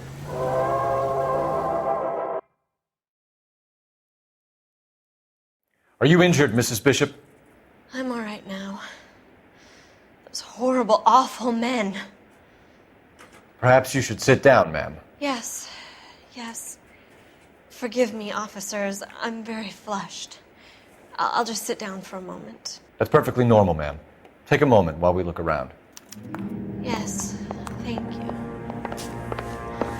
Just look at this mess.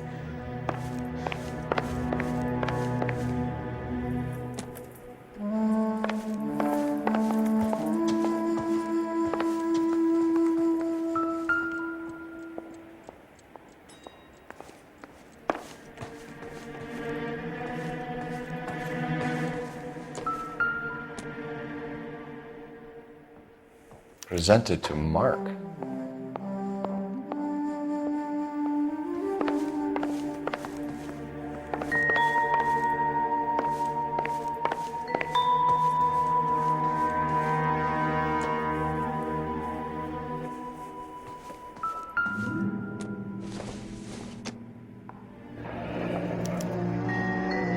What do you have to do to earn $20,000?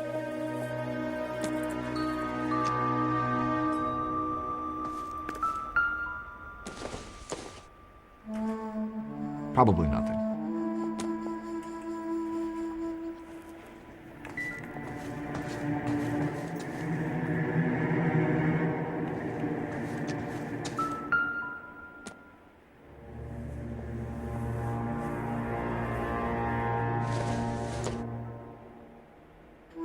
No good to me.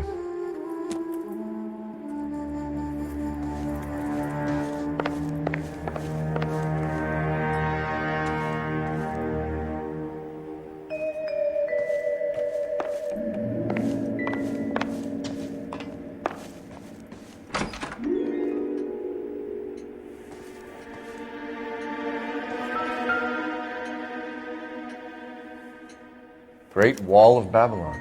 A replica of a replica.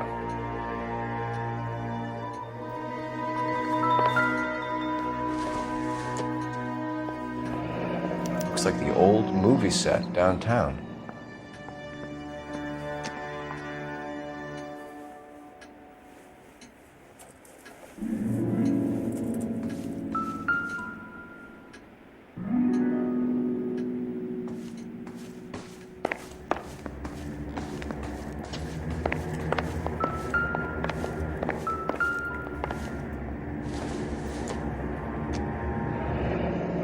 Looks like we found our mermaid. Who are these men in the picture? My husband, Mark, and Marlon Hopgood. They work together on occasion. That's Hopgood's shop.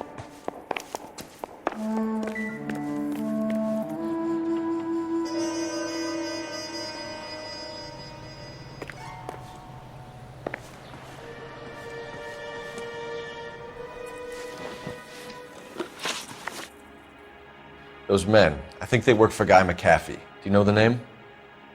No. Why should I? June Ballard is married to Guy McAfee. Have you heard of her? That slut. She's been badgering my husband for days. Mrs. McAfee alleges that your husband tried to kill her and her friend last night. I think you should tell us what you know. My husband's a movie producer. This has something to do with his new picture. He doesn't include me in his business.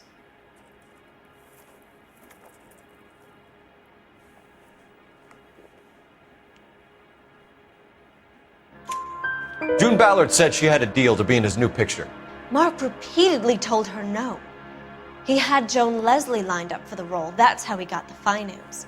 June made all kinds of threats. She was very rude to me. You know June Ballard? We were both on the same picture a few years back. That's how I met my husband. Where can we find your husband, ma'am? He told me he would be on set. That's all I know.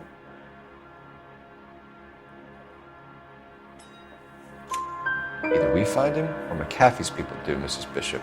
If you care for him, you should make sure that we find him first. I do care for him, but I don't really know where he'd go if he were in trouble. Hopgood might know. Why is your husband paying Lorna Hopgood $20,000? Lorna? Marlon's ex-wife? Are you sure?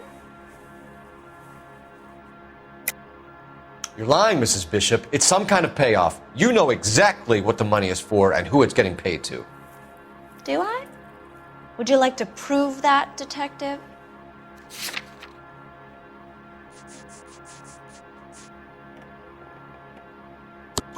Your husband looks like he's being blackmailed. They obviously have something on him if he's prepared to kill to cover it up. Why is the payment going to Hopgood and not McAfee?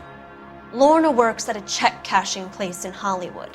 You need to ask Hopgood why he needs that much money in cash. Your husband was at a casting yesterday with a young girl? Not that I know of. He told me he was looking at locations. The picture's been cast.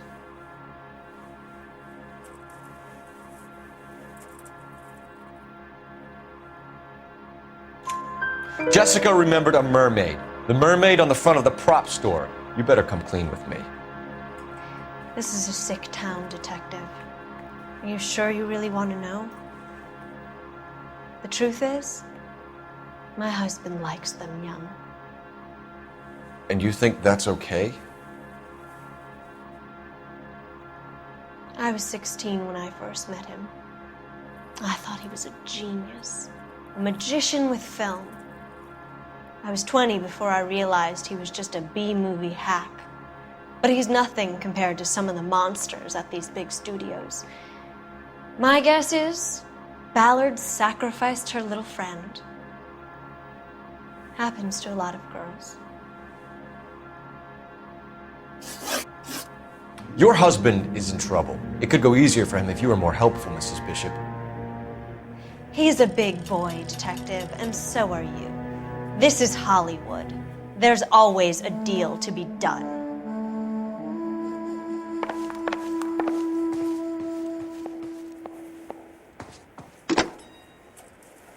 Operator, message for KGPL. Putting you through now. Phelps, 1247. How could I help, Detective? I need a location on a silver screen prop store. Just a moment. Silver Screen Props, corner 3rd and Figueroa. Thank you.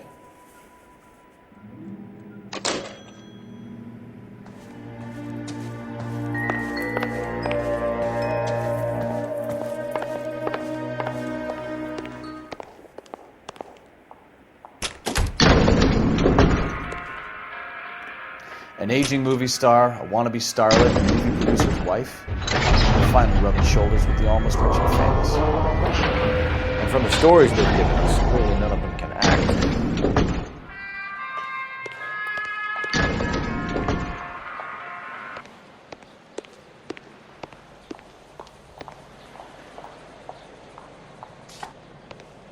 All I know is all I've told you, Detective.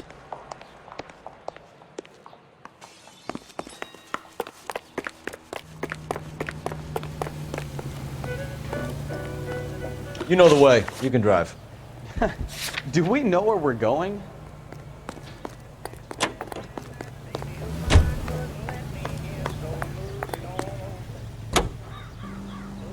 Mrs. Bishop knows more than she's letting on. She doesn't seem to realize how much trouble her husband is in. The LAPD are the least of their worries right now. You'd think she'd have gotten the hint after those hatchet men redecorated her apartment. Maybe she's just loyal. Or she's in on it. She didn't seem like your average giddy broad with nothing between the ears. Or she might just be trying to buy enough time for Bishop to put a couple of oceans between him and McCaffrey.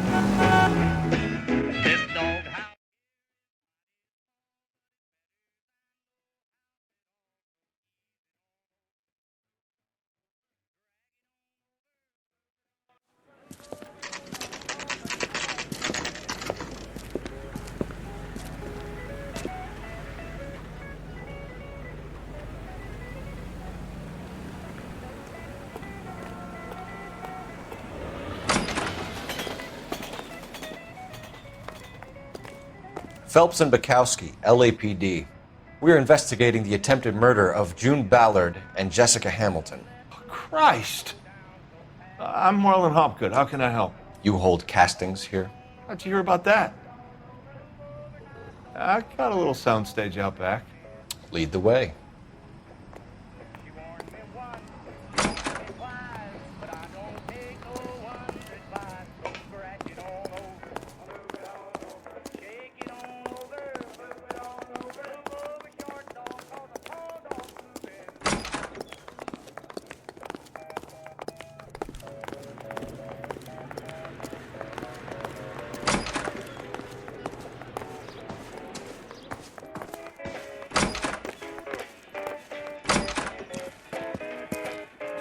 Keep him here, Stefan. I'm gonna take a look around. What's this got to do with me?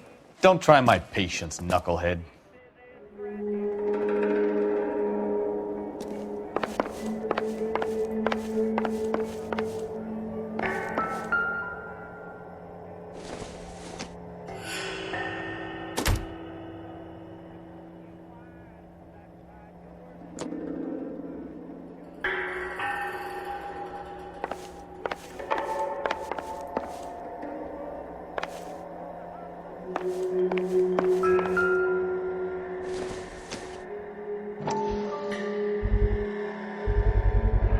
Doping a 15-year-old kid and abusing her in a screen test. What is wrong with these people?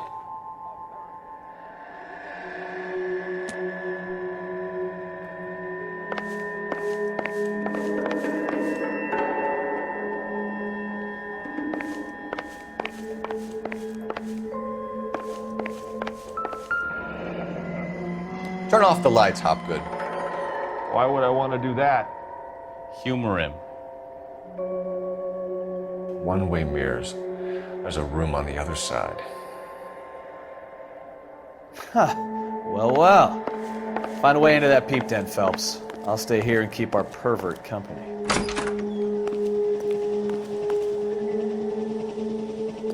It can't be that way, Phelps. Couldn't fit a rat through there.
wonder if they saw this, how many budding starlets would still get on the bus to come to Hollywood.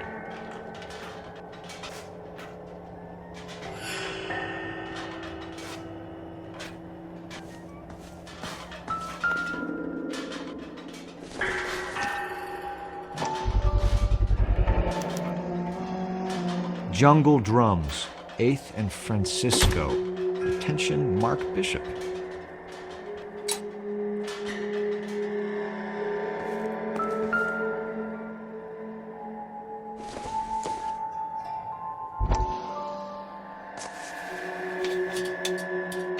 So what happened to the film of Hamilton's screen test?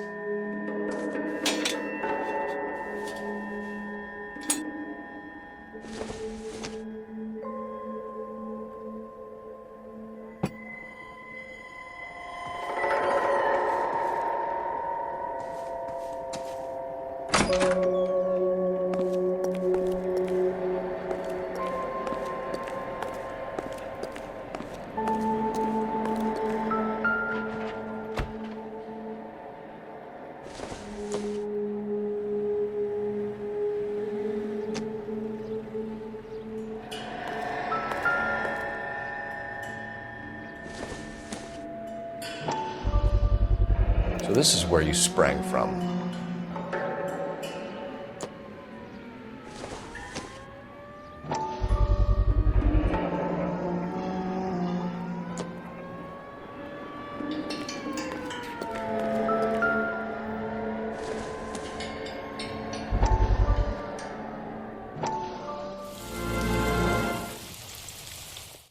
Listen, I have to call you back. I got some business here. Sit down, Courtney.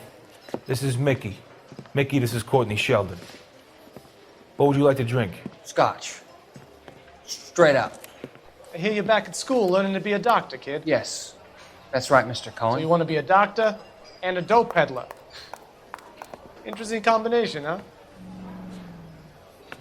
Do we have a problem, Mr. Cohen? We might have. Yeah. Selling your dope to my boy Lenny looked like a good move, but Lenny has been supplying, wholesale, so to speak. The Bindle boys in this town aren't used to the juice without a little of the middleman taking his cut. Lenny promised that wouldn't happen, Mr. Cohen. And Lenny works for you. What can I say about Lenny? Let me think. Oh yeah, he's a putz. And he's lazy, and he's greedy, but he's my wife's brother. And how can you make a cake with those ingredients, huh? So how is that my problem, Mr. Cohen? Well, kid, the only way we're going to be able to make this work is to do some repackaging. We need to get the dope out of those dinky little cardboard boxes and... Surrettes. Yeah, Surrettes. Great. We can put it into a big vat so we can water it down a little bit. I won't bore you with the chemistry, but it doesn't work that way. You're likely to kill even more people. Okay, listen. We want to buy you out, kid. I'll offer you 50 grand.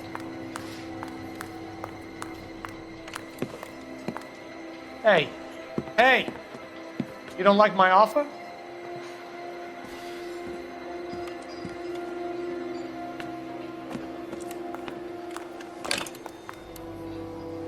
The Sheldon kid? I think I want him dead.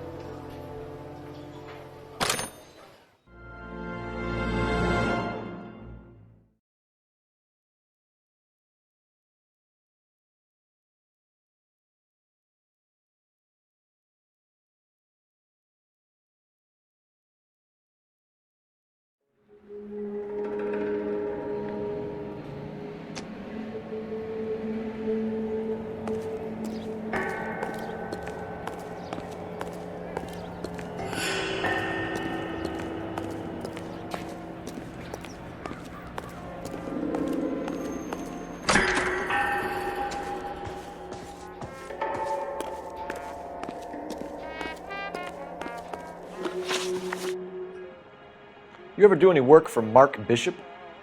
Mainly do work for the studios. RKO, Republic, Warner Brothers. So yeah, when Bishop is doing work for a studio, yes. When did you last see him? Now I'm doing work for his next picture. Still pre-production though. Haven't seen him around here in a while.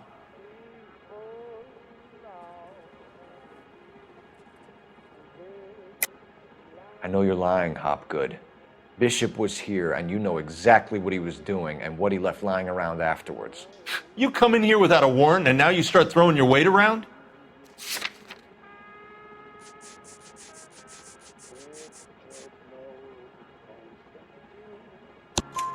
A 15-year-old girl told me how she was drugged and molested at a casting house. I found the chloral hydrate in your drinks cabinet. You give me something or I will break your fucking jaw, Hopgood. Bishop was here with June Ballard and the girl. A lot of producers and directors use this place. I'm not responsible for what goes on here. McAfee's men are looking for Bishop. We need to find him first. Any idea where he might have gone to ground? If he really tried to kill McAfee's wife, my advice to him would be to leave town.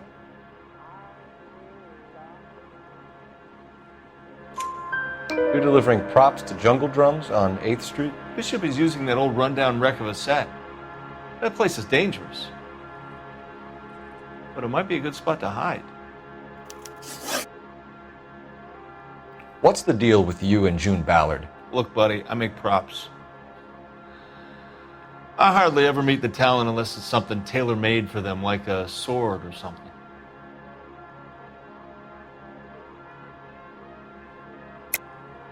You and Ballard are blackmailing Bishop. That's why he cracked. You got nothing on me. My hands are clean on this.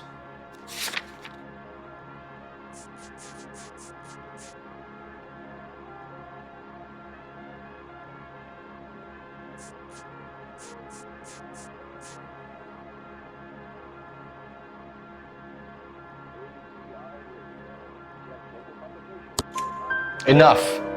I've been in your peep room, Hopgood. I've seen your smut pictures and the camera setup. You made a movie of Jessica. I found the canister.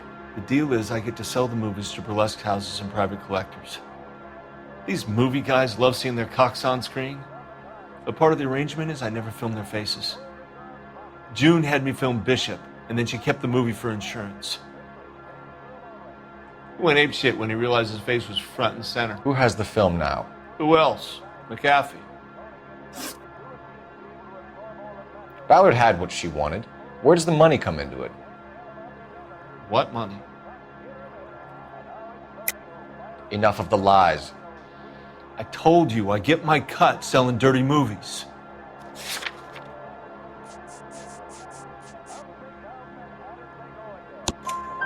Your ex was getting 20 large from Bishop. If I wanted to skim 20 from Bishop, we'd do it through the movie budget.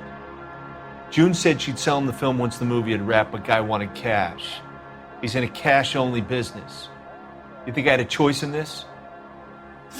That's all for now, Hopgood. We're taking you in. Phelps! Roy Earl, advice. Hold on a moment. This is clearly a vice case. You've been roughing up my informant? Hopgood is a vice informer? Yes, he is, Phelps, and a very important one. Look at that mug. Have you been upsetting these two officers, Marlin? So we just drop it?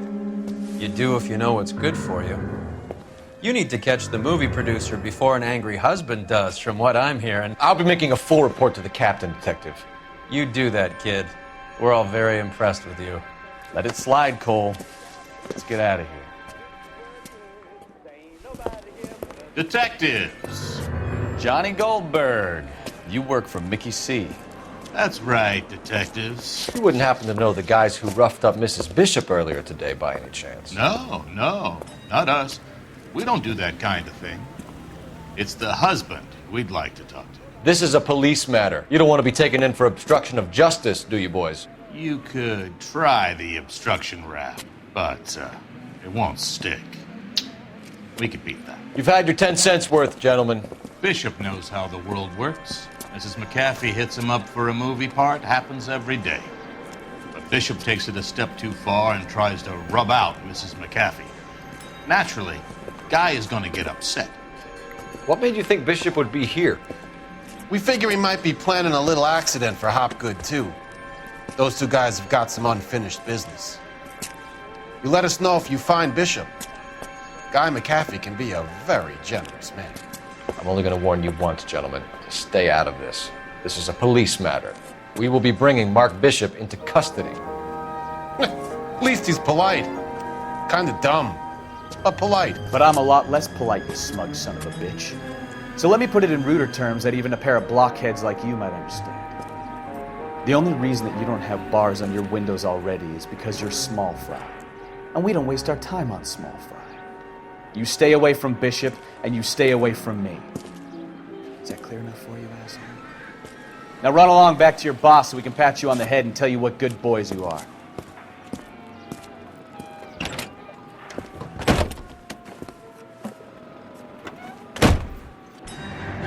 I don't think they like your little plan.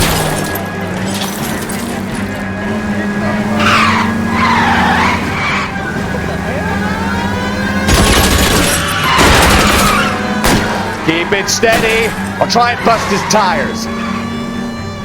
They really don't want anybody getting to Bishop before they do. Enough games, Phelps. Take this guy out.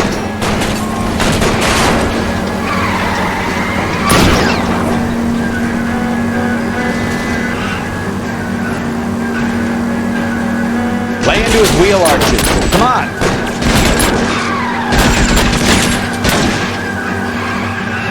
We need to lose those fools, though.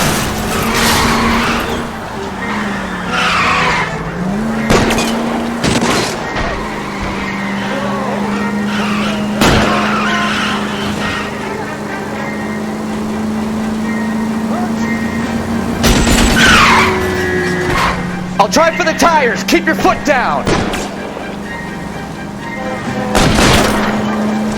Make a move. We're sitting ducks here.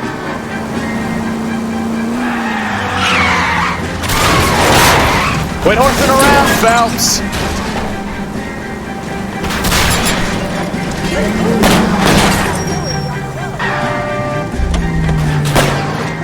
I need to be closer, Cole. Either give me a good shot or get us the hell out of here.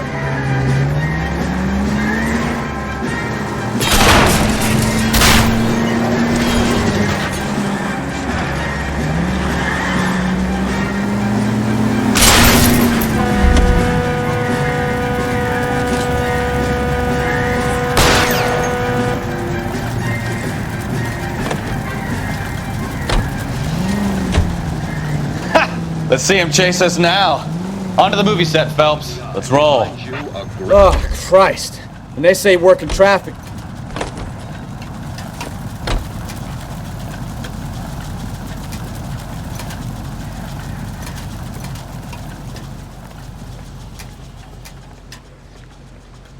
Can you drive to this one? Where are we going?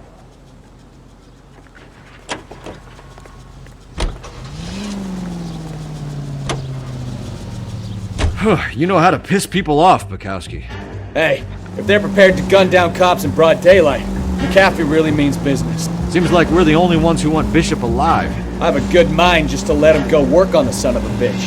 I'm about done putting my life on the line to protect some child molester. That's our job, unfortunately. They don't get to dole out the justice.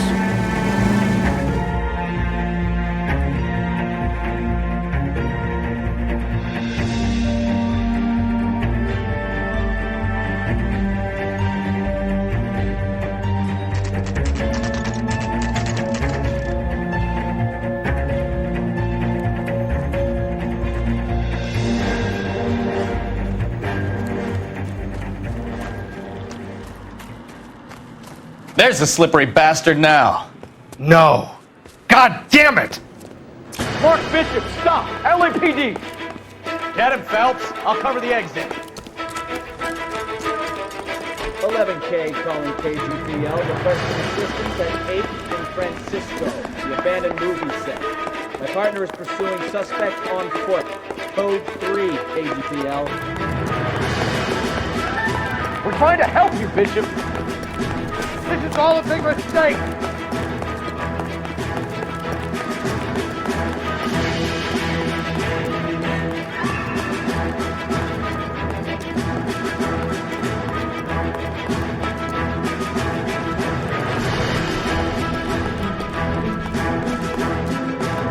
It's us or McAfee's boys. Your choice.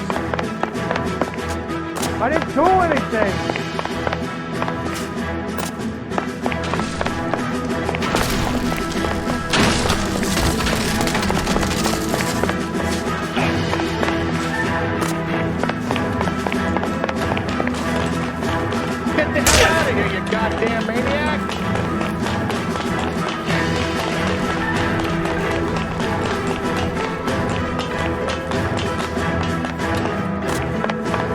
Bishop, that's enough.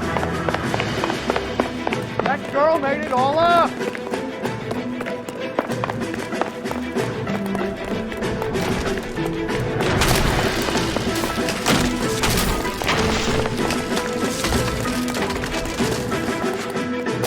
What the hell?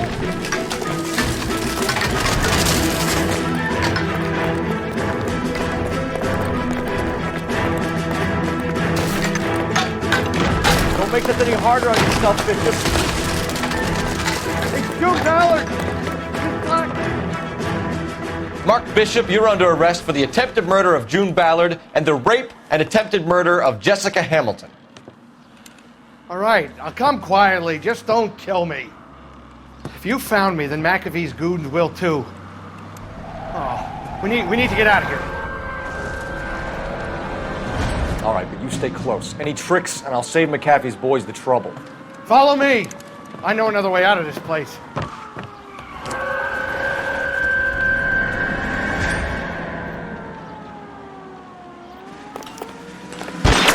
Christ, detective, they're trying to kill me! Last chance to back the hell down.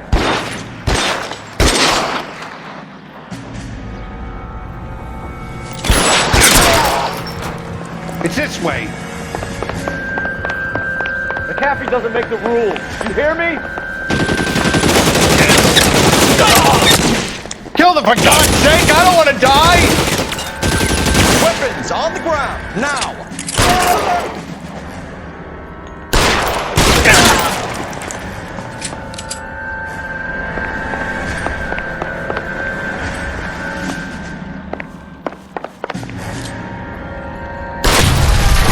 There's no way out of here. I thought you said you knew where you were going. We have to jump for it. Is this really the best McAfee's got?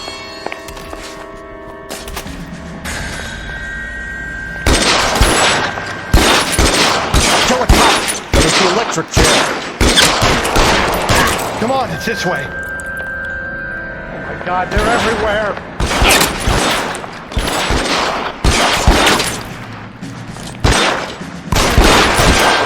Can't hit him from this. You have to get me out of here.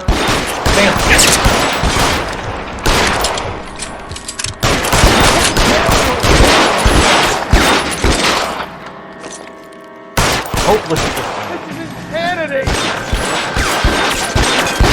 That was a $12 hat.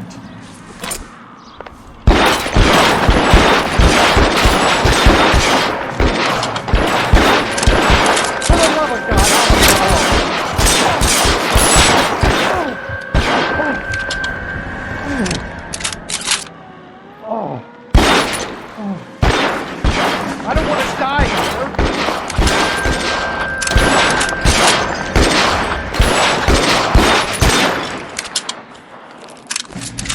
This is all Ballard's fault.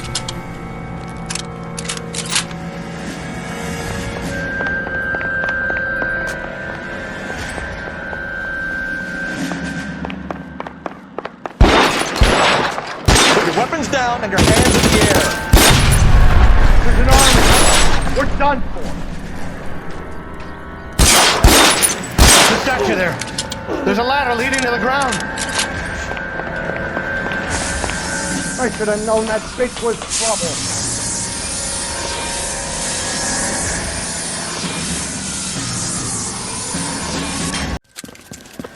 Get him over here, I'll cover you! Come on, the cavalry's here!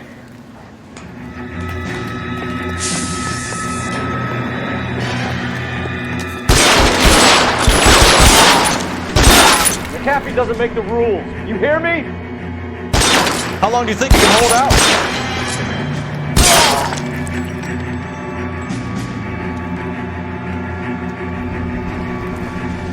LAPD, you're making a big mistake.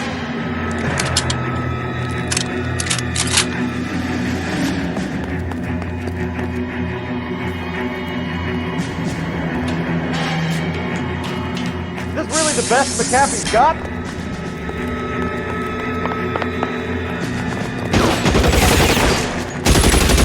Those down at the base of the elephant.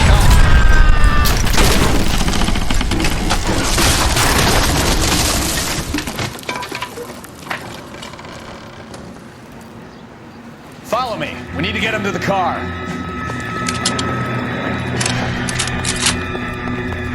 Oh my God, they're everywhere. You're surrounded, and your buddies are dead.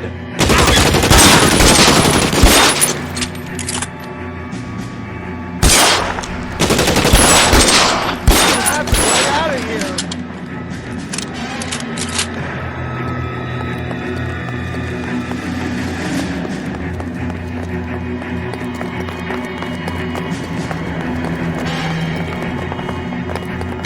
Get into the car. I can cover you from here. You're almost there.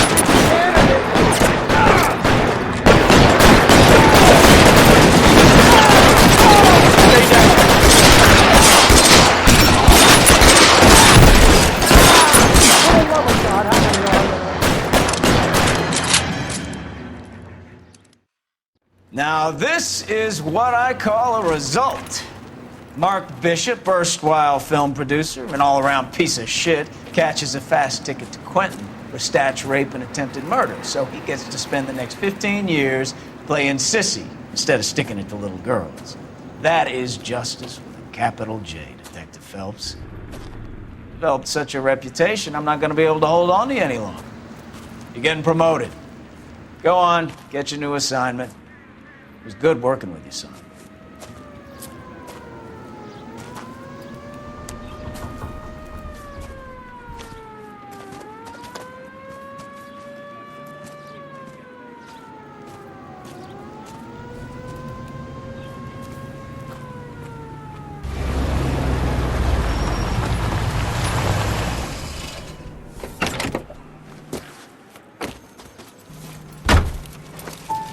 Phelps, Bukowski, this your work? Can I help you, Detective? Sorry, Cap. Didn't see you there. Yeah, I'll bet you didn't. This is a traffic case. You need something? I'm here to buy a drink for the 2 LAPD traffic cops who broke the back of Guy McAfee's private army. You don't have a problem with that, do you, Captain? Go right ahead. Get in. I'm buying.